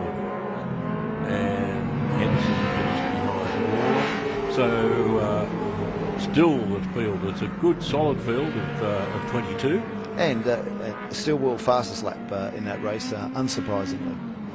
141.74, and Norm Mogg thinks about what might have happened or might not have happened as he looks at the rest of the race on the gravel track. Well, I think that was a very. I think the outcome was very fortunate. No one hit the inside wall, and the damage looks very, very minimal. Yep, if any. I think it's just probably need a wash and polish. So it was indeed car 40, LEC, who who retired during the circuit, and Mog looks at the corner. I don't know if there's any body damage, any witness marks. Well, no doubt There'll be. see. He would have felt it. Yeah. If you suddenly find yourself At 180 kilometres an hour, a tap in the side, it can be as light as anything. He'll be able to feel it. He doesn't look well pleased with it all, but there you go. But could have been way worse. Here come the results. Anthony Alford in first. Chris Dahl, great drive through from the back of grid for second. Rick Allen in the BM third. Steve Exisa, followed by Terry Lawler in fifth. Brian Henderson also from back of grid, followed by Jamie McDonald, Neon Nerabecki, Garen Gerwin and Chris Rose round out your top 10. Ed Singleton still got home in 11th. Michael Wajisi in 12th, and after them it was Kyle Alford in another Nissan. Tankari Robinson, Foster in 16th, Woods in 17th, Patterson 18th, Young in 19th, and Vanderburg in the Volvo finishing in 20th position. So there was plenty of good action, some great drives, particularly from Chris Dahl and Brian Henderson. As we have a look inside the... But Alford did the best job. Alford did a great job. So here's Allen being swamped at the start. Predictable, but he did fight back. And Alford had a good run off the start there. Car 41, the little Patterson Corolla hung out to dry out there. And the back of the circuit, the action was coming thick and fast. Alford and Exisa having a great run. Too wide around Corporate Hill gets everyone's attention. Particularly if you're in the driver's seat. But it was Alford. Ultimately, he was able to stamp his authority over Exisa, who then came under fire from Allen in the BMW. Then, meanwhile, this was a battle that raged all race long, 7 and 6. Norman Bogg in the Walkinshaw Commodore and Ed Singleton in the slightly earlier Commodore.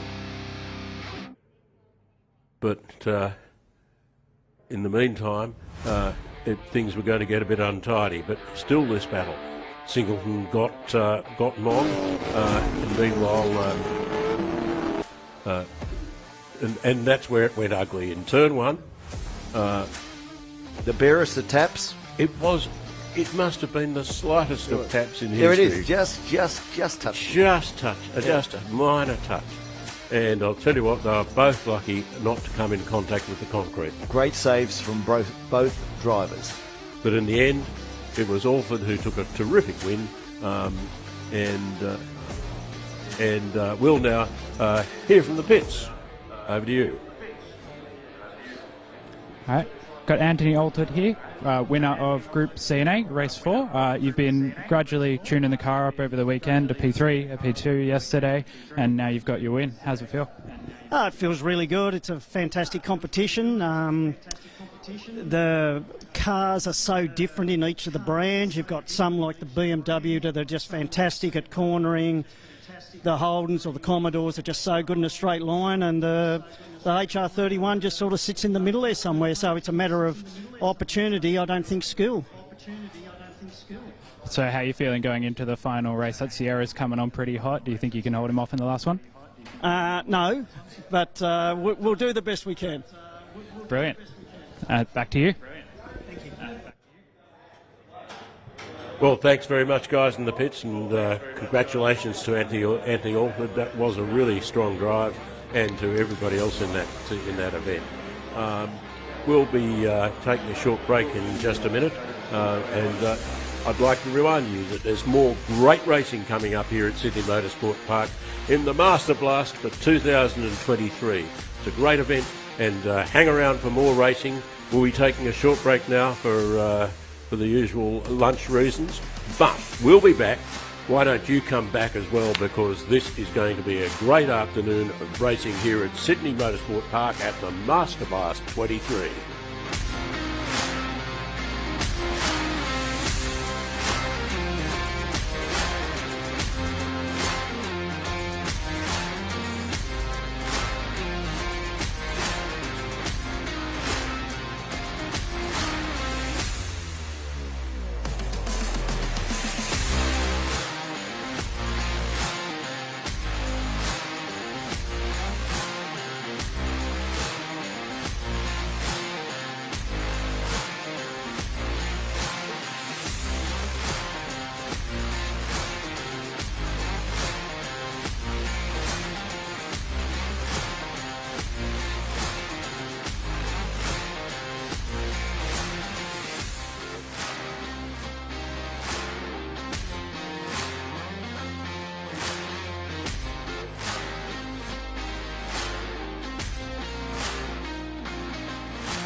Welcome back to Masterblast 2023, and we'll be with you very shortly for the first race after lunch. But firstly, over to the pits. Good afternoon and welcome back to Masterblast 23. We're coming down to the pointy end of the field now, the pointy end of this race meeting. It's very exciting. We've got a few of the big races coming up, a lot more laps and a lot more on the line, Jana. Yeah, we've already had some amazing racing today already. A lot of the categories have gone out and doing a couple of runs. Now we've got the Enduros coming up, and we've got some categories doing some other races to finish off their calendars. So we've got some good racing ahead. Yeah, the points are on the line. The Deswall Trophy in particular is going to be very exciting in the sports sedans, both the national and state series vying for that big one. We also have the heritage cars coming up for the first time today, so definitely look out. We've got the classic cars and we've got the modern Toyotas, so look out, we've got everything coming up. So stay tuned and stay with us.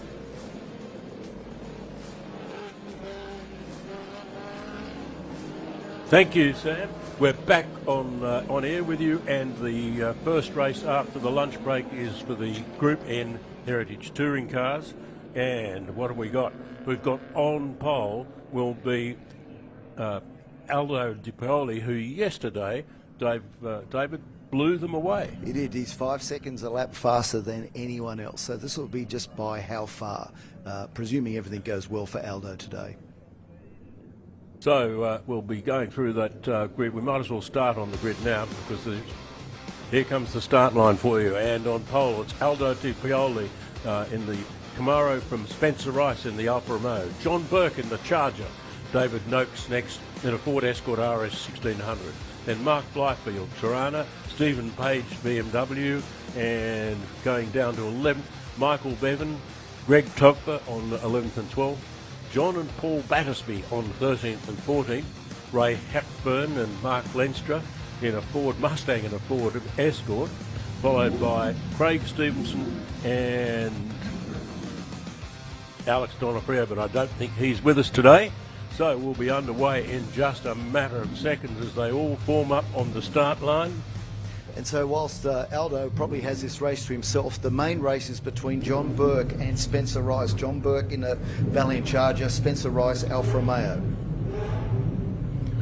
The last cars are taking a little bit of time to come up on the to the grid, but what a great variety of cars, from Minis and Tiranas, Mustangs, BMWs, and a lot of Fords, and a big Chevy out front. The 5 second board is out. The lights are on and they are out now.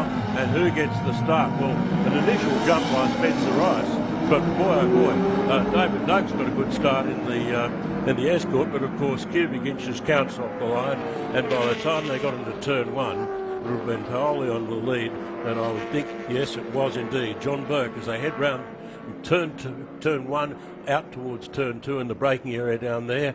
One of the Battersby Minis 271 flying up the inside there, the outside of the track between 2 and 3. And, one of the Tiranas gets by the Volvo of Loris Mariotto in the Group NB Volvo. So here's this great battle which David Stone predicted, and we've got Burke having a crack at Rice already on lap 1 on turn 4. Aldo didn't make a great start, but it didn't matter. He had enough cubic inches once he got going to take a comfortable lead through turn 1 into turn 2. That's where the battle will be behind him. Spencer Rice, who'll be quicker around the back part of the circuit. John Burke, who's got David Noakes in the escort, annoying him. They both have pluses and minuses on different parts of the track. Round Corbett Hill they come. Burke settles back into third at the moment with Noakes nipping at his heels in the little escort, allowing Spencer Rice to make a bit of a break. 0.8 of a second, in fact. And something has happened out of turn 15. Aldo in the Camaro has pulled off. Well, there's a shock. Well, it certainly opens up the race for everybody else as car 96. Yesterday's winner, 5 seconds a lap faster. So he's managed to get the car moving again. Now I wonder what kind of happened there. And in the lead, as for the first time across the start-finish line, will be a battle between Spencer Rice and the Alpha, which is resolved very emphatically in the favour of the valiant charger of John Burke. Third, we Noakes. Then Topfer comes through. Now we look at the fabulous-looking charger coming in between turns 1 and 2. Up to the braking area of turn 2, which is where Spencer Rice will close the gap, and so will Noakes in the escort. But that charger has got the straight line speed. Those things always did have straight line speed. They have. Now Spencer Rice will be trying to get under the charger into turn 4. He's not close enough here, but he may well be able to get close enough to make a move into the right-hand hairpin. That's turn 15. David Noakes is also in touch as well. Well, Noakes now seems to be closing up on the back of Spencer Rice in the Alpha. Both beautifully prepared cars. Look at absolute picture out there on this beautiful afternoon at Sydney Masterblast. But it's still Burke in the lead. I don't know if we've seen the Camaro come into the pits or if it's parked somewhere. Yes, it has. It's made up, which is great, because otherwise we might have had a safety car out. Let's hope that he can bounce back for the last race of the day. Yeah, so we see he's obviously got some drive because he's able to drive it back, but clearly not enough. So Rice couldn't quite make the move into turn 15, but he's now locked onto John Burke's bumper, and then his next potential move is in the braking zone in turn 2 if he can be close enough.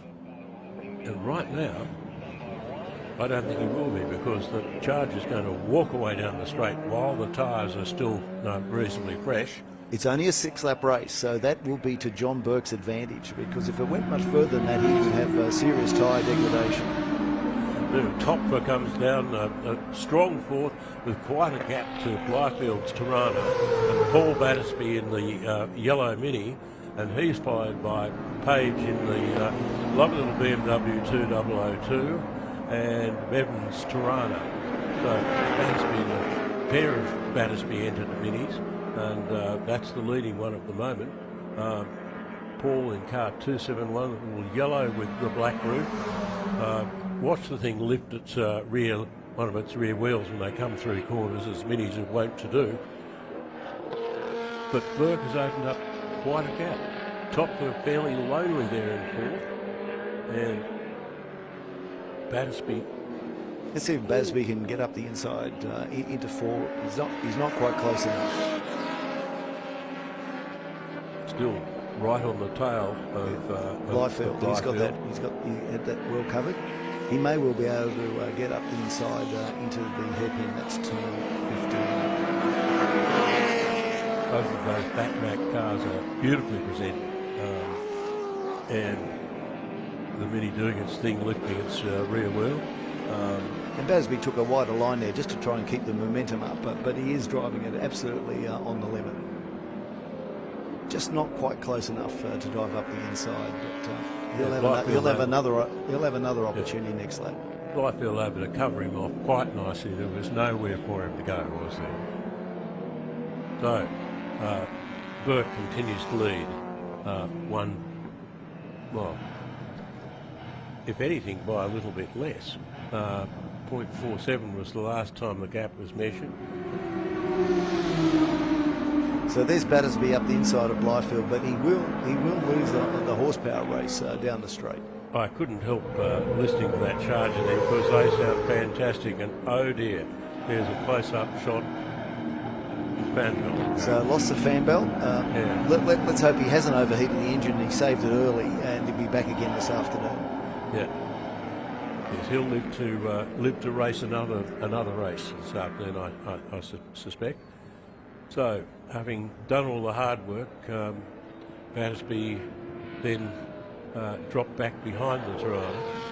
I think Battersby is a greater chance to pass this lap, either in form or in turn 15.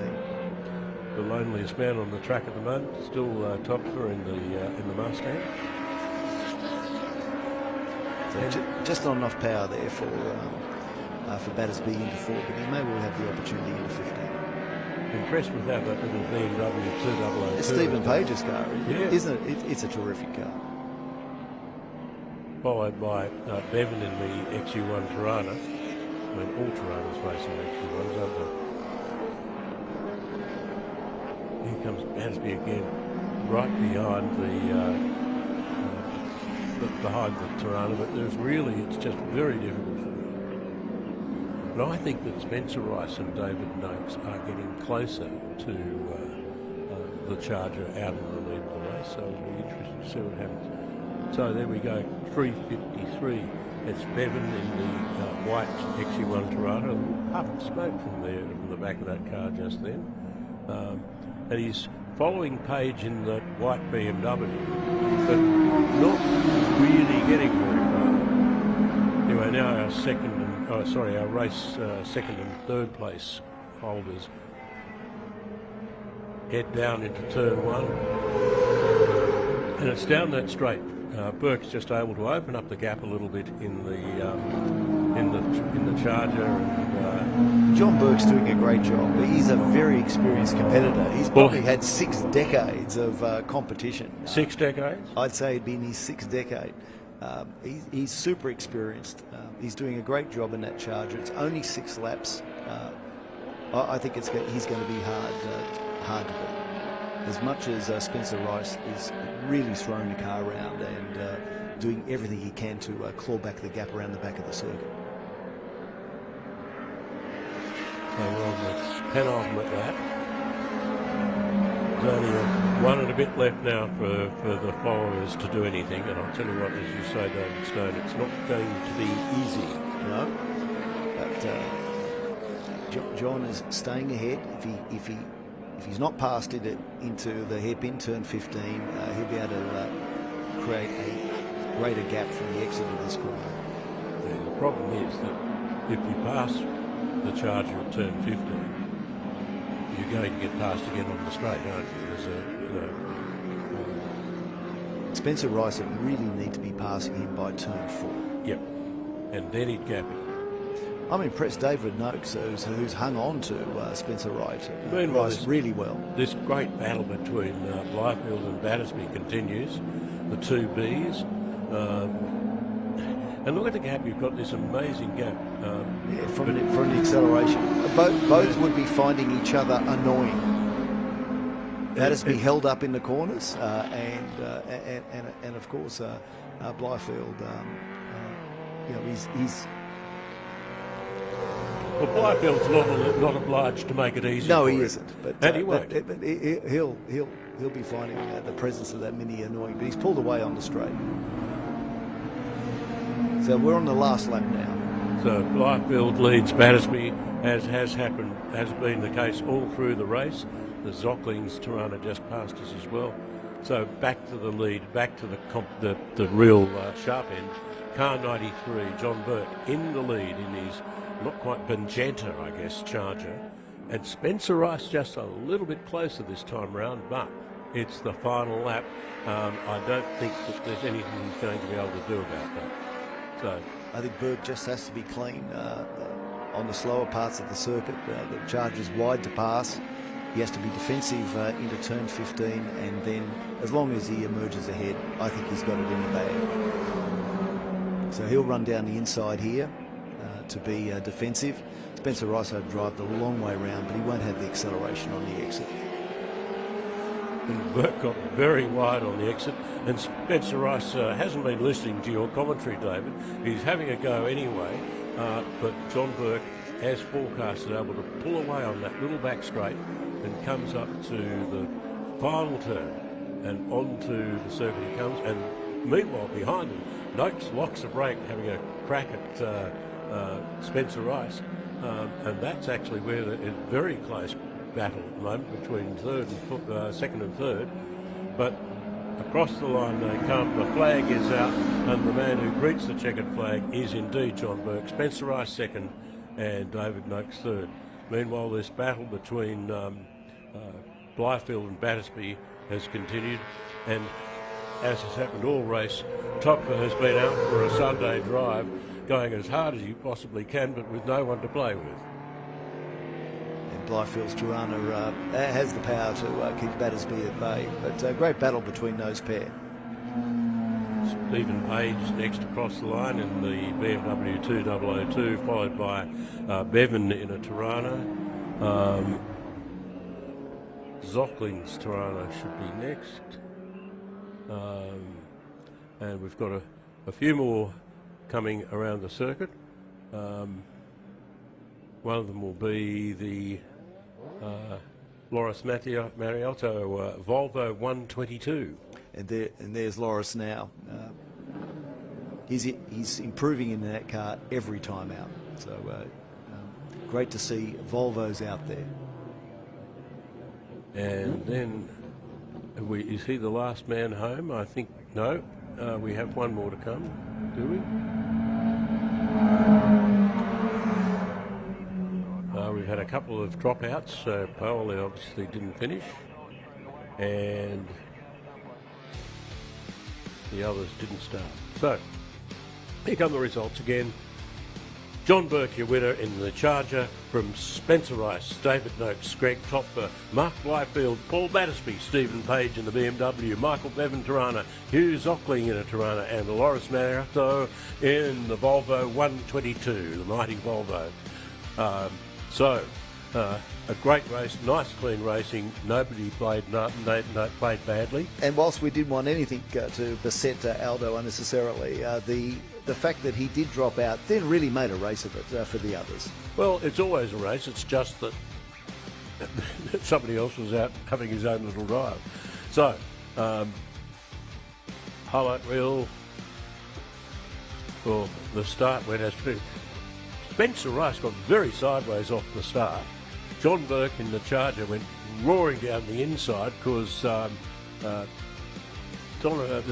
start in the Camaro wasn't great, but then he was off to the side of the road, limped the car back to the pits, and we're told it was a broken fan belt. But the real dice of the whole race was this one between Blyfield and Paul Battersby in the Tirana and the Vinny, two very different cars. Back in Bevan, had spent a race blowing a little bit of smoke there, but following Stephen Page in the BMW.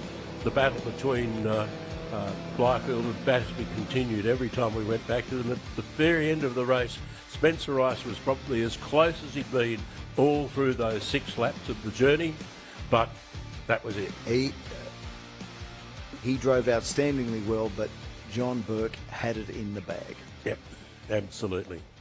So,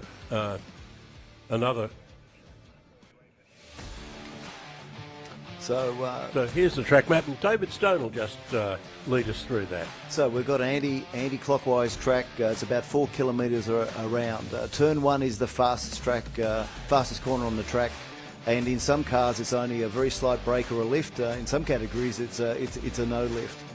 Most of the passing opportunities happen in turn 2 and into turn 4. It's a bit nose to tail from turn 5, 6 and 7, but then we get back to turn 15, which is the downhill right-hand hairpin. Great passing opportunities there. Strong acceleration out of 15 through a kink in 16, and then the complex of turns 17 and 18 leading onto the main straight. And that's a lap of Sydney Motorsport Park. A circuit upon which you've driven, and in fact so have I, hundreds and hundreds and hundreds of laps. And established for the MotoGP a very long time ago. Yeah. So there we have it. That's your Gardner GP circuit here at Sydney Motorsport Park.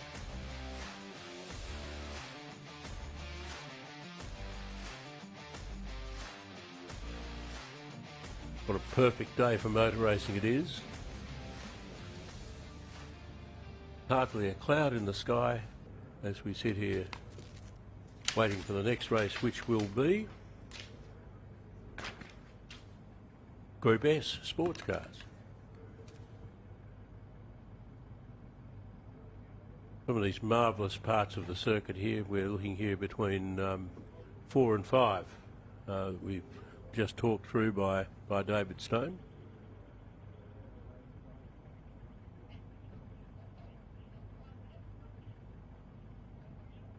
As mentioned, our next race is classic sports cars. The Group S is the CAMS category. And here are the highlights from this morning's race, where you had a pair of V8s on the front row, Steve Konstantinidis and Ray Nuckwitz on the outside. But the guy who made the outstanding start was definitely Andy Purvis in the yellow Porsche Carrera. All through the race, one of the highlights was the giant-killing antics of Simon and Damien Meyer in the 2MG midgets. Steve Konstantinidis, meanwhile, had dropped back, and at one point there, the Myers are after this huge Corvette with their pair of MG midgets, and Konstantinidis was getting out of shape, but it was Terry Lawler then who came from a bit back in the field at the start and was going really, really, really hard. Then there was a mighty battle as the Myers tried to have a crack at the Calvert Jones Porsche, and down the outside went Simon Meyer, and what a pass that was. That was one of the highlights of the race. And then Damien Meyer followed in the blue midget, and Calvert Jones must have been going around the outside in turn 5. How good's that? Yeah. Round like two Buffalo girls. And Narkritz and Konstantinidis were working their Corvettes hard. Purvis was working even harder to keep them at bay. And there was a little bit of a love tap when Konstantinidis, I think, just didn't notice and didn't expect Damien Meyer to come down the inside. And then he had an enormous spin. And James Calvert Jones did a really good job. He went this way and that way avoiding that darn Corvette, and it must have really got his attention. Damien Meyer down the inside of the Nuckwitz Corvette, but meanwhile it had been Terry Lawler had gone and left them all alone. And now we'll just, before we come out with these cars, we'll just throw to the pits. Over to you, girls. All right, we're here with John Burke, winner of Group N Race 3 and driver of this beautifully presented Charger. Tell us about your race, John. I missed that. Tell us about your race. Enjoyable race. The Alpha was most convincing. He's been convincing all weekend. We've had a decent old battle all weekend, and I just love it. Yeah. So. How do you find the challenge of, you've got obviously, far more displacement, the bigger engine, the harder car to drive probably, versus that little Alpha? Hard on brakes, hard on tyres, amongst the nimble little cars. It's it's a battle. But it's all part of the challenge, right? Yeah. Yeah. Part of the fun. Yeah. Beautiful. All right. Well, congratulations, John, and back to you guys. Thank you. Thank you. Well, the cars are out on track now. The Group S classic sports cars are out there now, and as having put the car on pole. Terry Lawler is on pole, followed by Andy Purvis in the Porsche, Damien Myers midget, followed by Ray Narquicks in the Corvette, Simon Meyer in the silver of the midgets, James Calvert-Jones in the Carrera in sixth, Stephen Smith, Datsun 280Z, Bill Robinson in the Carrera, Doug Selwood in our Feta GTV, Rob Durson in a Datsun, followed in 11th spot by Steve Constantidis after his huge spin, Damien Daly in a Datsun 2000, Kent Brown MGB, Matt McGrath Alfa Romeo, Michael Tresillian in the Datsun 2000 Sports. At his third race meeting, Harry Britton in a Datsun, followed by, where are we? Tony Antoon, Rose, Gutel and Irwin. The others I don't think are starting. Barber and Caneen's Porsches were both order combat after yesterday. So Terry Lawler should take the win in this event, but he may not lead into turn one because Purvis will probably be able to get good drive. Purvis demonstrated in the last race how quick that thing is off the line. The other battles to watch will be the Myers in their midgets. They will be swamped a little bit at the start, but they will want to make up those places, if lost, in the braking zone in turn two. So we've got a real mixture of cars. The last cars are now in place. The MGB is just bringing up the rear now. A couple of MGBs out, 3 MGBs out there as a matter of fact. So 5-second board has gone out. The revs start to rise. Terry Lawler won't want to overcook it off the line, but gee, when they get away, Purvis, as forecast, gets away beautifully. Damien Meyer in the midget overtakes the Shelby in the first part of the start, which was pretty impressive stuff. But then I suppose that if you're driving a Shelby and you don't want to break something fragile, doesn't matter. Tony Antoon in the red Shelby, followed by Kent Brown in the black MGB with the silver stripe, and he's just been taken by the Tony Antoon Shelby. And Michael Tresillian driving around the outside of Kent Brown to get a position back. Michael Tresillian's done a great job there. That was reasonably brave and well executed.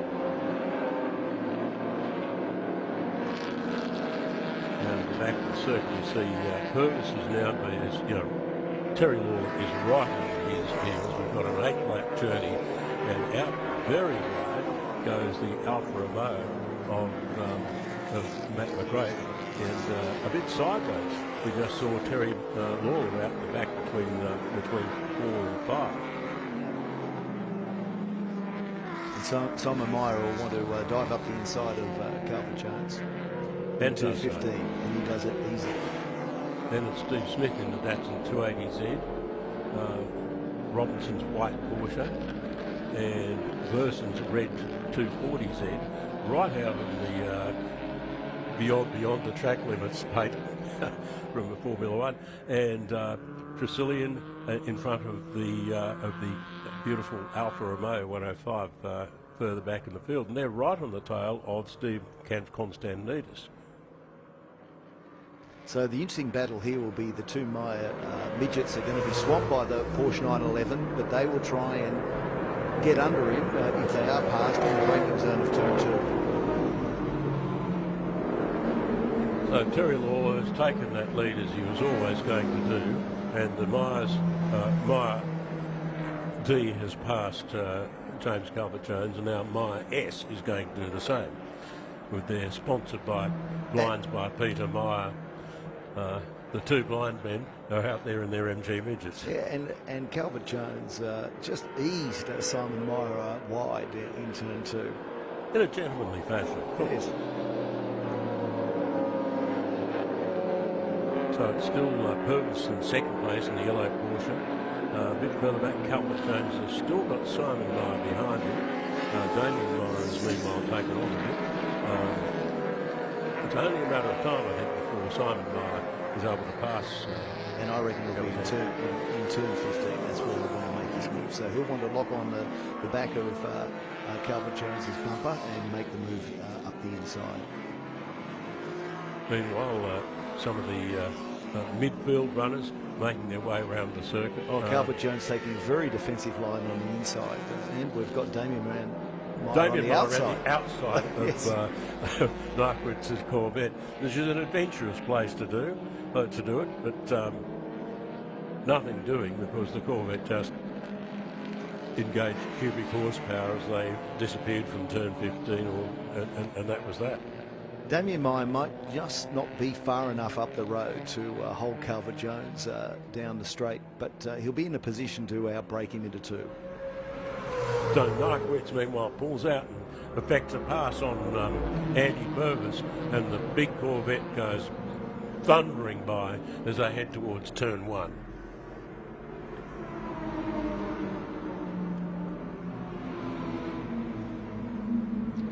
They head up up to turn 2. Andy Purvis will close the gap a little bit, but nothing doing there at this stage. And that beautiful C2 Corvette disappears in the distance, for now anyway. And no surprise with... Oops, we've got a car in the gravel, and that's Steve Smith in the Datsun 280Z. And we can see the rear wheel spinning, so he's trying to get it out, but he's stuck for sure. The question is, where is he? He's at the end. He's at turn 1. Yeah. So he's gone right on turn 1, which is about the fastest corner on the track. Will they be able to get him out without a safety car? Let's that hope is so. the question. We live in hope. Meanwhile, the Myers are together. Meyer and Meyer follow Calvert Jones. We've got around the outside. We've got for Damien Meyer, but he'll be outgunned to turn 16. There's no doubt that having a couple of brothers who are former national karting champions racing nimble little cars like this make some entertaining racing. At the moment, we don't know whether the Datsun has got moving again. The answer is no, it hasn't. We're just looking at the screen. We can see where it is, and we don't see any sign of movement. So Terry Lawler has now stretched his lead to almost 6 seconds, and not surprisingly, he's the fastest guy on the track. He's the only car that's in the 1 minute 48 second bracket. All the others are 50 and 51s. Meanwhile, we've got Rob Burson on the tail of Damien Daly in two very different Datsuns.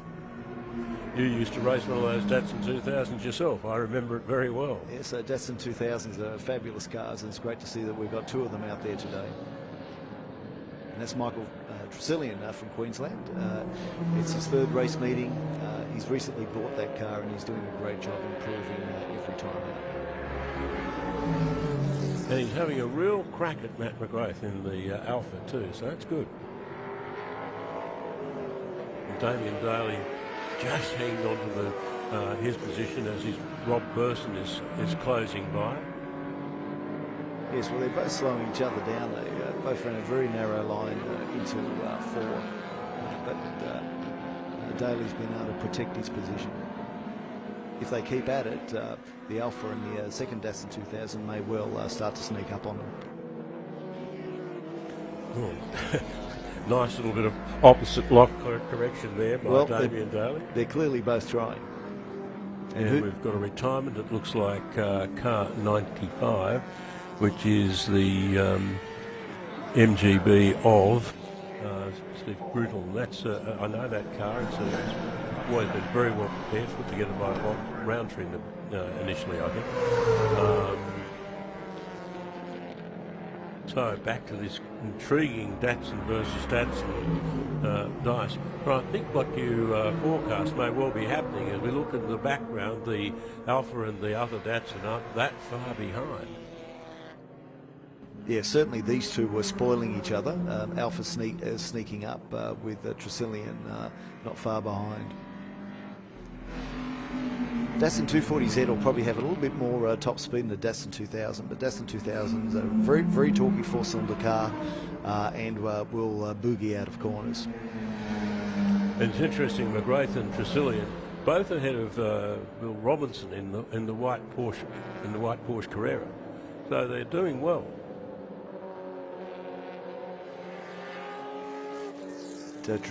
Tresillian's Datsun 2000 painted in the Nissan team colours from the late 1960s, so they've kept that heritage flavour. The car looks fabulous, got a hard top on it. Where Damien Daly's cars, he's had the windscreen removed, and it's a far lighter car. It's more of a Golf Datsun. It is. So he's now just drawn away a little from that 240Z, so I'd be confident he can stay ahead from now on. Yeah, and I think Tresillian's just dropped back from McGrath a little bit too. But this is quite a battle, 240Z versus Datsun 2000 that's happening here. And that's for 8th and 9th position. So Daly covering his position on the lead in there. Burson taking a fairly tight exit, and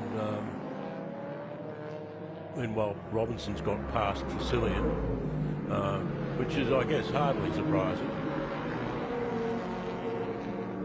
Simon Meyer now having a crack at Damien as they head through turn 1, and boy, aren't those guys going for it hammer and tongs. That's probably the closest dice of the race at the moment, and so often you see this in historic classic sports car racing. But so the Myers will be saying to each other, "You're helping me, or aren't you?" And the answer to that is no. Very interesting shot on screen. It looks like that photographer is actually in the middle of the circuit. Trust us, he's actually up on a bank and behind a wall. So here's the advantage that the Mayers will have over the Porsche, and he's going to try and jam it up the inside into 5, but there's just not enough room to be able to do that. And Terry Lawler drives this Shelby so well. Steve Constantine just went past us. I'm just looking for what he's in 15th at the moment, so he's obviously had an issue unseen by us at some stage. Yes, he's speed limited for some apparent reason. And Smith, they've obviously adjudged his parking spot to be a reasonably safe one. Yes, he's far enough off the track, and there'll be a local yellow there, so there won't be any passing in that zone.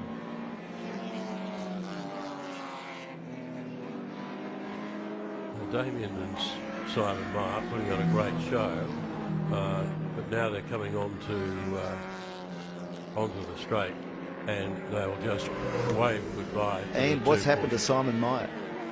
He's something has happened, because he's now obviously retiring the car. He's just limping it back. I thought the front left like it was a bit low just a second ago. He's going very slowly. He's now pulled the car off onto the grass, and I don't think he can roll in the pits from there, so clearly he wants it out of the way. And Michael Rose in car 87, that very nicely presented MGB, has obviously also had a problem because he's driven back into his pit and retired it there. Looks back at the car in disgust, and now Damien Meyer is on his own to do battle with the Andy Purvis Porsche. Well, he's still a chance to finish in front of Purvis if he can get past from now on, as he's doing, and gap Purvis by the time they get on the main straight.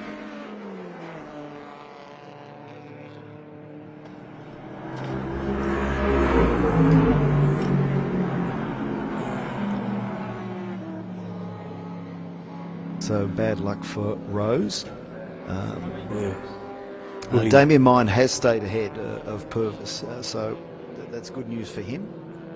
Now can he also get James Calvert-Jones? Well, Narkwitz and Calvert-Jones are having a battle of their own in the meantime, but Narkwitz just pulls away up that little straight, and there's nothing that Calvert-Jones can do about it at this stage.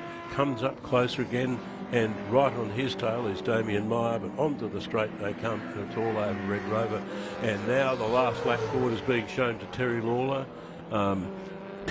Almost 10 seconds back down the road will be Ray Narkwitz. They say lap the car 114 Alfa Romeo of Irwin, very nice looking car. Car 65 Narquic's a strong second as they head off on their last lap.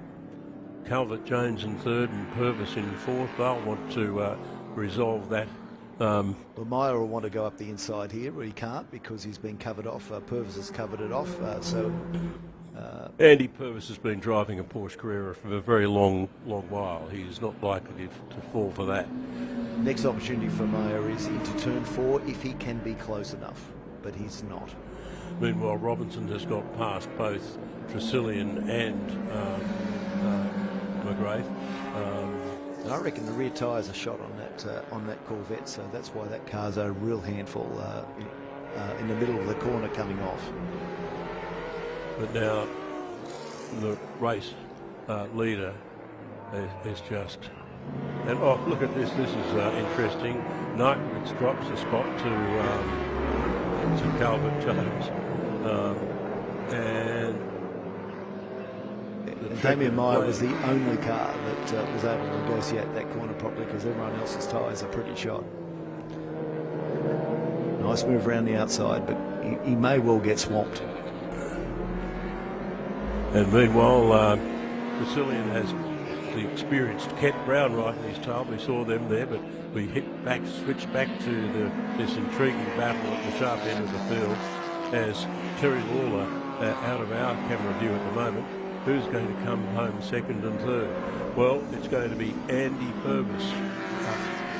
The checkered flag having already just been shown to Terry Lawler. Andy Purvis comes back to second, and bad luck Damien Meyer. Narquitz just he exercises the cubic inches.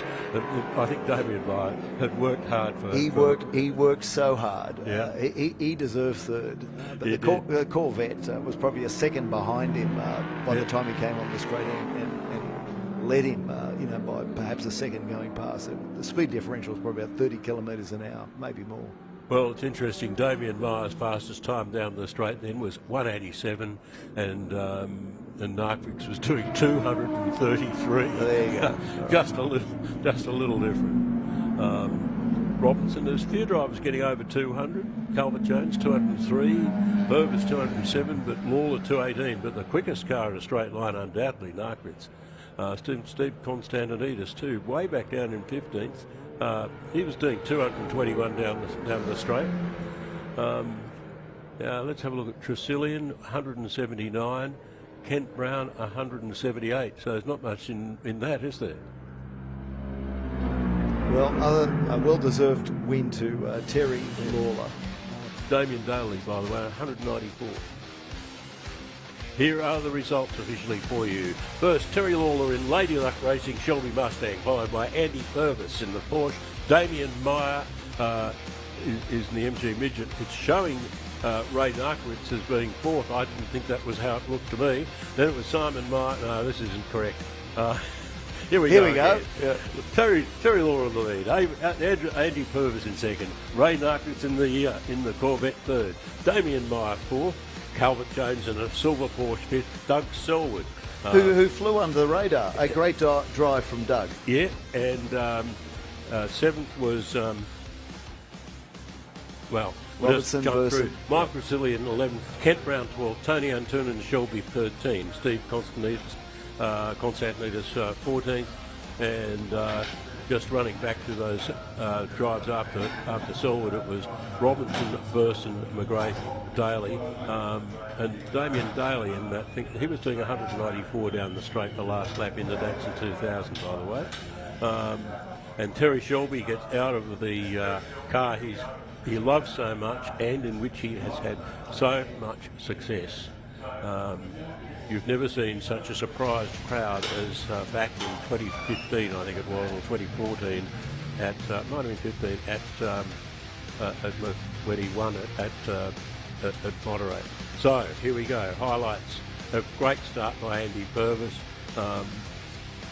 Terry Lawler obviously realised there was no point in putting the car through hell as he left the line, and then because he knew he was going to get them soon anyway. Out wide at one point went Matt McGrath in his battle with the Datsuns around him. And if you want to know how hard the Myers drive those midgets, the way that Damien Meyer just came onto the straight there is an illustration of what they can do with those things. Steve Smith was an unfortunate retirement, spending most of the race in the sandpit. Damien Meyer demonstrating how to drive around the outside of a Porsche, and here are the two MG midgets together. And suddenly something goes awry with the silver midget, and Simon Meyer goes in for an early bath. This was a great battle here with Purvis, Calvert, Jones, Narkis and Damien Meyer, all very different motor cars covering a very small amount of ground.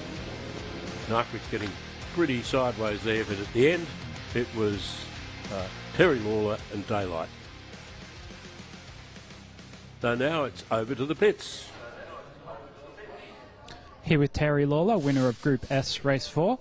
Terry, that's 3 from 4 so far. It's been a good weekend for you, but pretty simple, lights the flag. Tell us about your race. It was pretty easy, but we've got another 10 lapper this afternoon, so I did back it off the last few laps and try and preserve some rubber this afternoon. But the car's going great, and really happy. How are you feeling ahead of the longer race this afternoon? Obviously, in these older cars, it's going to be exhausting. How do you think the car's going to hold up? Well, yeah, I'm running 2 cars, so today I've got to do 52 laps, so and then drive to Central Coast home, so it's going to be a long afternoon, but we'll be right. And then the car itself, obviously, it's a pretty special bit of kit. Tell us a bit about it, its history, who raced it, where it's been. Yeah, it does have a lot of good history. We've taken it to America.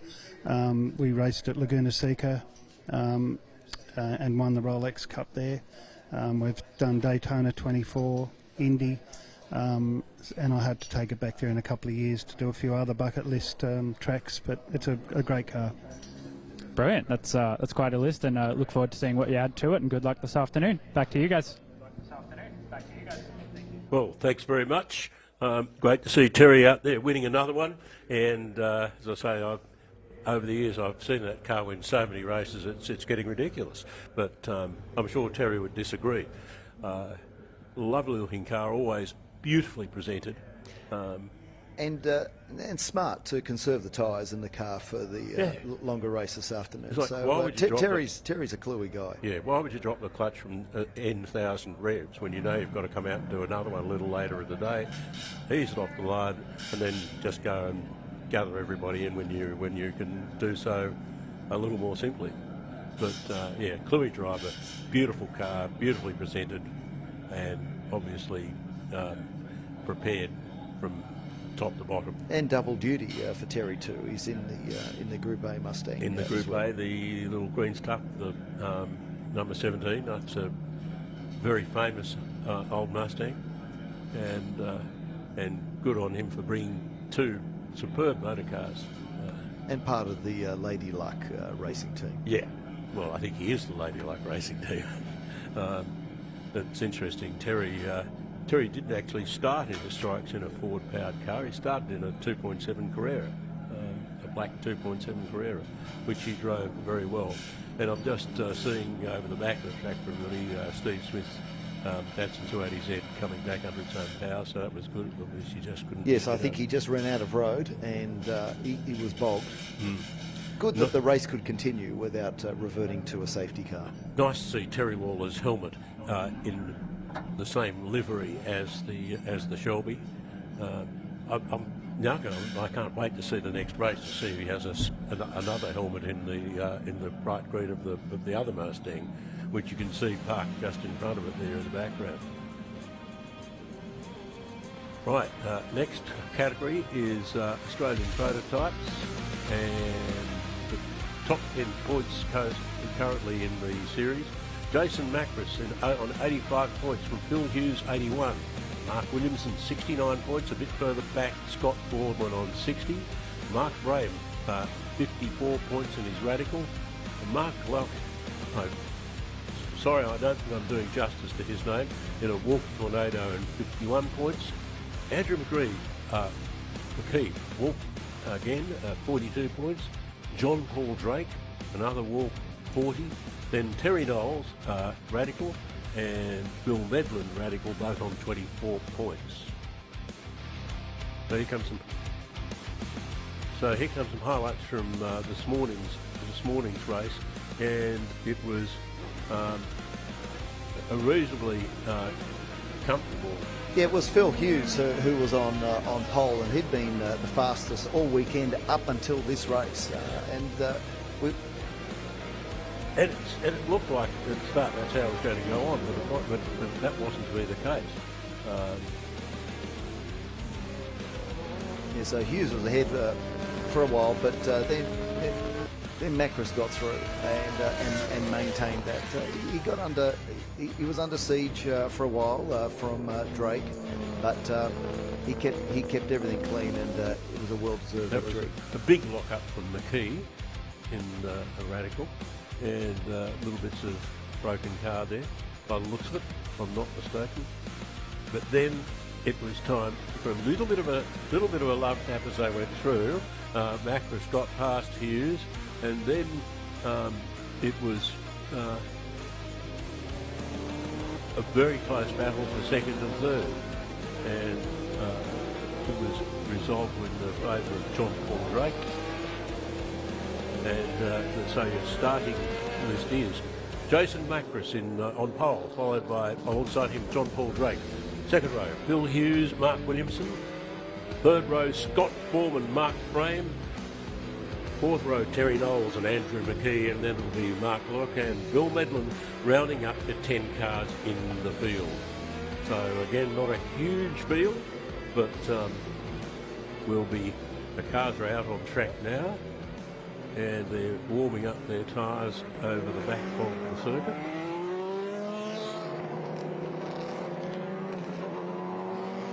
Not quite sure how much heat they're getting into them doing those relatively slow speed ducks and weaves. It's putting a little bit more heat in the temperature now, in the tyres now. But, so the man to watch here will be Phil Hughes, who has been, up until the last race, the fastest, been on pole and won the earlier races. So he'll be starting out of position 3. He's got something to prove too, because he's in second position in the championship. And presumably was leading the championship until the last race. So indeed. So you've got John Paul Drake in second position. He'll be looking to spoil it for all of them. And I think it's between those 3. So it's Macris, Drake, and Hughes. Yeah, they're the 3 to watch. And there'll be tyre conservation because there's 15 laps, so they're about to take the green. Okay, the lights are on. When they go out, they can start racing, and the lights are out now. As they head flat-jack into turn 1, these things are seriously fast, aren't they? Macris got a good jump. Hughes up to second.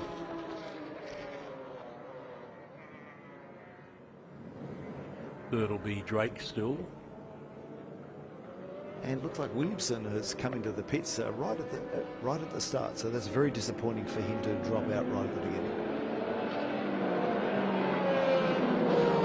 Indeed, he has dropped out. Yep, I've just seen the car down there. So out in the front, sharp end. Well, here we are back in the battle for fourth, or fifth. Foreman in the orange and white car. No, sorry, that's Bray. No, he's in sixth with Borman ahead of him. And there's nobody, very few people on their own. McKee a bit on his own. Other than that, they're kind of 2 clusters of cars fighting their own battles. Yes, well, that's the battle for the Radical SR3 class.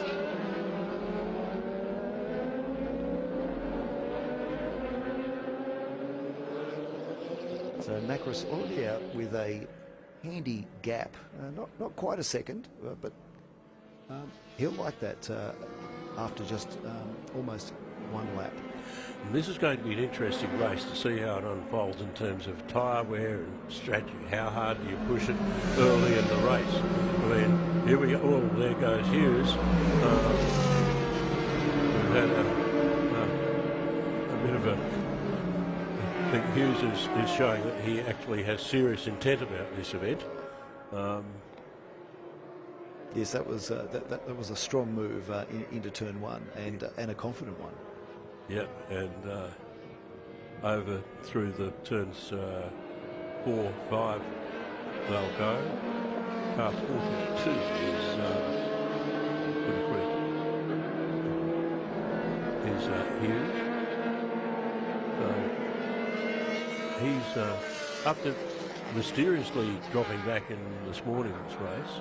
Interesting to see how he goes in this one, because 15 laps is on a 60 kilometres around. It's a fair way, and tyres will need to be conserved.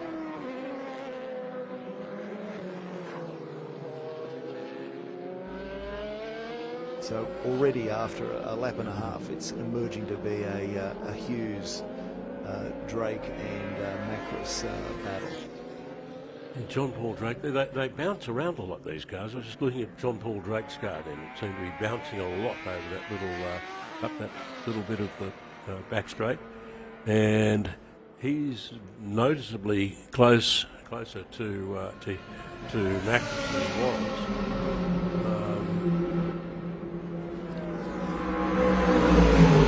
Here we go, the overtake for the lead. Beautifully done. Hughes down the inside into turn one, gets the job done before they even get to the corner, basically. He was in the draft. He was always going to pop the car up the inside. Yeah, he was in the job. draft. Well he done. was ready to race, ready to go. Well, there's a bit of elasticity in this lead, with Macris now closing up on Hughes again. Fastest lap at this stage, lap 2, was Phil Hughes at a 1:30.66. So whilst they can go quicker than that, I think that they are slightly underdriving the cars to be able to preserve the tyres. Oh, who was it that said you should win each race in the slowest time possible? Jack Brabham did. Jay Brabham, as I recall. And we've got now Drake running very wide into 15, but he's recovered. Did that suspension look all right to you then? I was just wondering. Yes, it's just it's a very stiffly sprung car, isn't it? The bodywork seems to bounce around as if it's only semi-attached to the rest of the running gear beneath. It hasn't stopped him from closing up the gap on Macris. I think that the first 3 cars will be a little bit of a chess game, certainly for the first 10 laps, and the real racing may well start in the last 5. See, Borman, Braham and Knowles. I think the Knowles car is an interesting livery, isn't it? And that it's the sort of thing you'd expect to see racing almost in England. It has that green, almost a British racing green look to it. That would be McKee, rounding out the rear of the field. So Drake's closed up. And that would be car 52, which is Medland. And he's had a little bit of an off. So that's at turn 2. So he's had just a small moment, but no harm done. Well, he wouldn't be the first person to have a lose at turn 2, and he won't be the last. So Hughes still having a very, very good run there in the lead. And it's just the gap between first, second and third sort of there's a concertina thing happening all the time. And you've got then a huge gap back from car 66 to the car number 7 of Borman.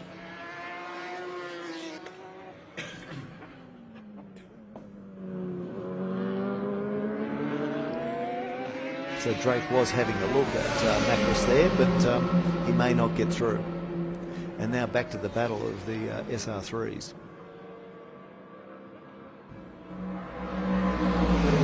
Borman and Braham, Knowles and Medland.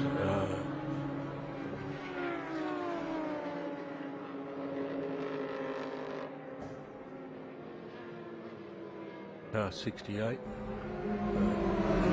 Knowles in the SR3.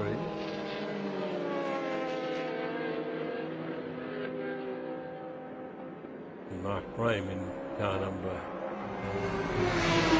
43, the orange and white car with a, I think, rather smart livery.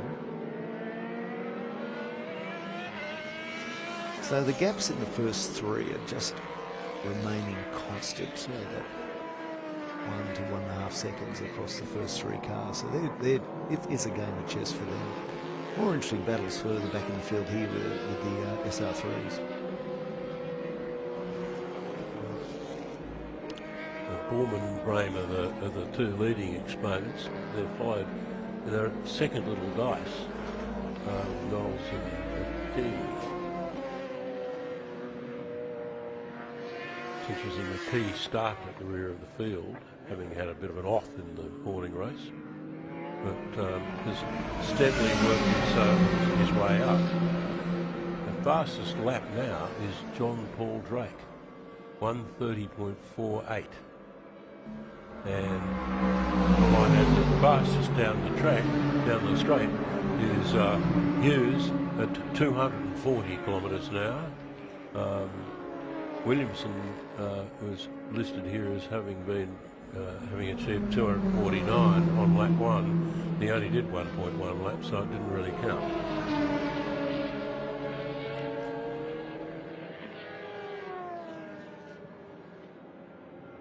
Although clearly what's happened with Williamson, he's come to the pits, had something attended to, and he has gone back out again. So whatever his issue was that prevented him to joining the start, he has been able to resume the race.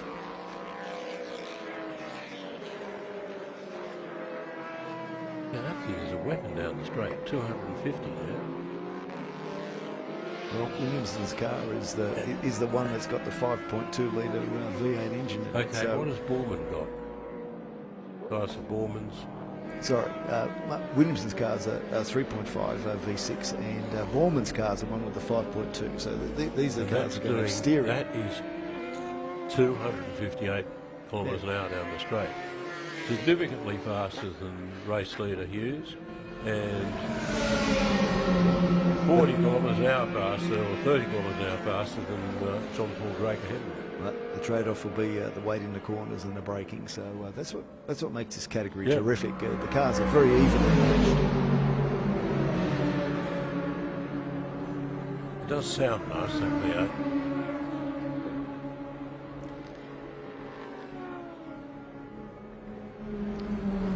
Well, meanwhile, lap 7 out of 15. We've still Hughes is still the man out in the lead. Having started from third, he very quickly stamped his authority on this one. I think, though, that now we're in the second half of the race, it's going to hop up a bit. So don't be surprised if we see some quicker times in the second half and some pressure being applied on Hughes from Macris and from Drake.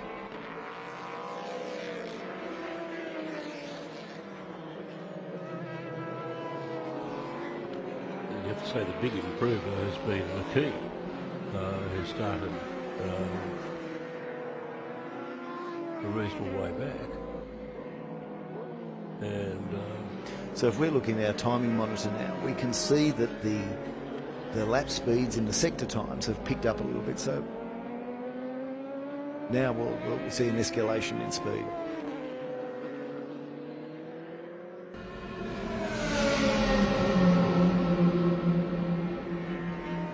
Mark Brame has been a category class leader when in the earlier race.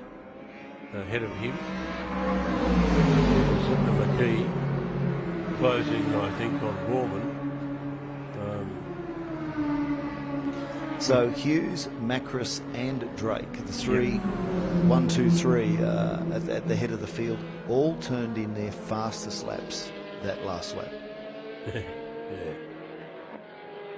And interestingly, there's a fair gap from the guys at the pointy end to, for example, to Borman. But they're doing he's doing a very similar lap speed to the people, lap time to the people ahead of him. But early in the race has managed to drop back quite a bit.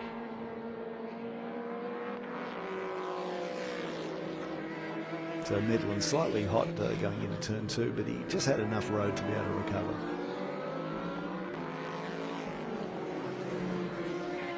pretty well perfect racing conditions today, though. I mean, at least you don't have track temperatures of 50.2 degrees or something, and we have a retirement.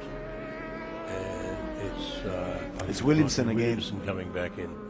So he's obviously he's either having a repetition of the earlier problem, or he's found a new one. Who knows?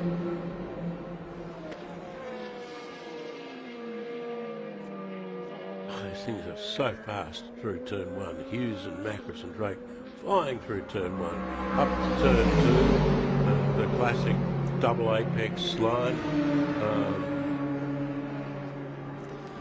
So the first three, Hughes, Macris and Drake, all turned in roughly the same lap times that lap. So it is a chess match at the moment. It's a game of strategy.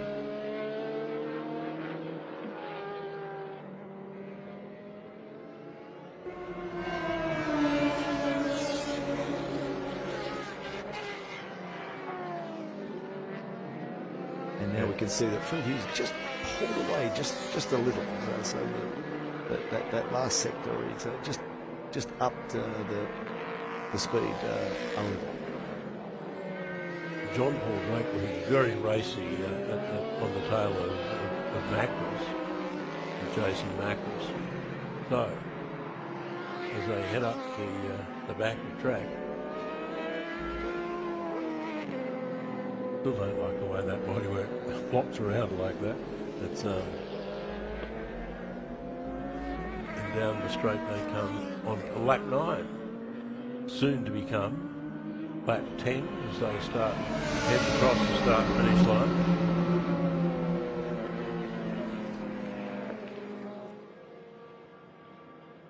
And McKee, who started rear of grid, now looking very racy to take fourth position from Borman.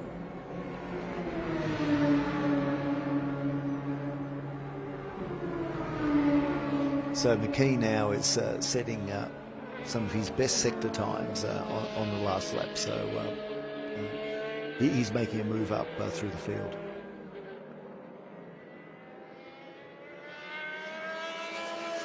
Again, because of Borman's immense speed down the straight, he's going to have to try and pass him on his first half of the circuit, so he can have a big enough gap when he gets onto the straight for the flying V8 powered weapon of Borman to not quite get him again. And again, the maximum speeds from the straight, McKee 235, Borman 261.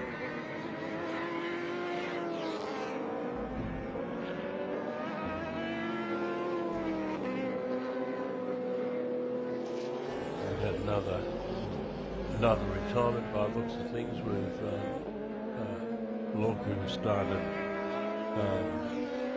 fair way down the field in ninth. So there's only we know only have 8 runners left.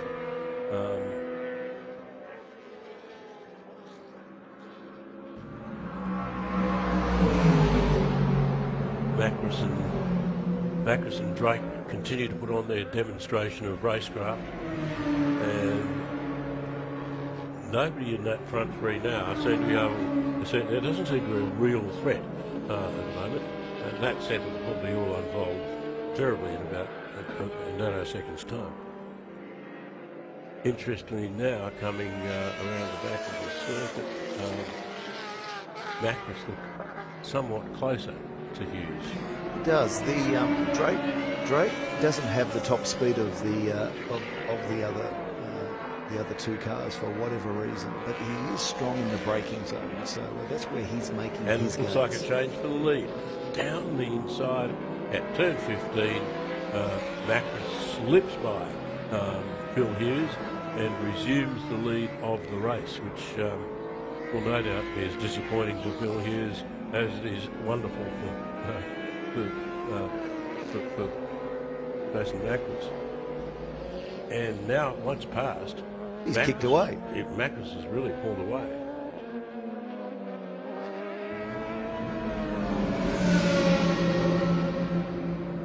Hughes having the benefit of the draft there, so he was able to close up on the gearbox of Macris.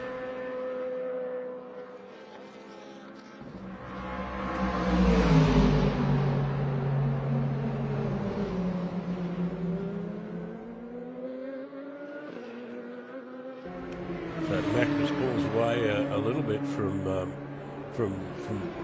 Hughes, and the gap seems to be coming down a little bit between Hughes and Drake. That's actually a shorter, smaller gap than the one from Macris to Hughes. So we've got Jason Macris in the lead with 4 laps to go. Bill Hughes and Tom Paul Drake. Then it's Borman and McKee. It looked like McKee might be threatening Borman a couple of laps ago, but that hasn't unfolded in any different form. We now have a great battle, however. It's really this battle. Hughes is now really under fire from Drake.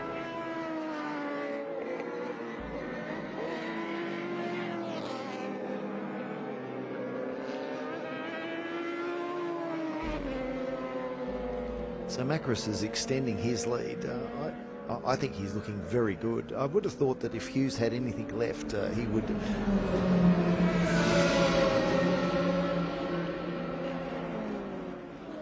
And here we have the move that changed the position in this race. Down the inside, textbook pass. Jason Macris past Phil Hughes, and they head off down the straight, and job done. Beautifully done. And now Macris has pulled out a 1.1 second lead over Hughes. In fact, it's 1.19. It's only 0.34 from Hughes back to Drake. I don't think Hughes can get there, but it's the battle now between Hughes and Drake for second position. I think Macris has got this. Well, we're on lap 13 of the 15, and certainly Jason Macris is looking increasingly comfortable. And the race has unfolded basically in the same way that the shorter race did this morning.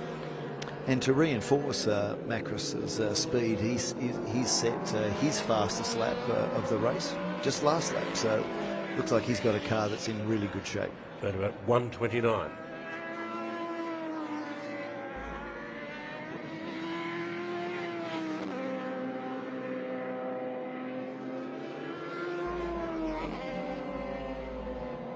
So the issue for Drake will be, has he got enough tyres to be able to make a move on Hughes? They may well be in a similar tyre position. Well, McKee has a bit of a lunge on Borman, but that didn't come off. They head down the straight. Borman's got the grunt.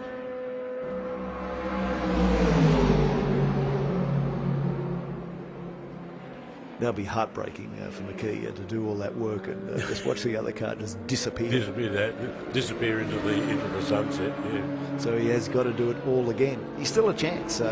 He certainly has more agility, and he's probably in a better tyre position than Borman. Well, he certainly had his car right on the tail of Borman the last 3 or 4 laps. So he may well get close enough. By the time they reach 10:15, that's what they'll be aiming for. May even be sooner. Look at that! What a huge gain there into 5. He certainly has got the and hand. Borman's now driving very defensively, which will actually make him easier to pass because he'll be slower. Is it going to happen this time? No, not close enough.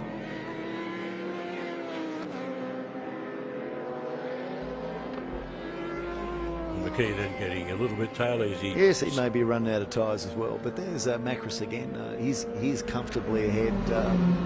He'll extend that lead to almost 2 seconds. The gap's dropped down in the last lap by about 0.4, but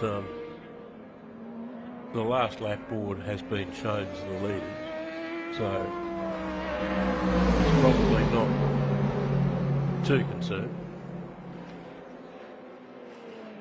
I think Drake just doesn't have the car now to be able to make a challenge onto Hughes, unless he's foxing until one of the very last corners. There's 0.3 in it.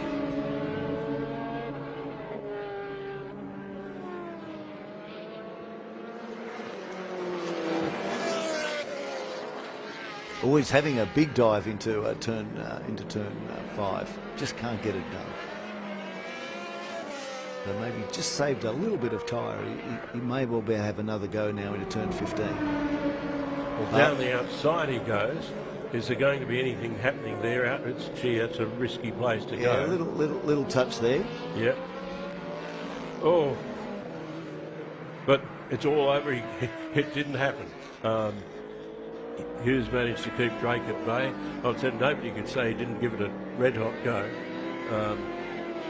Ambitious around the outside, but he had to attempt it. Had to give it a go. Then the checkered flag is being put out, made ready for Jason Macris, who takes another excellent win. Phil Hughes, be disappointed that he wasn't able to hold on to the lead that he... But held on to second, he'd be delighted with that. Yeah, he'd be happy with that. John Paul Drake in third. Now Borman and McKee. It's Borman leads McKee home. The cubic inches won on that occasion. Yep. A fair way back now to Mark Bream. As you said, this is the SR3 class.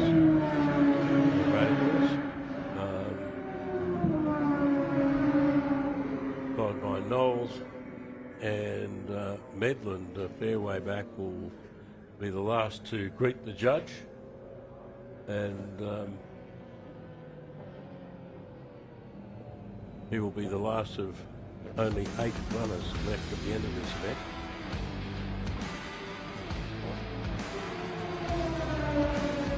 Here comes Medland.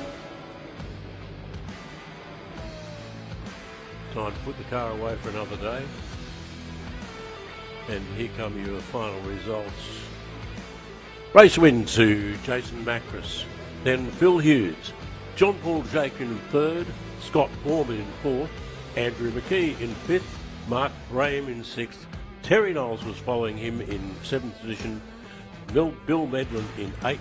And the other cars of Mark Lockey and didn't, and I've got here Medland didn't finish. Williamson didn't finish. There's our top 3 place getters. Well, he couldn't say that the car wasn't brightly enough painted. Well, there's well driven by Jason Macris. He's from South Australia. He'll be delighted he made the trip over here. He's done a great job. Yeah. Bright colours seem to rule in Australian prototypes. And suits those cars as well. Yeah.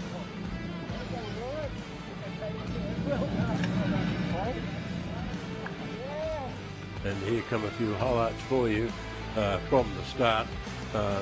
Phil Hughes came down the inside, really, really good start, and Macris managed just to hold him off, getting as the race wore on. However, it was the opportunity for Hughes to get into the lead presented itself, and he wasted no time. We had one spin in the middle of the race, which was car 52, Bill Medland.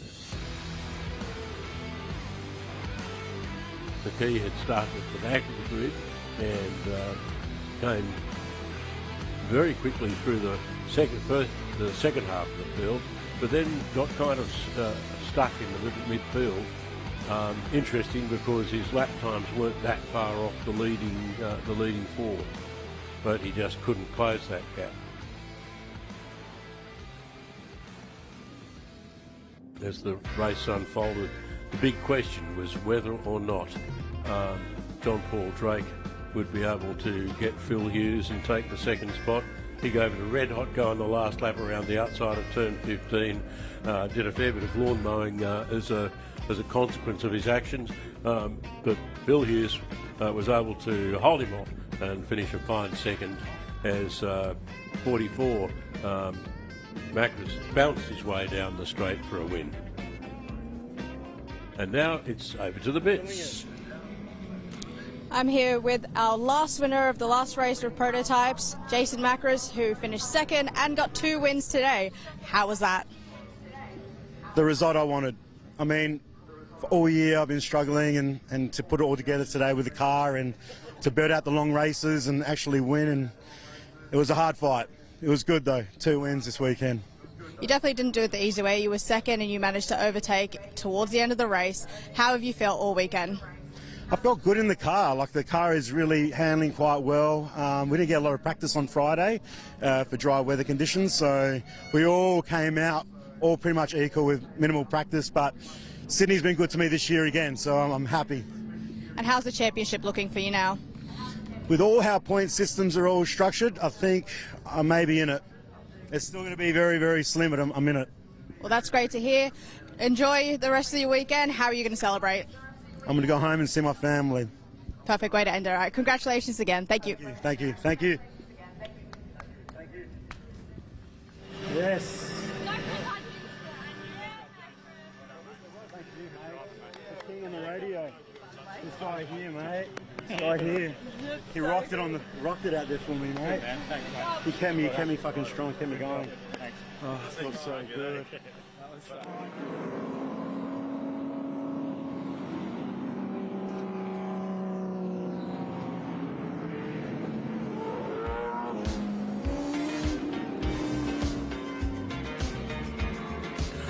Next out on track, Group CNA, the Heritage Touring Cars, and Anthony Alford in the Nissan Skyline is on pole.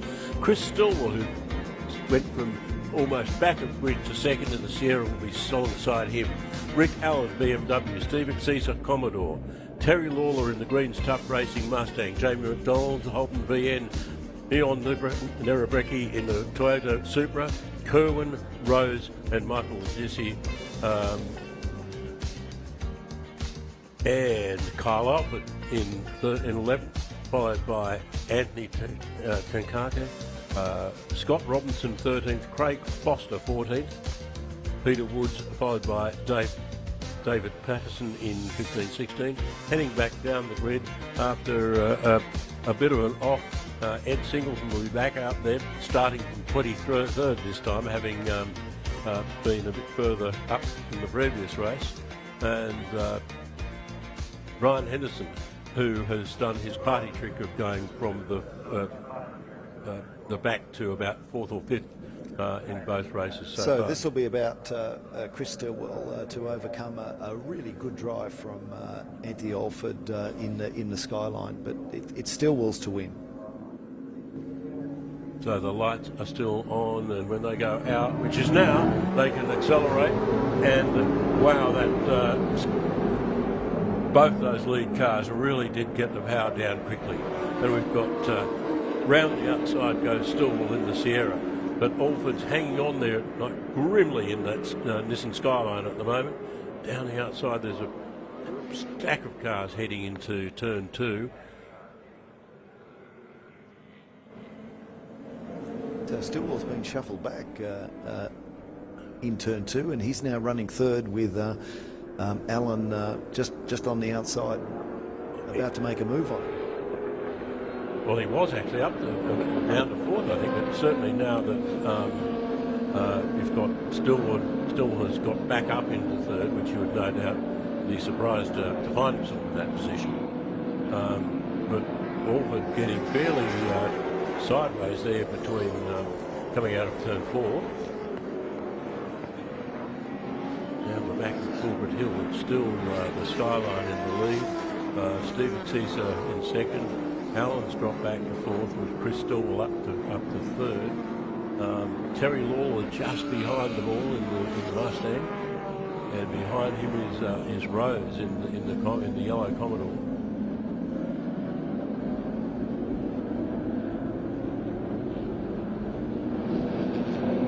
Plenty of action a bit further in the back, Singleton there on the outside of the track, but down the inside it's car 40.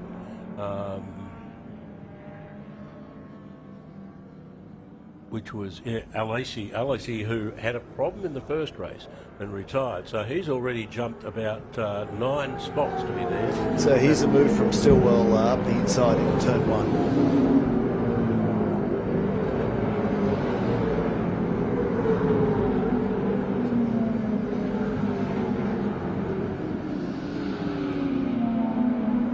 I think Stillwell just wanted to get the car correctly warmed up and settled and just bide his time. I think that he's still the strongest in this race.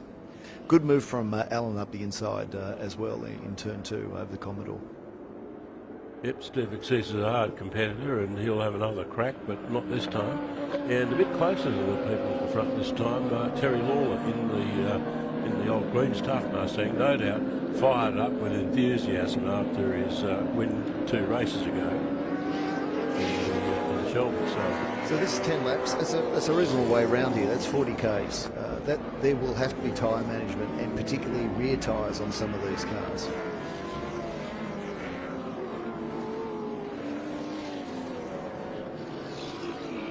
Terebecki in the Toyota Supra.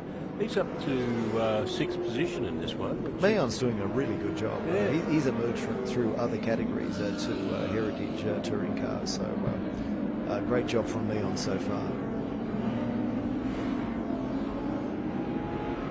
Still, Orford managed to hold out the Flying Sierra, and still Steve Allen keeping them. Rick Allen keeping them very nice and honest. Axisa back in 4th, Terry Lawler in 5th, and the Terebecki in the Super just behind them. And then the Product Racing Commodore, which always did look fabulous, of McDonald, followed by Alesi and Ed Singleton going around the outside. Is he going to get anything done there? And Henderson in the Bluebird is the fastest car on the track. So for whatever reason, he's starting rear of grid. But he is the fastest car on the circuit at the moment and picking off those in front of him.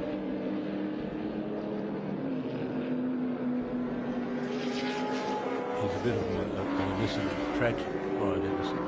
I know he's got a very smart Z car with period racing history in the States, and I think in the 2000s. Well, he's a lovely move he's making to pass 2 cars into turn 6.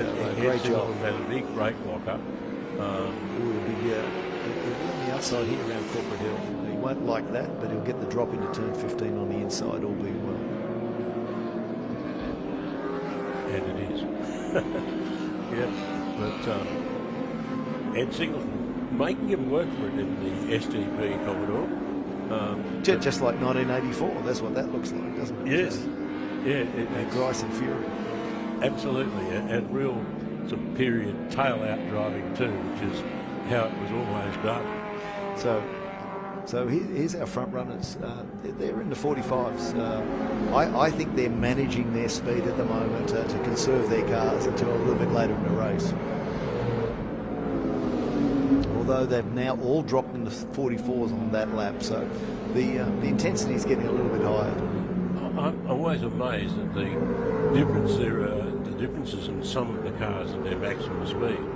Now, Alesi was the same in the previous race, 255, well faster than anybody else. And Chris Stillwell at 238 down the straight, ahead of Alford's maximum speed of 233. Yeah, I think Chris Stillwell is stalking Alford at the moment. I think he's managing his pace and he's conserving his car.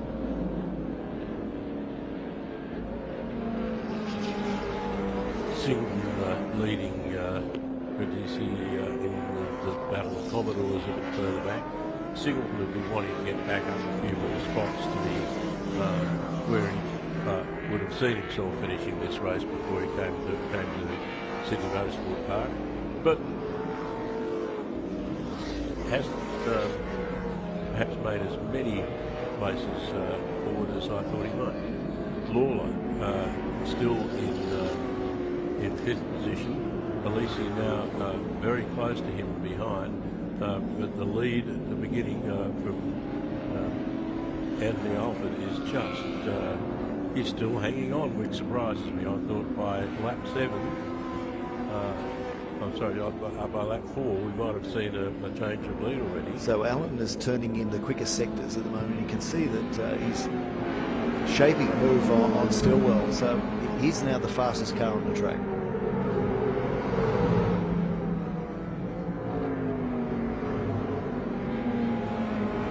So last lap for Allen in the BMW, a 44.2.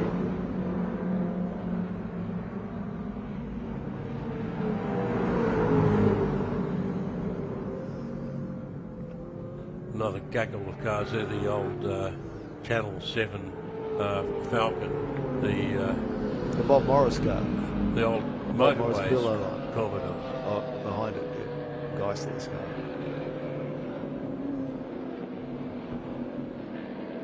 In the Flying Toyota and another BMW. This time Scott Robinson in the lovely little black JPS livery car.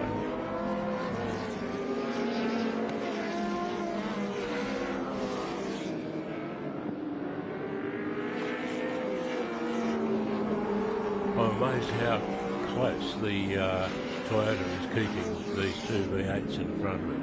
I don't seem to recall the Toyota being that relatively fast in its period. On this part of the track, it'll be as lovely as anything to drive. It'll be Yes. really crisp handling and butte brakes. Just won't have the horsepower. It'll be very nice to drive.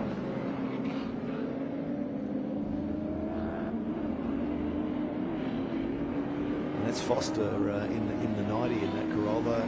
He had a lucky escape this morning when he got caught up with one of the XD Falcons in turn 1 on lap 1. He spun, didn't hit anything, it was safe. Now And Chris here we go. Here's the lead change we've been looking for. Chris Stall is now in front of Andy Alford, and we'll probably see a replay of that in a minute. But it was just a matter of time, wasn't it, before Stall would be able to pass the Nissan Skyline. Yes, and he set the fastest lap of the race so far. He's now at a very low 43 dead. I think, again, he's just going to be managing this gap. He wants to preserve the car. He's got 4 more laps to go, and those Sierras can be very hard on the rear tyres if the driver's not kind on the throttle.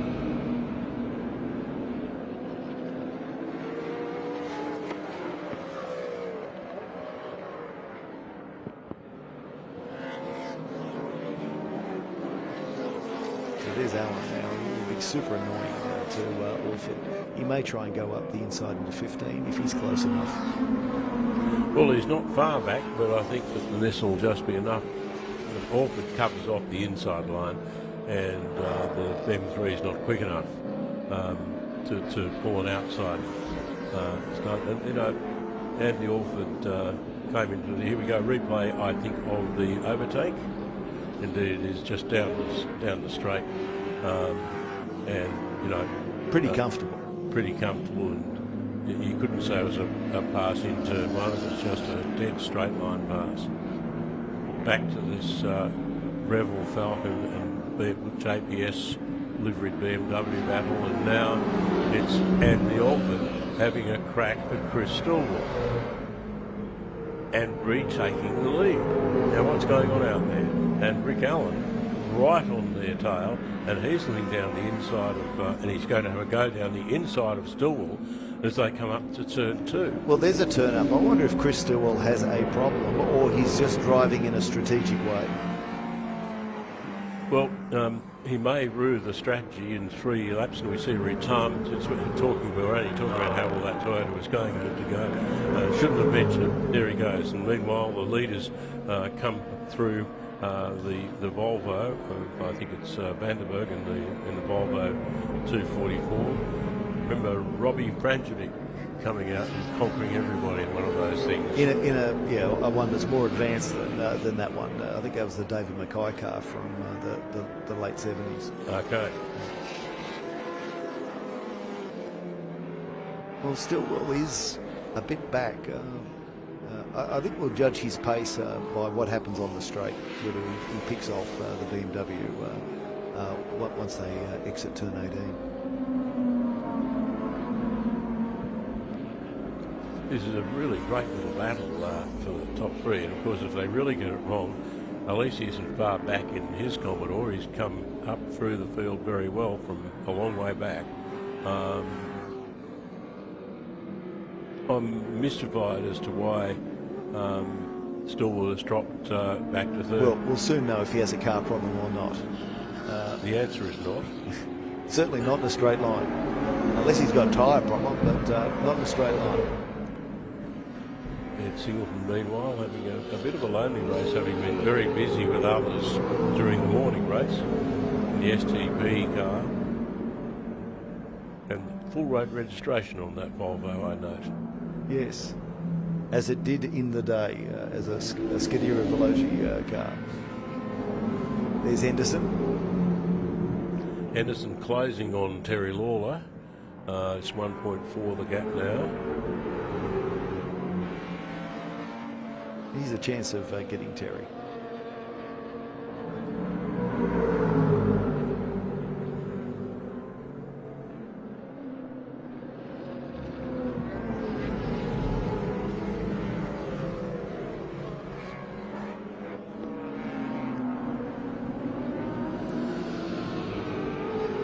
Stillwell seems reasonably comfortable following Alfred's Nissan at the moment, but we'll soon know whether there's something strategic going on when we see him getting on the straight. Yes, sometimes you catch a puff of something coming out the back of that Sierra, but I have a feeling they might do that anyway. Yes.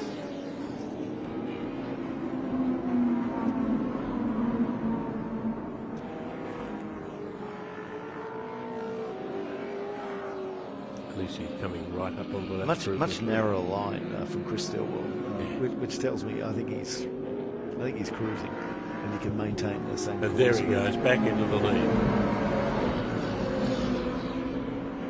Still resumes his position at the lead of the race. Tony Alford still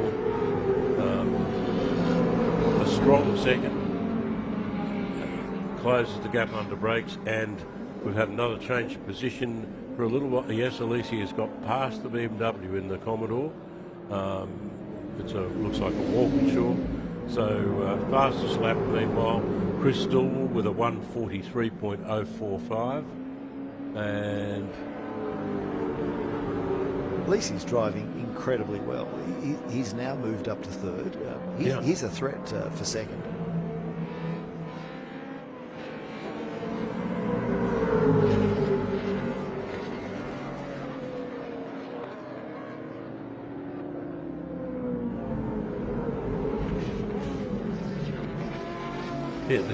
yeah, the Commodore seems to be handling very well, actually, looking at through that corner. It just seemed to...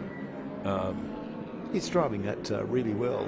He is the fastest guy in Sector 3. That's the last third of the track. So, yeah, okay, there's a fair bit of horsepower involved in there, but there's still some corners to negotiate. He's now having a crack at the Nissan of Alford, and he's done it. He's made it stick. Good job. And we're now on lap 9 out of 10. They'll be showing the last lap forward. And I think we have a retirement coming in too. So Alford will be third. And in the background we see the Breffel Falcon that had the Channel 7 symbol for its racing number.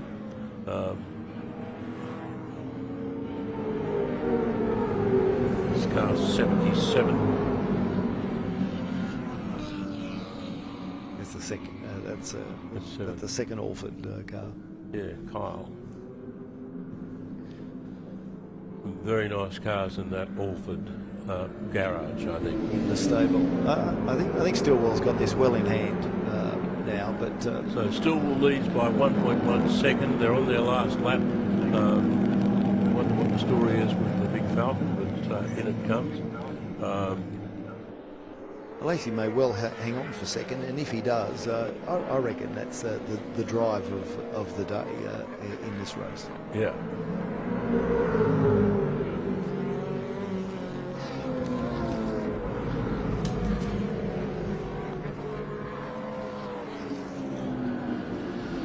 Bear in mind, he started rear of grid. I think that's a reasonably fair award. I think he's driven very well.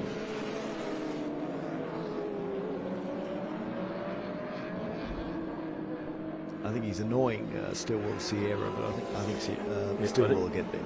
I think it's an irritant rather than a menace. Yeah. So, onto the straight they come for the last time. Chris Stillwell round the last corner, onto the straight, opens the thing up, and Alesi opens up the Commodore, but there's nothing doing. That Sierra, as they were in the day, has a ton of power. Good drive by Anthony Alford. He'll be a bit disappointed with that result. And Henderson will take fifth in the Bluebird. That's another top drive from the rear of the grid. Rick Allen Ford. Yeah, Brian Henderson has been, I think, the quiet achiever of the weekend in this class of racing. He started for some reason rear of grid every race, and he's never been far out of the top 5. So that was a really excellent result. And there's Meon in the Supra. Another solid performance by him. Ed Singleton, who come through the field. Then a gaggle of Commodores and our final Gemini, car 48. Now, we haven't seen much of him on the screen during the last races, and that's Vern Young, and he'll be happy to have taken the flag.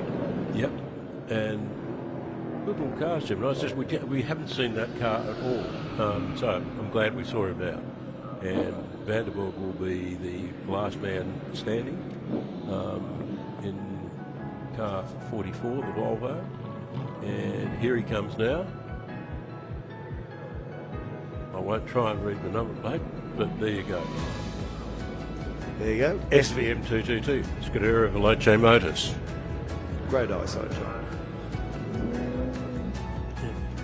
As you said, ex-David Mackay car. And, David was a car that had a fascinating history, being in the 1000 at Bathurst. All right, and there's Chris Stillwell. I think he had it in the bag the whole time. I think he drove just enough to what was required to get the result. That's all you need to do. Without breaking anything. And alongside him, I see in the number 40 Commodore, I think he had the best drive of the race. Yeah, it was a good run. Yeah, it was excellent.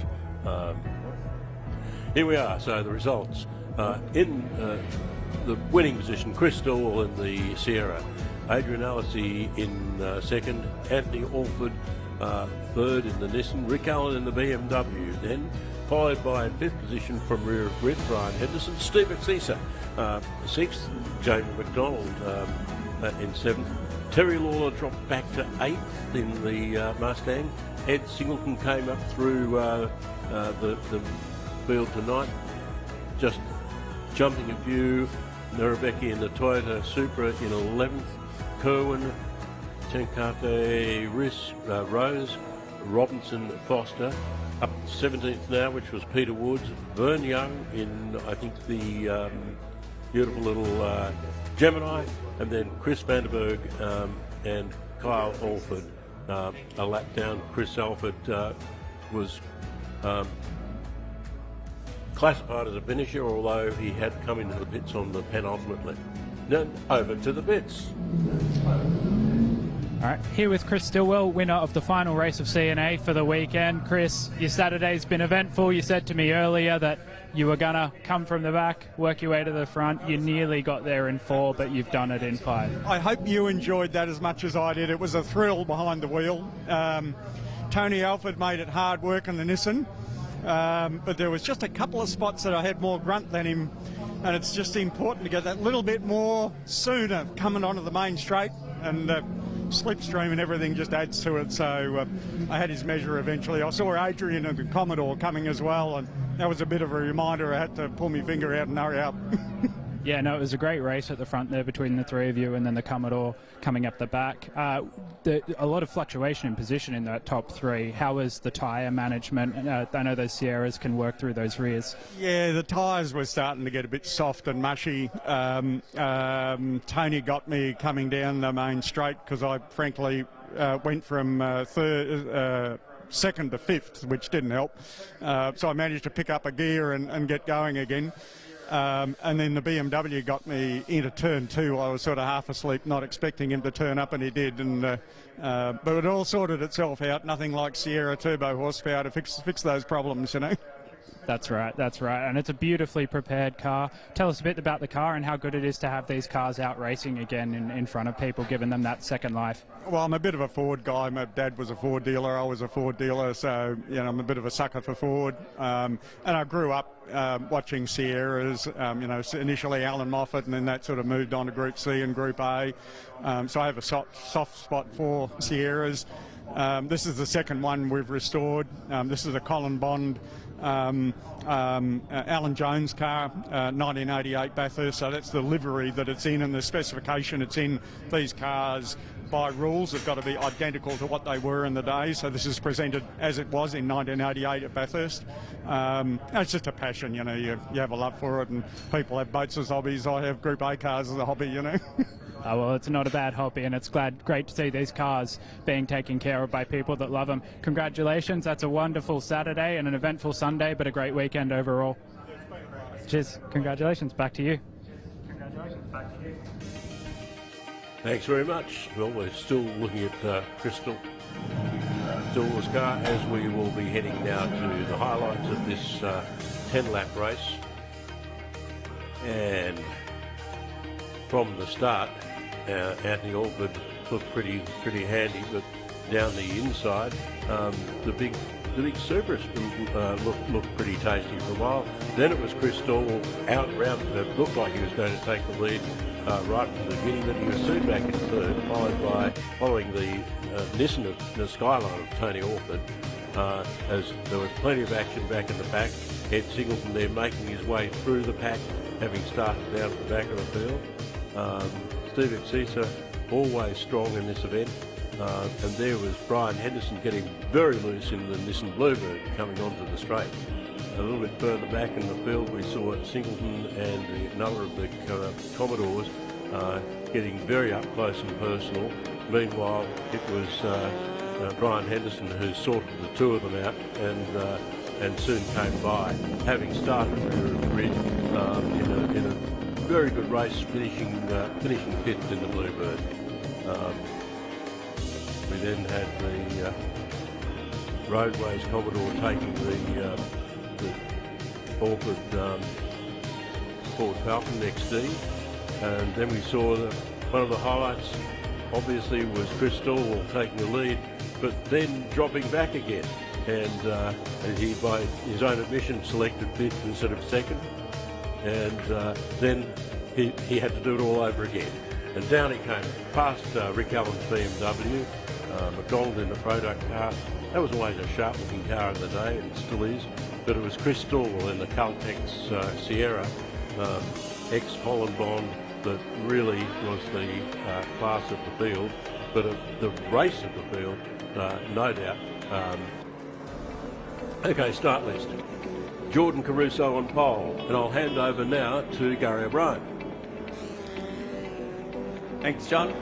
Here for race 3 of round 3 of the Position National Sports Sedan Championship, and this is the important one. This is for the Deswald Trophy. This is the one they all want to win, besides winning the series, of course. But we had some dramas in the earlier race. We had several cars or several drivers that were pinged 15 seconds for passing under yellows. Of course, we had 2 yellow flags during the session. I inadvertently called the spun in Honda Integra out of turn 4 as Lloyd Godfrey. In actual fact, it was Matt Longhurst. One's white, one's black. I'm obviously very colourblind, couldn't quite get it right. But here we go. We're into this, the final race for the weekend for Sports Sedans, the Deswall Trophy, over 10 laps. Hopefully we can get through it without a safety car. Jordan Caruso on pole, Tony Ricciardello alongside of him, and we're just about to hit the big go button. Red flag, red lights on, red lights will go out, rolling start, and away they will go, and there they do. Ricciardello's got a great start. Shields tucked in behind Caruso as they get into turn 1. Caruso gets the lead, Ricciardello right in behind him. Peter Ingram on the outside, trying to go around the outside of Shields, can't quite do it. We look back further in the field, there's Mannix, and a spinner, that's Matt Ingram. He was one of the ones who was penalised for overlapping or passing under yellows. He's gone off at turn 2. Had a bit of an issue in the earlier race today, but managed to keep going. So that's probably why he picked up those positions afterwards. He passed someone under yellow. But here we go, around through to turn 4, up towards turn 5. Just a slightly different angle to look at this corner. We see the cars coming at us. Ingram's back underway. Unfortunately, he's at the back of the field. Meantime, it's Caruso out in front, Ricciardello second, Shields in third, then it's Billy Chetton in fourth. Got pinged on the line in the earlier race by Ingram, Peter Ingram in the RX-7. Jarvis up the fifth, sixth spot. He needs a good result in this one after some not so fanciful results in the earlier races. Angus Fogg going down there in that black New Zealand Mustang. He was another one that got pinged 15 seconds in the earlier race for the same breach. Here we go. Already you can see Caruso's pulled away substantially. He's got in the neighbourhood of about half a second on Ricciardello, and the pair of them have actually tore right away from Shields in first spot. Ingram trying to go down the inside of Chetton down the straight and doesn't. Lots more speed out of that car in the straight line. Further back, Duggan under pressure from the Chev Camaro of Lacey. Lacey unfortunately had a broken wing in the first race, pinged in the second for 15 seconds, but now Kane is coming back strong in this last race. And of course, this is also a round of the New South Wales Sports Sedan Championship, backed by Kumho Tyres, and Brad Shields leads away, and that is third outright in this particular race at the moment. Peter Ingram, now that he's passed Chetton, will be looking to try and run down his fellow rotary turbo adversary in front, but at the moment these two are well out in front. Might be wondering where Steve Tomasi is. Unfortunately, he pulled out this morning before the second race. They had some not so much dramas with the engine, there was just some telltale signs in the oil that there may be an issue, and he's dead keen to get to Bathurst and the Gold Coast where the next two rounds are. Ingram's getting past Condon there, so he's picked up at least one more spot, but has the job ahead. That's Matt Ingram, of course, the brother of the car currently running in fourth position. Tony Cox, unfortunately out of the earlier race with fuel pump issue.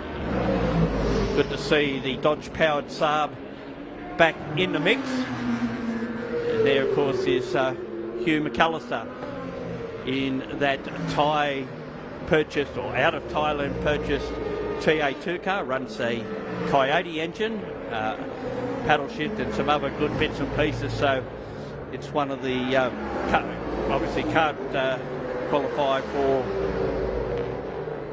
Trans Am, but it can run in this category as a sports sedan. Ricciardello there, we've just seen Ingram, beg your pardon, Humphreys go down the inside of Duggan at turn 2, and there's Humphreys off the road in the Chev-powered Falcon XE.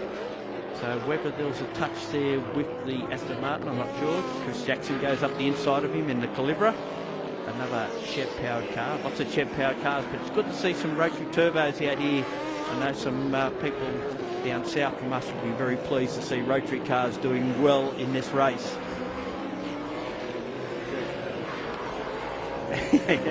Yeah, having a Chev-powered Ford, and there's a Chev-powered Audi, and there's a Chev-powered Alfa at the front of the field. So plenty of the V8 muscle in this particular field. So we've gone through 3 laps of this, or almost 3 laps of this, without any safety car at this stage. Nick Smith got a checkered flag in the last race, and he said thank goodness for safety cars because that's made a difference. In the meantime, Ricciardello is trying very hard to get onto the back of Caruso, and he's actually just pulled the fastest lap of the race. And we've got a replay of this incident, which I think was the Matt Ingram. Now, obviously, yeah, there was a bit of a pull-up of cars in front of him, and Ingram really had to hit the picks very hard to avoid going in the back of him. We've got another incident down here, and this was Humphreys on...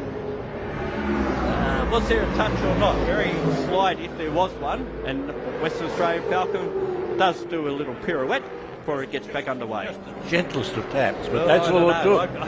I'd say very difficult to determine whether there was one there. So Caruso continues to lead. He's now on a flying lap, obviously responding to Ricciardello's last lap. I wasn't implying, by the way, that it was a deliberate tap. It was just one of those things that happen when you have to go that hard and under brakes into a corner. Yeah, but you're right, full noise coming out of a corner. If the car doesn't get out of your way quick enough, that's bad luck.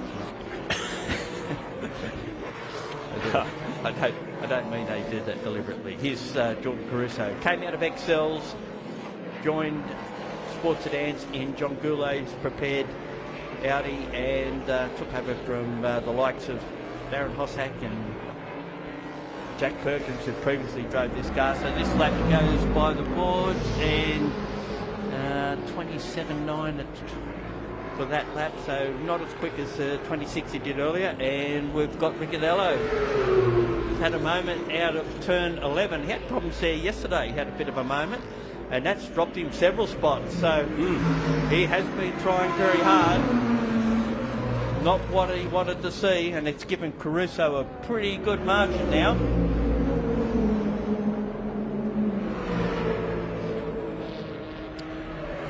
I'm not sure if he's dropped him spots or distance. He's certainly nowhere near on a threat anymore. It's not what it wasn't Ricciardello, it was actually Brad Shields. Red cars, throw you out. See, come on, problems come back again. So Brad Shields was leading the New South Wales contingent. That will probably cost him the New South Wales round, although he still leads the series. He's only dropped a couple of spots. He might get a few of those back before this is over. He's dropped back to 6th at the moment. So it's Ingram in 3rd, Billy Chetton in 4th, Jarvis up to 5th. So that's good news for Ash Jarvis in the Colin Smith Holden Monaro. Jeff Powell, of course. And here he is on the back of Chetton. So quite keen to improve himself one more position. And Chetton has been doing the National Series as well as the New South Wales Series. Unfortunately, had a engine problem at Queensland Raceway in qualifying, so he didn't actually get the race, travelled all the way up to Queensland and didn't actually get a run. Similar situation to the Cameron Commodore, again with dramas up there as well, and fortunately they only took their old engine, not their new ones. There's Angus Fogg in that flame sprinting Ford Mustang. Central muscle car, spec car. But, great looking car. It is. Oh, yeah. Only done a few modifications, took a bit of weight out of it, put a rear wing on it, front splitter, and keen to go back to Bathurst. And of course, the last time that car raced there was in TCM as a central muscle car. And there it goes through turn 1. And he's got the flames working, well, at least out of one pipe. But wait till he gets to Bathurst, he'll have them both working properly.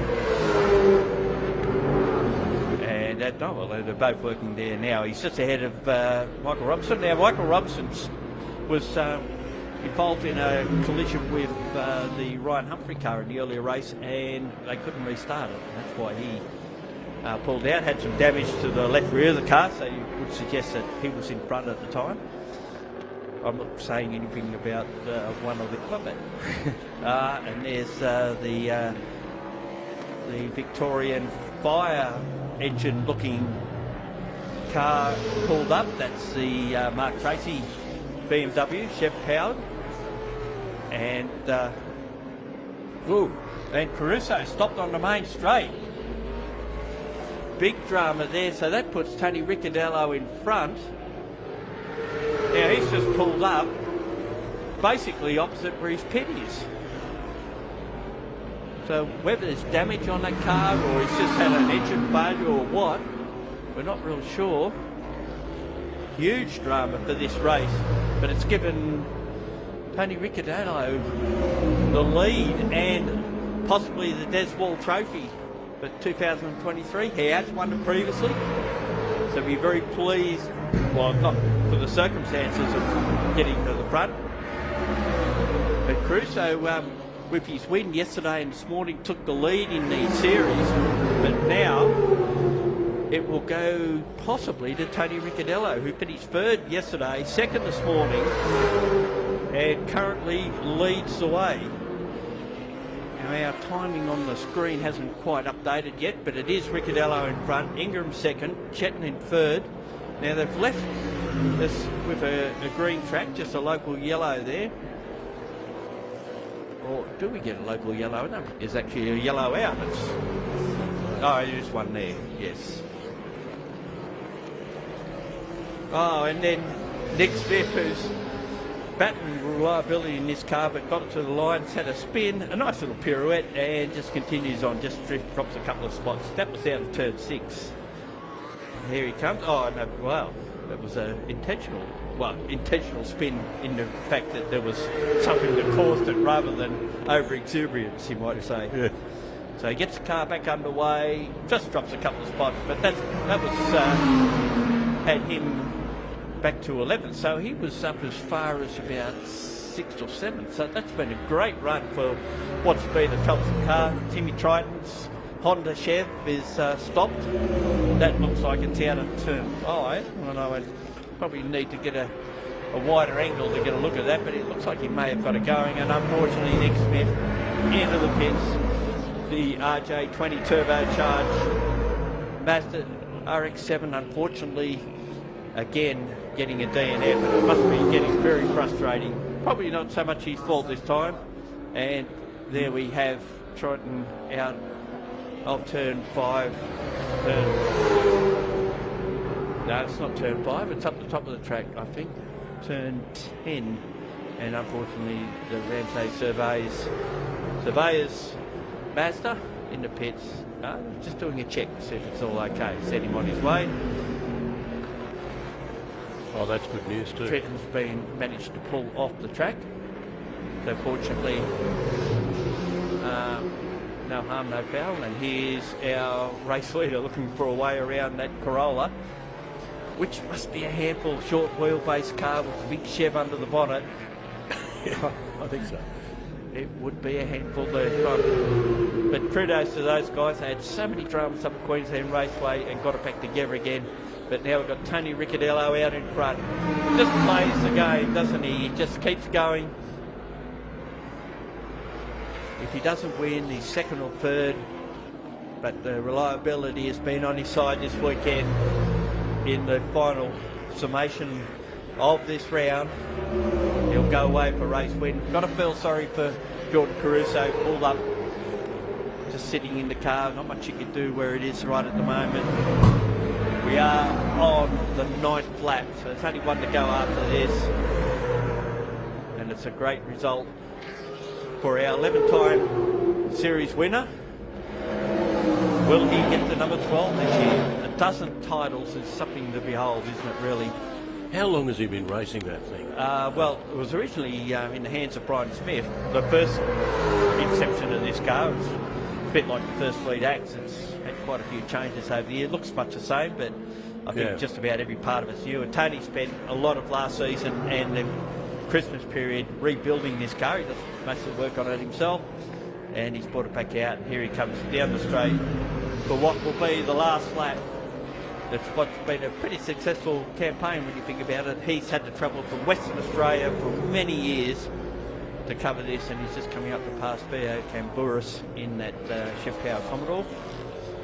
He does so with ease as he heads out of turn 2 and around through 3 up over the top. There's a few dead cars around the track, but fortunately we've kept this race green, which has been fantastic considering the dramas we've had in the previous outings. And this has just been such a car. I guess at some stage it's going to go down in history as one of the cars of Australian motorsport. It has to be remembered. Maybe after our lifetime as iconic as certain things of the past around, whether they be open wheelers or tin tops. But this car certainly has notched its history in Australian motorsport, possibly on the way to a 12th series win, but certainly out of this meeting. A third, a second, now victory looming as he brings it out of the final corner, down on the straight. That'll give Tony Ricciardello the third round of the Australian Sports Sedan Series. He had it in his mind that Bathurst was looming. He had to get that out of his head, and he has so right at the opportune moment, and he takes the win. And unfortunately, off to the right there is the demise of the Audi, and here's Brad Shields trying to make up the spot behind Ash Jarvis. Can Ash Jarvis hold that car? Here we get a good battle between a rotary-powered turbo car and a Chev V8, and the Chev V8 just holds on. So Ingram comes across the line in second. That's Peter Ingram. Billy Chetton in third, Jarvis fourth. That was the battle for fifth with Brad Shields just holding on to fifth. The battle for fourth, I should say. Steve Lacey comes home in sixth position. Then it should be Ryan Humphries. He's been through the wars, and he's just ahead of Mark Duggan, who they were two that had the contact. So I guess for him to get back ahead of Duggan as Justice. Chris Jackson in ninth, and he's come back to motorsport after a fair break. Willem Furcher in position 10 in that Toyota 86 with its Chev power under the motor. Michael Robertson from the back of the field up to 11. Then it's Matt Ingram after his little lose at turn 2. Has fought back to be 12th ahead of Angus Fogg, Hugh McAllister, and the next one coming down should be Tony Cox in a car we all love because it sounds so good. It's a Dodge, of course, under the bottom of under the middle of that car. Then it's Jason Crompton. There's a sad sight of the Honda Integra from Victoria. Unfortunately, out of this one. Actually, I think it's a Honda Prelude. My bad. Nick Mantikos in position 17. Greg Boyle out of 18. Ben Maddox 19. Josh Haynes, who currently leads the TAT series, having a run in the Nissan 300 ZX with another with a Chev under the bonnet. Theo Camburis out of position 24. Condon in that Corolla was next. Actually, they made an adjustment there. The Cox had moved right down. That's I'm looking at the points there for the weekend. Here's the results, official now. Peter Ingram in second behind Tony Ricciardello. Beryl Chetton in third. Ash Jarvis, Brad Shields, not much between them at the finish. There's Steve Lacey, Ryan Humphrey, Mark Duggan, Chris Jackson and Willem Furcher rounded out our top 10. And over the page, of course, Michael Robertson out 11, Matt Ingram 12. They were the two on recovery mode. Angus Fogg 13, Hugh McAllister, Anthony Cox, Jason Crompton, Nick Mantikos, Greg Boyle, Ben Maddox, Josh Haynes in position 20.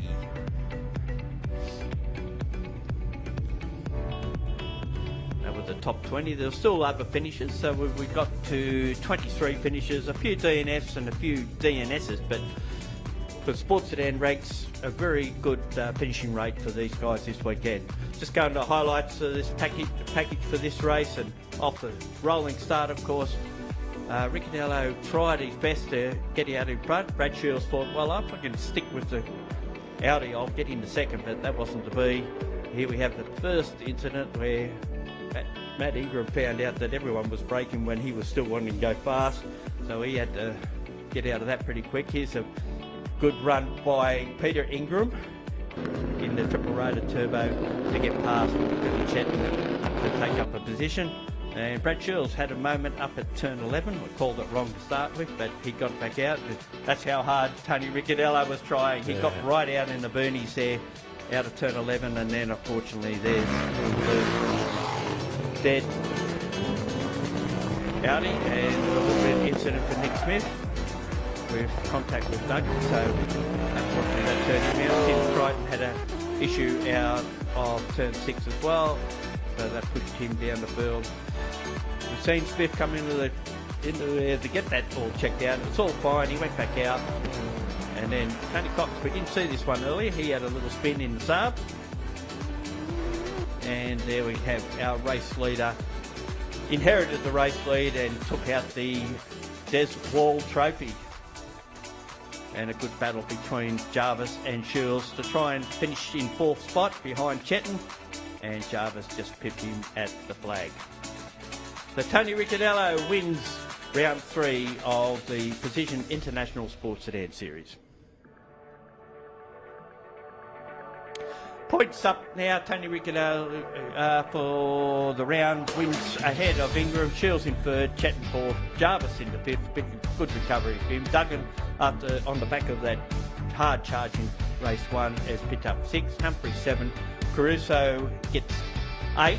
Unfortunately, it's probably not what he really wanted. Steve Lacey 9th, and Willem Furcher just seemed to keep trickling around, getting good top 10 results, and that got him 10th overall. Nice solid drive all weekend. Indeed.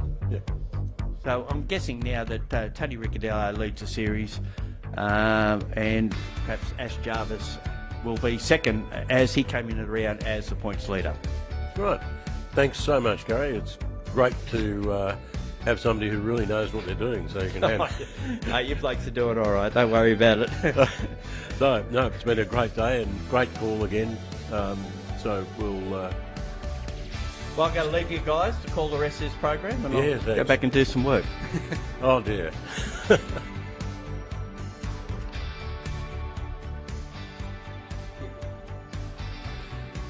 Okay, and now we go over to the prototype podium. Okay, welcome to the podium for the Australian prototypes for Masterblast 23. We're going to start with the SR3 Pro class. 3rd place, Bill Medland. Oh, Bill had to go. That's all right. I'll keep his trophy. Someone want to get it for Bill? Come on. Come on up. Stand in for him. If he's not here, you stand in. You get up. 2nd place, Terry Knowles. Terry, well done. Grab your trophy. Thank you. And 1st place, it's Mark Brame. Well done. Well done, Mark. Please take that top step. Okay, everyone, take those photos. Camera. Congratulations, and you know what to do. I'm out of here.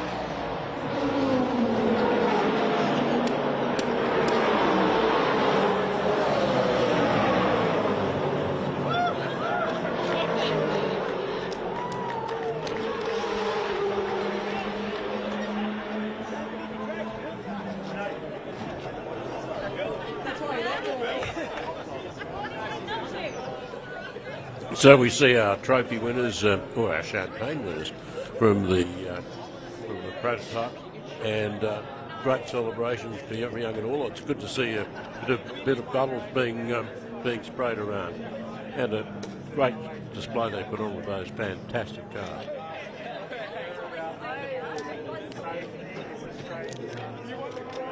Well, they all look pretty pleased with themselves, as well they might. Very quick cars and beautifully driven as well, so well done them. Meanwhile, out on the track we've got a bit of a clean-up going on, so there will be a small delay before the supercars can come out. Scott Borman. Scott?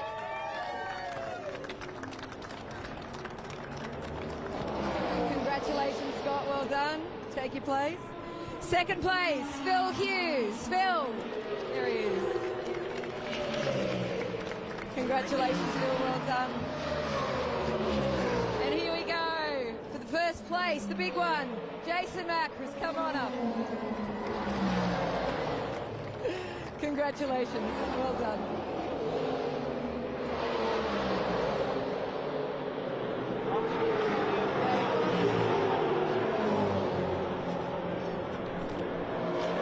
All right, and now the fun bit.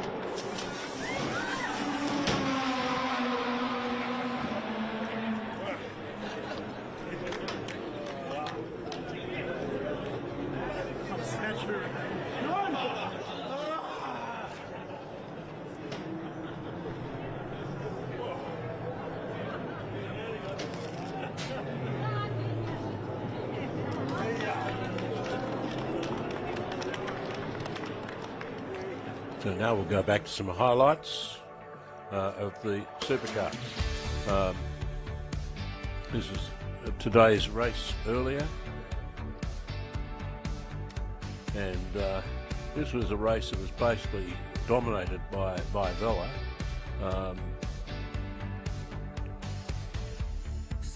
We had a few bits of drama as car 4 disappeared into the gravel and actually caused a bit of a clean-up and had to be done a bit later. But the big battle was between cars 19 and 91. That lasted all through the race of those two cars. Second place was 46, who was I'll look at my program here, forgive me. Mark Robin. He was looking the only person who really looked like a threat to Mark Vella, to Vella. But Vella. but something happened to him early on in the race. Yeah, just disappeared. Absolutely. So trust he's able to bounce back. But Vella won pretty comfortably, if you can have such a thing, by about 5 seconds in that race.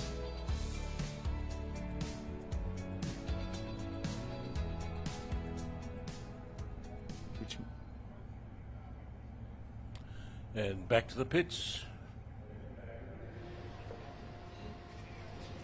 I'm here with the winner of the last Sports Sedans race of the weekend.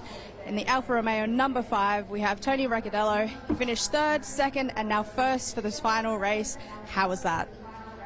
Yeah, thank you. Yeah, it was a pretty tough race and tough weekend. Just this track's pretty hard on tyres, and just managing them and trying to keep the pace going and put pressure on Jordan as well. But tough gig for him in that last run. I don't know, something's broken for him, but really condolences to him. But great work by our team, and come a long way. And we just keep fighting on and going for the win.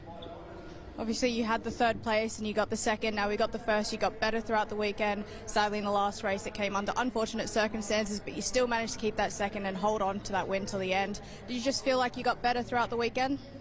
Yeah. Look, I think the driver probably needs to work on a little bit of consistency, because I tried to throw it away a couple of times on the last turn and out of turn 1. But it was more just a matter of keeping the pressure on Jordan, and it's hard work to keep these cars going, lap after lap for 10 laps. And like I said, it's one of those things. We've been there before as well on the difficult side of things when you have breakdowns and stuff. But like I said, I've got to thank my dad, Orlando, and Glenn, Chris, and Mitch. We all come from Perth, and it's been a hard week preparing the car over here, and hopefully the results keep working. It's the last race of the weekend. You can go home. Did you enjoy the race weekend? I always enjoy racing, but it's always a difficult thing, and you got to keep working hard. And when you're down, you got to keep fighting for it, and that's what we do. Well, congratulations again. Go home and celebrate, and then we'll see you at the next one. All right, thanks very much. Thank you.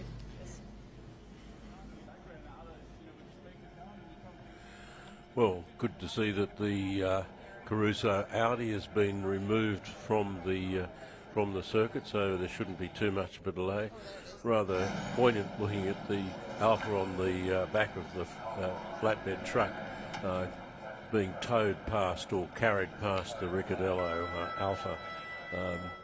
Bad luck for Caruso, but he's young and he'll be back to fight another one, I'm sure. Yeah, some sort of very quick mechanical problem because he really skidded in on the straight rather fast and rather in a short distance, but no damage on the body side. So trust that they'll fix that car well for next meeting. And we have a good look at that beautiful Alfa. I've watched that car for so many years, and it's always been good. Yeah, it has. It was good out of the box. So here's our grid for the supercarts. Race 4, Lee Vella on pole, Aaron Cogger on 2nd, Laurie Fuchs 3rd on the Raider, Mark Robin, Lauren Shan, Paul Campbell and Jack Dos Santos are the 7 in the first class, and Rotec Australia I see is the sponsor of Jack Dos Santos.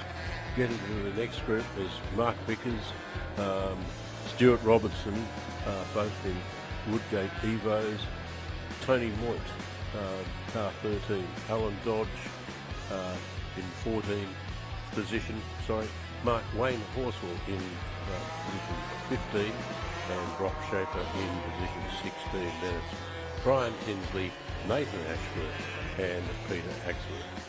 So they're our starting field, and it'll be a race between the 4. The front 2 rows will be the race where it'll be very close. Vella had the comfortable win in the last race, but that was because Robin, who was the fast man all weekend prior, had some mechanical issues. So he's starting out of 4th position, but will want to atone for that quickly.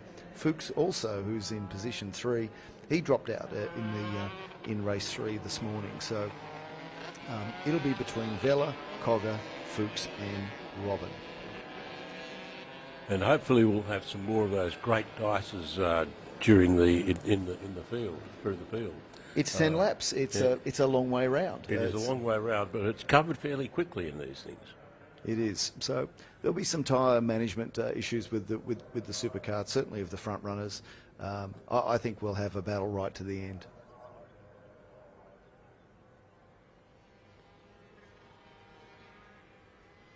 So the lead cars are coming around around onto the straight. The red lights are on, and when they go out, we will be racing once again.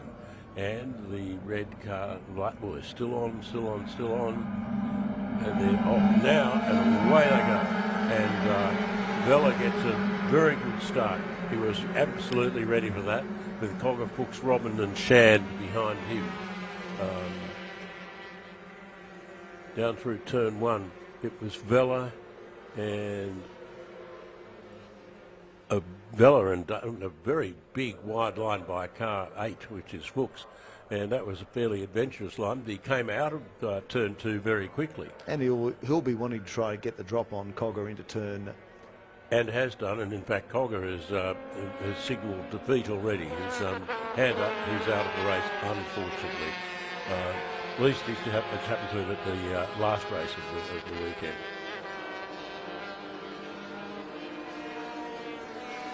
Far better than a failure on Friday practice. Absolutely. So that means Vella is now inherited, by virtue of that, a handy gap over Fuchs. I think the man to watch will be Robin. There he is up the inside in turn 15, and a nice clean pass on Fuchs. Your confident forecast has come to fruition. Down he went, and so we're looking at the blue cart there. It is hard to see the numbers on the cart sometimes, and that's a nice move, and that's going to put him in good stead for maybe chasing the leader down.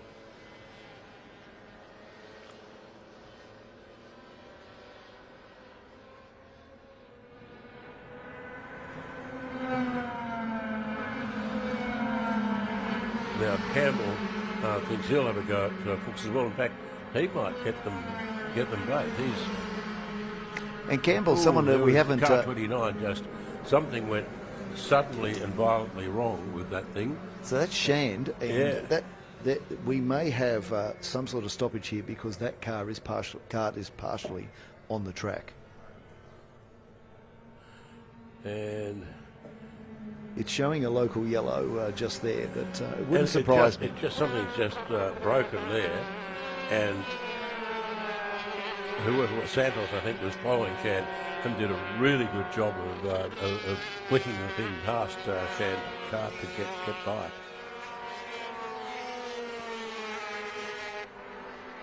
Meanwhile, Campbell now in 4th position. He's looking like he wants to have a piece of the Fuchs action. So now we've got a safety car out, and I'm not surprised that that's the case, given where Shan's cart is. Just just on the edge of the track, just past the start finish line. It's very exposed and there's very little protection.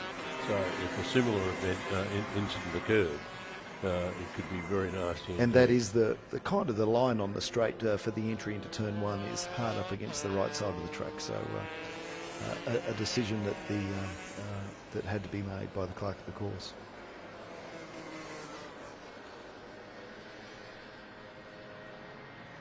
Fortunately, it won't take too long to clear.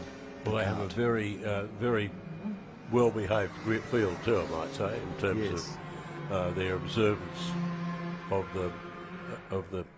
the flag. It does say supercar, safety car. Haven't seen it.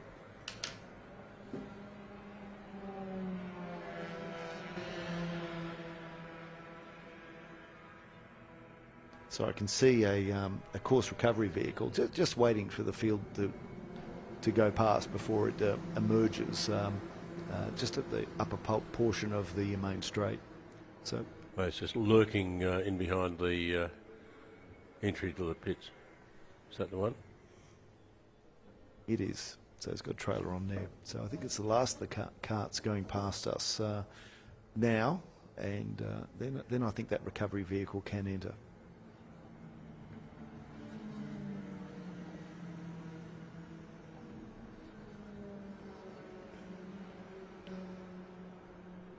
But of course, what this means is that the field will be compressed again, and that'll be probably to Robin's advantage. Vella had a small lead. He got a very good start. So as you say, certainly Robin would be not unhappy.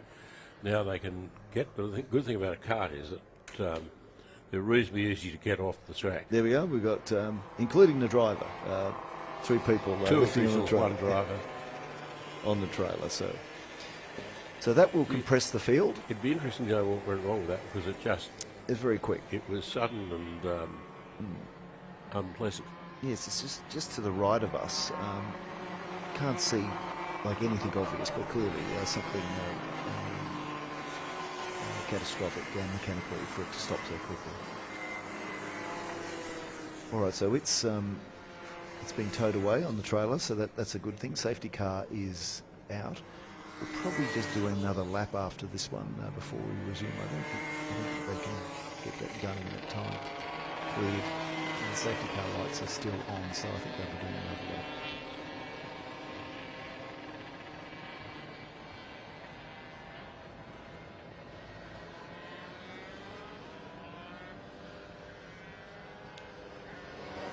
Protocol would appear to be that they take the stricken cart around to the back gate. They don't seem to have come in.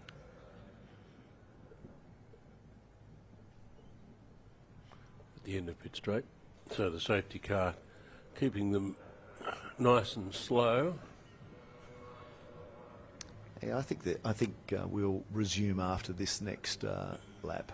So safety car is probably running about 4.5 minutes, 5 minutes around the track, so there'll be enough time for the race to resume next lap. So there's still 8 laps to go as Vella works hard at warming up the tyres on the leading cart. Yes, the temperatures come up quite quickly and they go quite quickly. So that's why they're doing that, to ensure they've got the right temperatures to get off to a great start. So it looks like the course vehicle picked up another kart. And who would that be? That's 4. So that's Santos. So well, that's a rather crowded trailer, isn't it? yes, well, it's a good thing it's a long wheelbase trailer to be able to fit 2 carts on there. So that's just on the exit of turn 1. So all right, that was quite fortuitous that it could be picked up at the same time.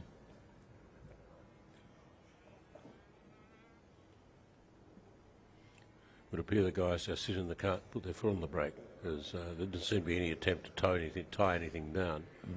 I was wondering why we hadn't seen the pickup, the recovery vehicle, make an earlier return than that. So yes, now had we to know. go down. Had to go down and collect. Pick up another one. Santos Yeah. card.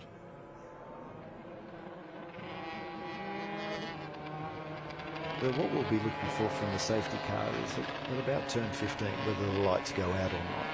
If they do, we know that racing will resume this lap.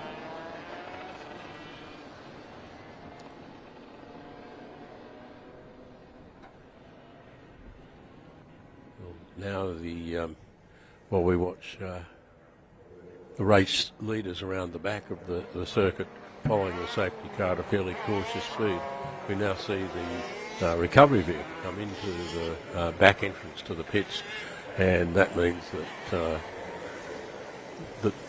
the circuit has been cleared of extraneous vehicles, which should make it easier for the safety car period to come to a close. And racing resume. Lights are still on the safety car as it comes around Corporate Hill. I think on the exit of turn 15, I think we'll see them go out.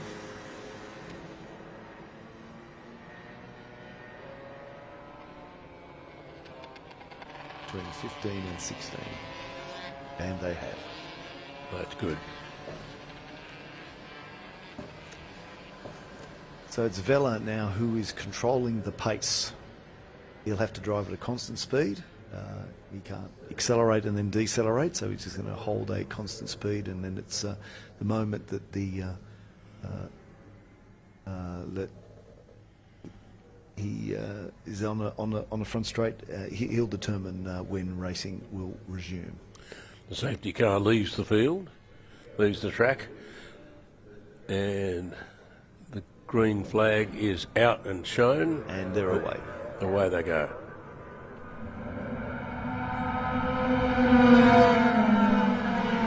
So Vella leads Robin, Fuchs, Campbell and Cogger as they head down the straight for the next time of the resumption of race. There are now 6 laps remaining. It's Voigt, Robinson, Dodge, Schaefer, Horswell, Ashworth, Tinsley, Asworth and Santos and Shand, of course, are both out of the event. So down to turn 2. And it's this great dice, 19 versus 91. This is Voigt and Robinson again. Yeah, these people are in a relationship, aren't they? A racing relationship. Car 74 wildly gesturing. Oh goodness, what's happened here? So that's the 20. A nasty off here. That's the 20. So that's Campbell.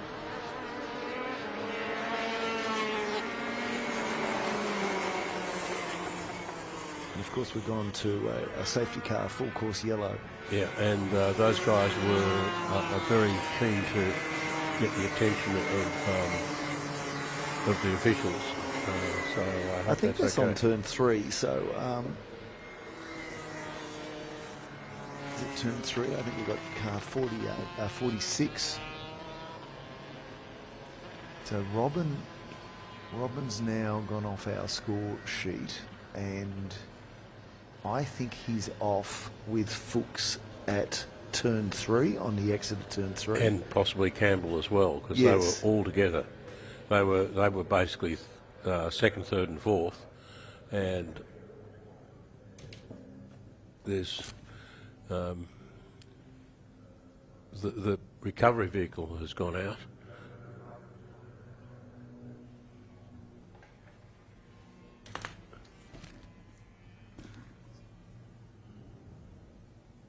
So certainly Fuchs and Robin are off at the exit turn 3. Can you see anything of Campbell either? No. But I would have thought that he might be there as well. Yes, I can't see that on the monitor where he is, but we know we know that 20... 46, 6, 8 and 20 have all stopped. There were They're 3 all stopped. carts there. Yes. And those were indeed the 3, and they were coming second, third and fourth in the race at the time. So a course vehicle's gone to turn 3 to check the status of those drivers and the carts.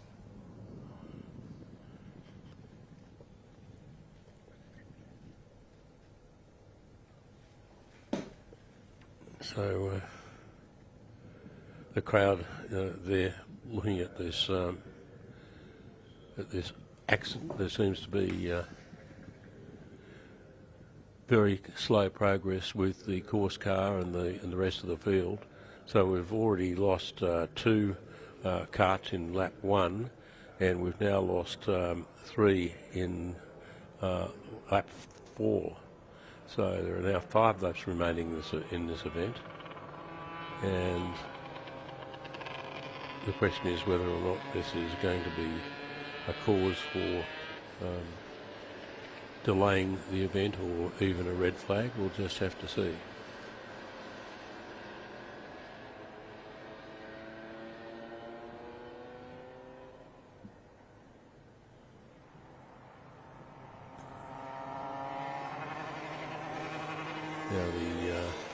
So the medical car has just gone past that scene, so it's coming back in the pit, so it may have just picked up the affected drivers. Well, the other 2 drivers did run to the assistance of the third. Now, I don't know which one they were running to the assistance of, who was running and who wasn't moving, so hopefully the news will be positive and good, and we find out pretty soon what the story is there. So in the meantime, Vela is just following the safety car, and they're hanging out the checkered flag. Okay, so so that race has now been called. Yeah. With Vela in the lead again, and second place Cogger. Not the way you want to see a race end.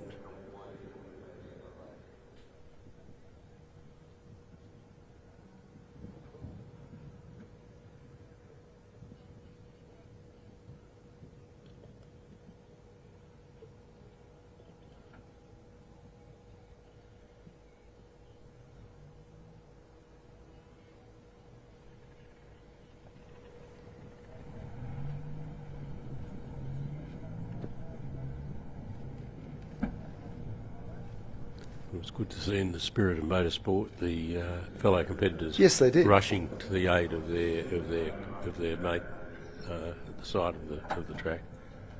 Yes, they. And we'll just go back to the pits now. I'm here with Jordan Caruso in the Audi number 1 from the Sports Sedans race. Unfortunately, we had a DNF. We know that motorsport has its ups and downs. What happened there? Yeah, unfortunately, I think something in the gearbox, diff. Up until that point, it was pretty good. Just sort of managing the race, pushing pretty hard. Tony was putting a lot of pressure on. Yeah, it sort of felt good up until maybe a lap before it completely went. There were a few times where I was like, well, it doesn't feel 100% right, and then coming down the straight, there was a big bang. Rear wheels locked up. Luckily, it didn't touch a wall, but yeah, not ideal. But we've got the big one at Bathurst in a few weeks, so hopefully we get it fixed before then. Not the best way to end the weekend, but we know you had a second and a first place, so I'm guessing there's still some positives to take from this weekend. Yeah, exactly. We had really good pace all weekend, relative to the rest of the field. I think car ran really well. Yeah, bodes well going into Bathurst. Hopefully we can, get it all fixed, and I think we'll be able to. Well, best of luck for your next outing. Thanks.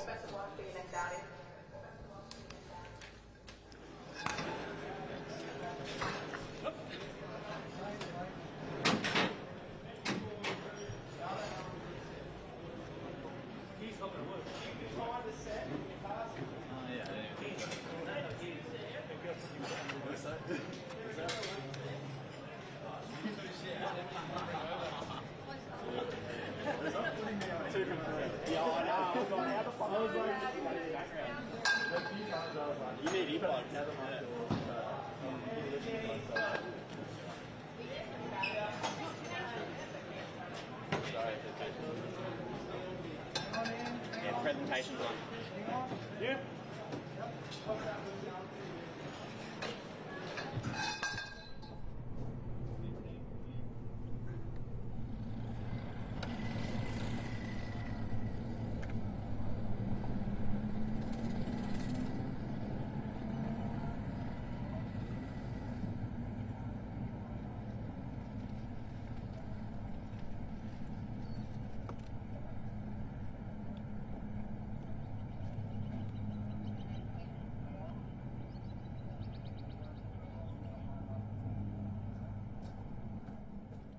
Okay, thank you.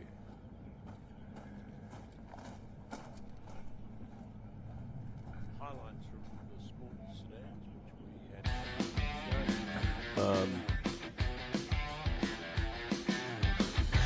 Rolling start, and Caruso made a fantastic start.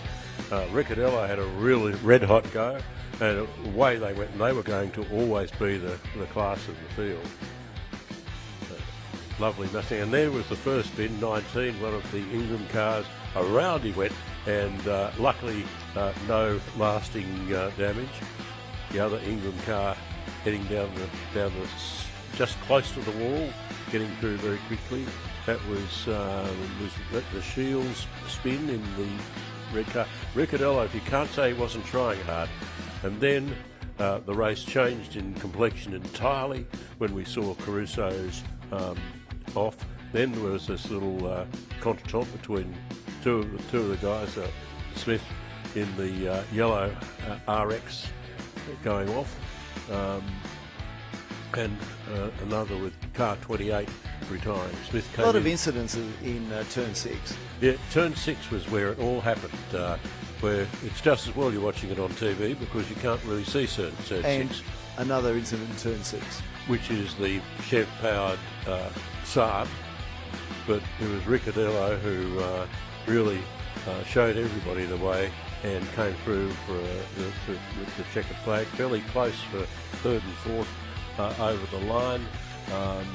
But great drive by Ricciardello, and he would be well pleased with that result, I think. Well, he obviously was in the post-race interview.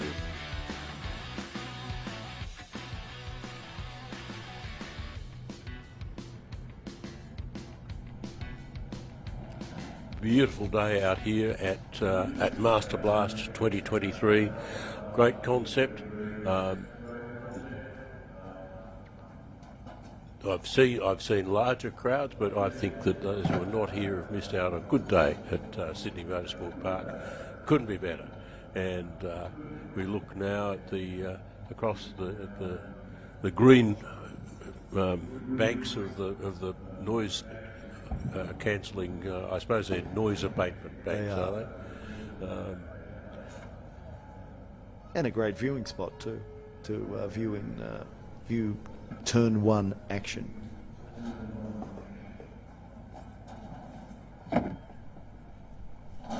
Well, the next event will be Group S, and we're just having a slight delay while the organisers just check on everything following the supercards. So whilst the drivers have been attended to, and we'll confirm their status the moment we can. As soon as we know, you'll know. The organisers will need to just ensure that the barriers and the gravel traps and so on are in first class order before the Group S race.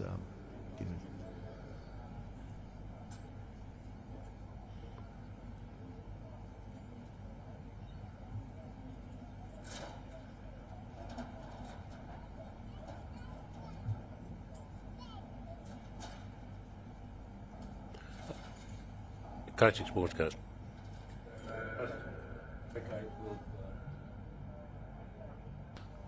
Okay, ladies and gentlemen, this will be a delay now of about 5 to 10 minutes while they clear up the circuit and get everything ready, and then we'll be back with the Group S Classic Sports Cars.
Well, ladies and gentlemen, we apologise for the delay. There has been an on-track incident, and that's currently under investigation. So we will keep you up to date. As soon as we know any more, we will let you know. But at the moment, there are at least one class is still indicated there in their desire to race. So hopefully we'll be back with you before too much longer. Thank you very much for your patience.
Well, welcome back after that lengthy delay. We do hope the driver's okay. We're just looking at some highlight reel now of the last 86 race, and it was a bit of a sort of a benefit in the end, not for the guy who was leading it at the start. It was I think Stewart who led them away, and was making a huge break-off there during the course, and then Lachlan Bloxham started making his presence felt on Stewart, and down the inside he went, and that was all it took. Out onto the straight he came in the lead. Car 27, Thompson, was having a good go as well, but nothing there happened. There's bits of car left on the track. We don't know what that was, but it was cleaned up. Then Harvey in fourth. We saw Thompson have a go at getting the lead for himself, but Lachlan Bloxham wasn't having anything of that, and they had a fantastic gust. You can see them here coming on through turn one with about a cigarette paper, if you can remember what they were, between the two of them. But in the end, Lachlan Bloxham came through from Stewart, Thompson, Harvey, Taylor, Imbrogno. And here's the starting order for this race. In the lead on pole position, Bloxham, Thompson in second, Ben Stewart in the 99 Motorsport car, Mason Harvey followed by Lincoln Taylor in fifth. In sixth position, Alice Buckley in seventh, Summer Rintoul, eighth, Salvatore Imbrogno, ninth, Charlie Parker, and in 10th position will be Hugh Zockling. This will, by the way, be the last race of the weekend. So the leaders form up at the grid, and we'll be waiting for the last few stragglers to meet up there. We can see that Rintoul's come to a halt. She's fine. Then Parker and Imbrogno, and we're ready for an 8-lap journey, not 9, not 12 as originally envisaged. So we're waiting now. The 5-second board is shown to the drivers. The revs rise, the red lights are on, they're out. Who gets the start? And the start of the initial jump was Lachlan Bloxham. He led them away very, very comfortably. Thompson settled back into second, with Stewart in third as they head round turn one, and Harvey looking pretty racy on the outside of Stewart as they head up towards turn two. Great start from Bloxham. He really ignited off the line, and he's shown a clean pair of heels straight up. And there's a bit of damage been caused out there, and that's car 678. That's Lincoln Taylor. Lincoln Taylor. In fact, there's quite a bit of damage on the car, much more than I thought there would be, and that puts Alice Harvey up a spot, I think. Sorry, Alice Buckley up a spot.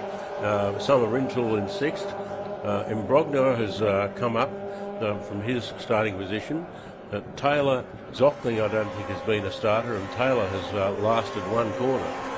At this stage, I think he must be wishing that they'd decide to go home with Group S. Yes, well, Taylor is marooned there on the outside of turn two, but maybe sufficiently off the track to ensure that we don't require a safety car. So, coming. Safety car light is flashing. I clearly spoke too soon. Obviously it's been judged to be in a hazardous spot, so it's got to be cleared. That car took a fair bit of a whack in the front, so it'll have radiator damage, and that's why it can't return under its own steam. It may have even had damage front and rear, because I think Alice, here we go, replay. Well, he's already had the damage at the front, and then there's Taylor, Alice Buckley comes through, and 678. Poor Taylor comes to a halt on the outside of the track, carrying a fair bit of damage, David. Yes, I'm just trying to see which car it hit as they went past. I just wonder if it was Buckley that Taylor ran in the back of. But as the cars go past, we may be able to see, but clearly the other car isn't affected. So we'll have a safety car for at least a lap or so while that gets cleared up.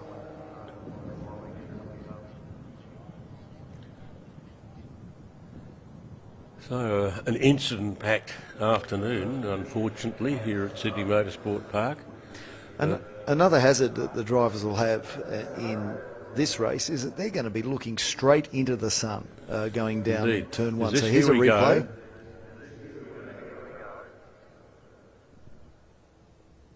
No, Taylor runs into the back of 999 Stewart, and then comes to a great deal of loses momentum, and may have just been nudged by Buckley, but the main damage is where he's hit the back of Stewart's car. Well, looking at that car, it's got a remarkable amount of damage on the front to another vehicle that isn't remarkably damaged. Yes.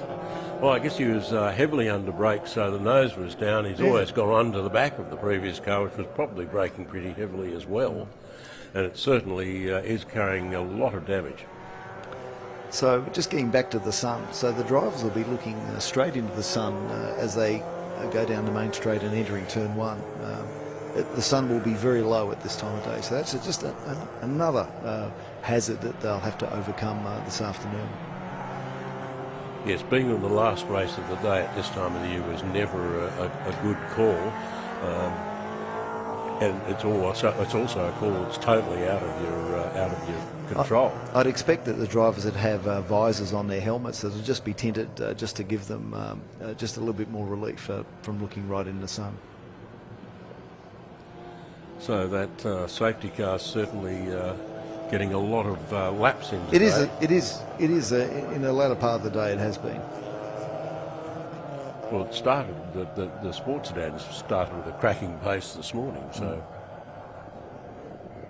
here we are with people weaving around trying to keep some heat in their tyres, which I think is going to be more and more difficult because I haven't been outside for a few minutes, but it just has a look of being colder out there. So Taylor's car still to be removed from the exit of turn two, so we'll be under the safety car for just a little bit longer.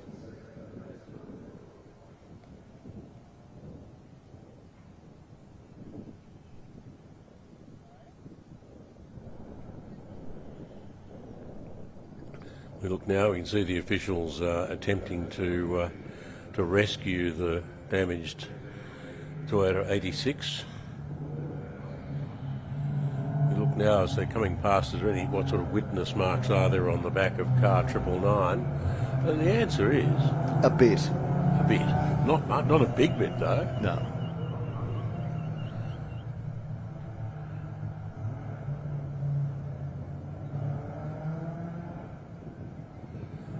And all the drivers there, we see Stewart, who was involved in that little accident through no fault of his own, struggling with his visor. I'm sure that they're all beginning to wish this would all be over.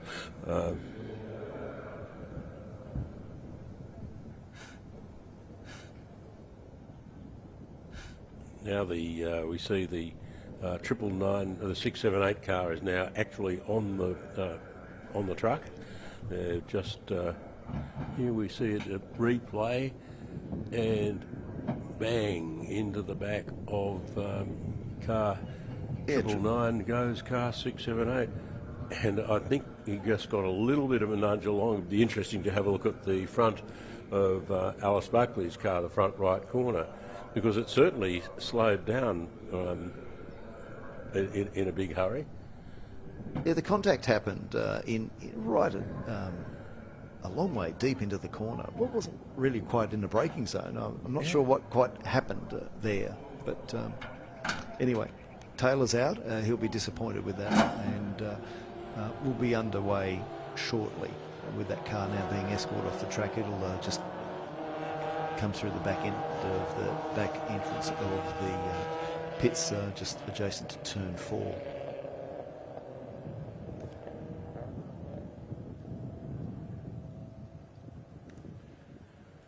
the support staff, of the rescue drivers and all the flaggies been doing a great job here at Sydney Motorsport Park today. Of course, a big call out to them because they give up their day and stand out there in all weather conditions. And they've just done a quick rescue, really, of the Taylor Toyota 86. Safety car, meanwhile. He's coming around Corporate Hill, so I reckon we'll see the lights go out and racing resume on this lap. After turn 15, we'll be looking for those lights to be switched off.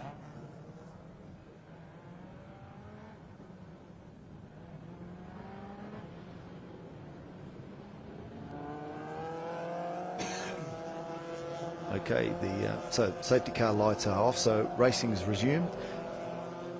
Bloxham will control the pace of the field.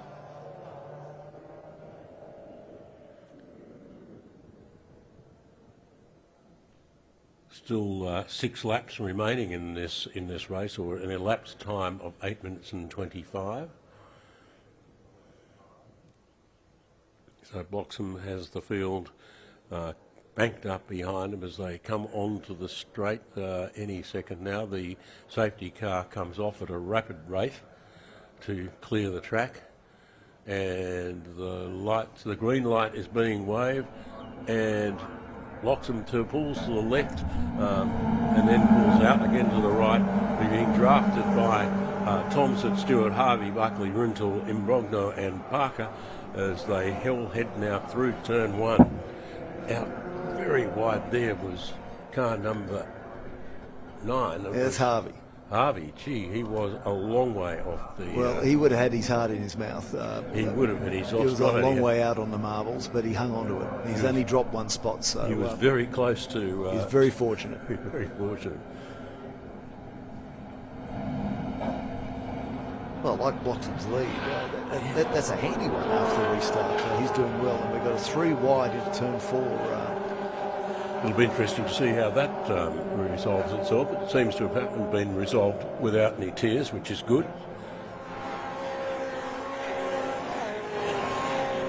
There's plenty of wide exits and corners being demonstrated.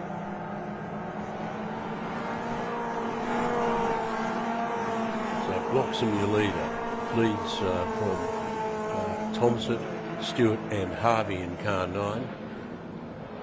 Into turn 15 they head with Bloxham holding a lead of almost a second now. So the first 2, Bloxham and Thompson, have really kicked away from Stewart. So this may well be a racing 2 for the remaining laps. Well, Thompson certainly is keeping Bloxham very honest. Well, the gap in last race was only 0.3 of a second after 12 laps. So I'm certain this will be equally as close. Thompson just has a little look there. Can he get round? But and we've just seen another car withdraw, which is going to be filled down to about 7 now. That's Harvey. Harvey, who had that frightening experience just a minute ago. So Thompson really has made up the gain that Bloxham initially established. So he's locked right on his rear bumper. Buckley up to 4th, Rintel up to 5th, and Rogno up to 6th, Parker 7th, and Harvey 8th.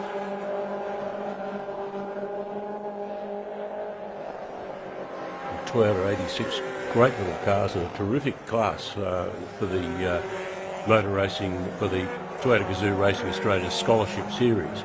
Very good class in which to cut your teeth. So Thompson's going to see if there's an opening for him into turn 15 if he can close enough. But Bloxham used all of the track, which meant there was no opportunity to dive up the inside. All the track and then just a little bit more, I think. And Alice Buckley very close on the tail of Stewart. in third and fourth is turning in now to another of these very tight races. So Thompson will be looking at getting a good run, and given that Bloxham had a fair bit of oversteer on the exit, he'll have slightly more momentum leading into turn one.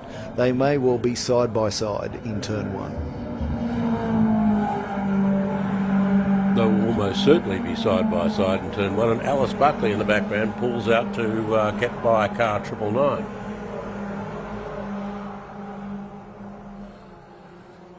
Don't think she quite got away with that. Anyway, it's still Thompson, not Thompson. It says Thompson leading Bloxham on our screen, but in fact the visual evidence is that Bloxham's still in front.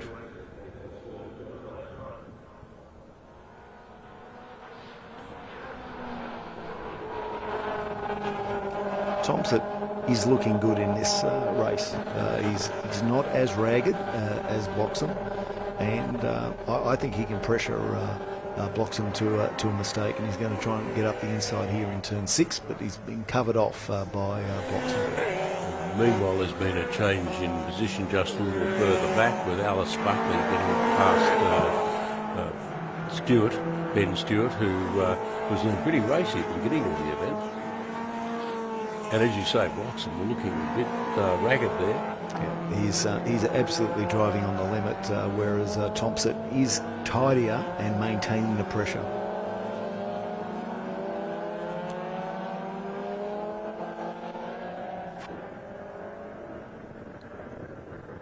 Up the little back straight they go. This double set of bends, really, it's almost two corners coming onto the straight. Bloxham still in front. And he had a cleaner run onto the straight here, so there may well be a braking duel at the end of the straight leading into turn 2.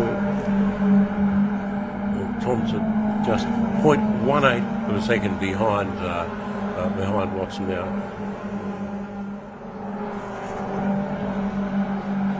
And this is really a great dice. So Thompson's going to have a crack down the outside.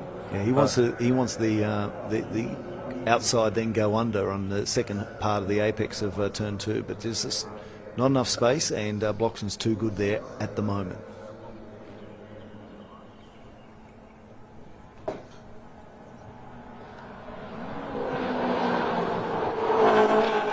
Buckley beginning to open up a gap from Stewart, and Brogno's come up in this race from being close to the back. He had dropped back in the earlier race today, and he seems to be making good pace in this one. I'm surprised that Stewart has faded, but here's a move.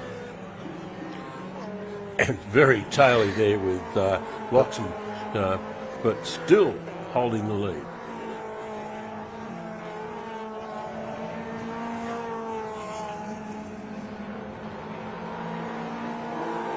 Bondi Carpets entry, car 27, a great racing number, driven by so many terrific drivers over the years.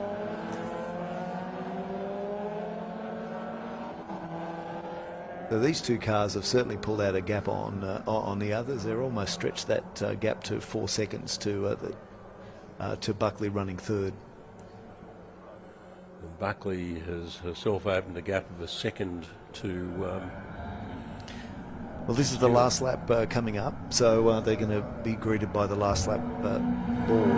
So it's now time for Thompson to really look for a way through in turn 2. Takes a very defensive line coming into turn 1 then. Well, that'll slow him down and make him vulnerable for turn 2. But he's covered right to the inside. Through turn 2 they go about less than a metre apart. But maybe almost too close for that part of the bend, because that's allowed Bloxham just to open up the gap ever so slightly. A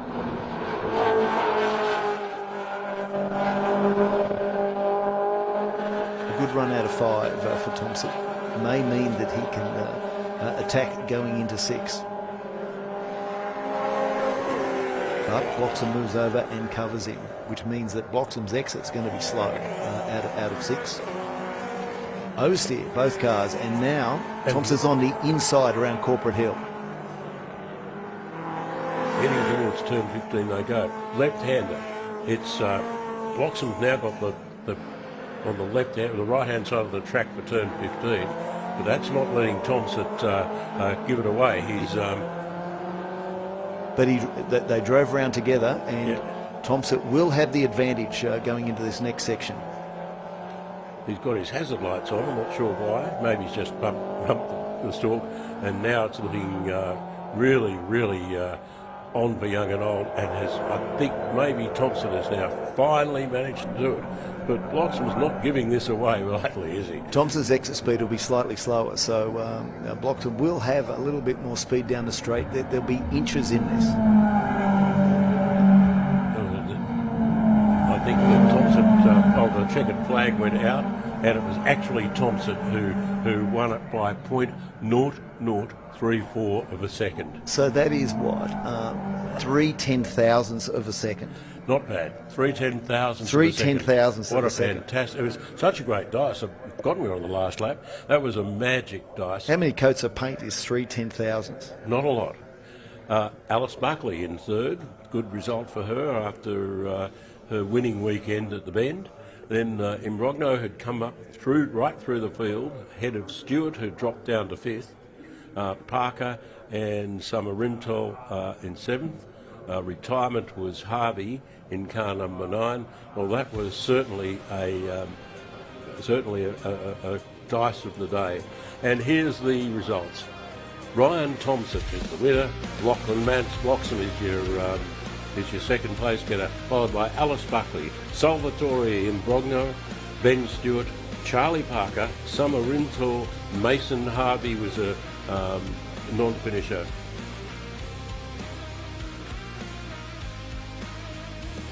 And here is series points. Lachlan Bloxham in the lead on 280 ahead of Ryan Thompson, 266.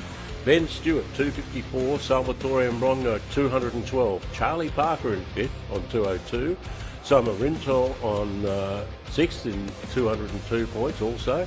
Mason Harvey, 158. Alice Buckley, 152. In 9th position, Lincoln Taylor, 144. And Hughes Ockling at 126 points. So that's your top 10 in the Toyota Kazoo Racing Scholarship Championship. And here are the highlights. It was a good start by Bloxham and Thompson, who went down the inside, but Bloxham had the pace of the in. Now here's the incident of turn 2 on lap 1, and power. That's a lot of damage, and there was, I'm sure, a little bit of a nudge from the behind there, but that's okay.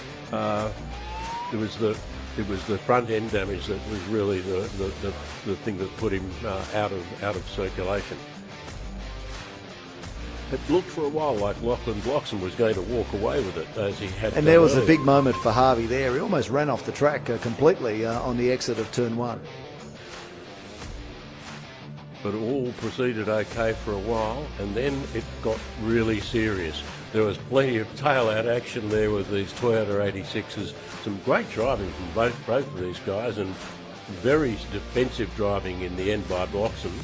And I'm not sure that they even knew who had won when they finally got to the finish line. But these dices coming into turn 1, boy, they were savage. And this was great driving by both drivers here. They were able to drive side by side and both stay on the track at the same time, leading through a bunch of corners. And I'll tell you what, it was very iffy for Lachlan Bloxham there, that second last corner. But in the end, here's the gap, 3/1000ths of a second. That's the gap. There's nothing in that. I thought after the race, I don't think either of them knew who had actually won. They wouldn't have. It was that close. So that's the end of our last race for the day. It's been a beautiful weekend for motor racing here at Sydney Motorsport Park at the Masterblast 2023. So that's all from us. Good racing, couple of incidents which is always disappointing, and great racing, great classes, and we look forward to seeing you here again at Sydney Motorsport Park It's goodbye from me, John Young, and from David Stone. Goodbye. Thank you very goodbye. much. Thank you very much.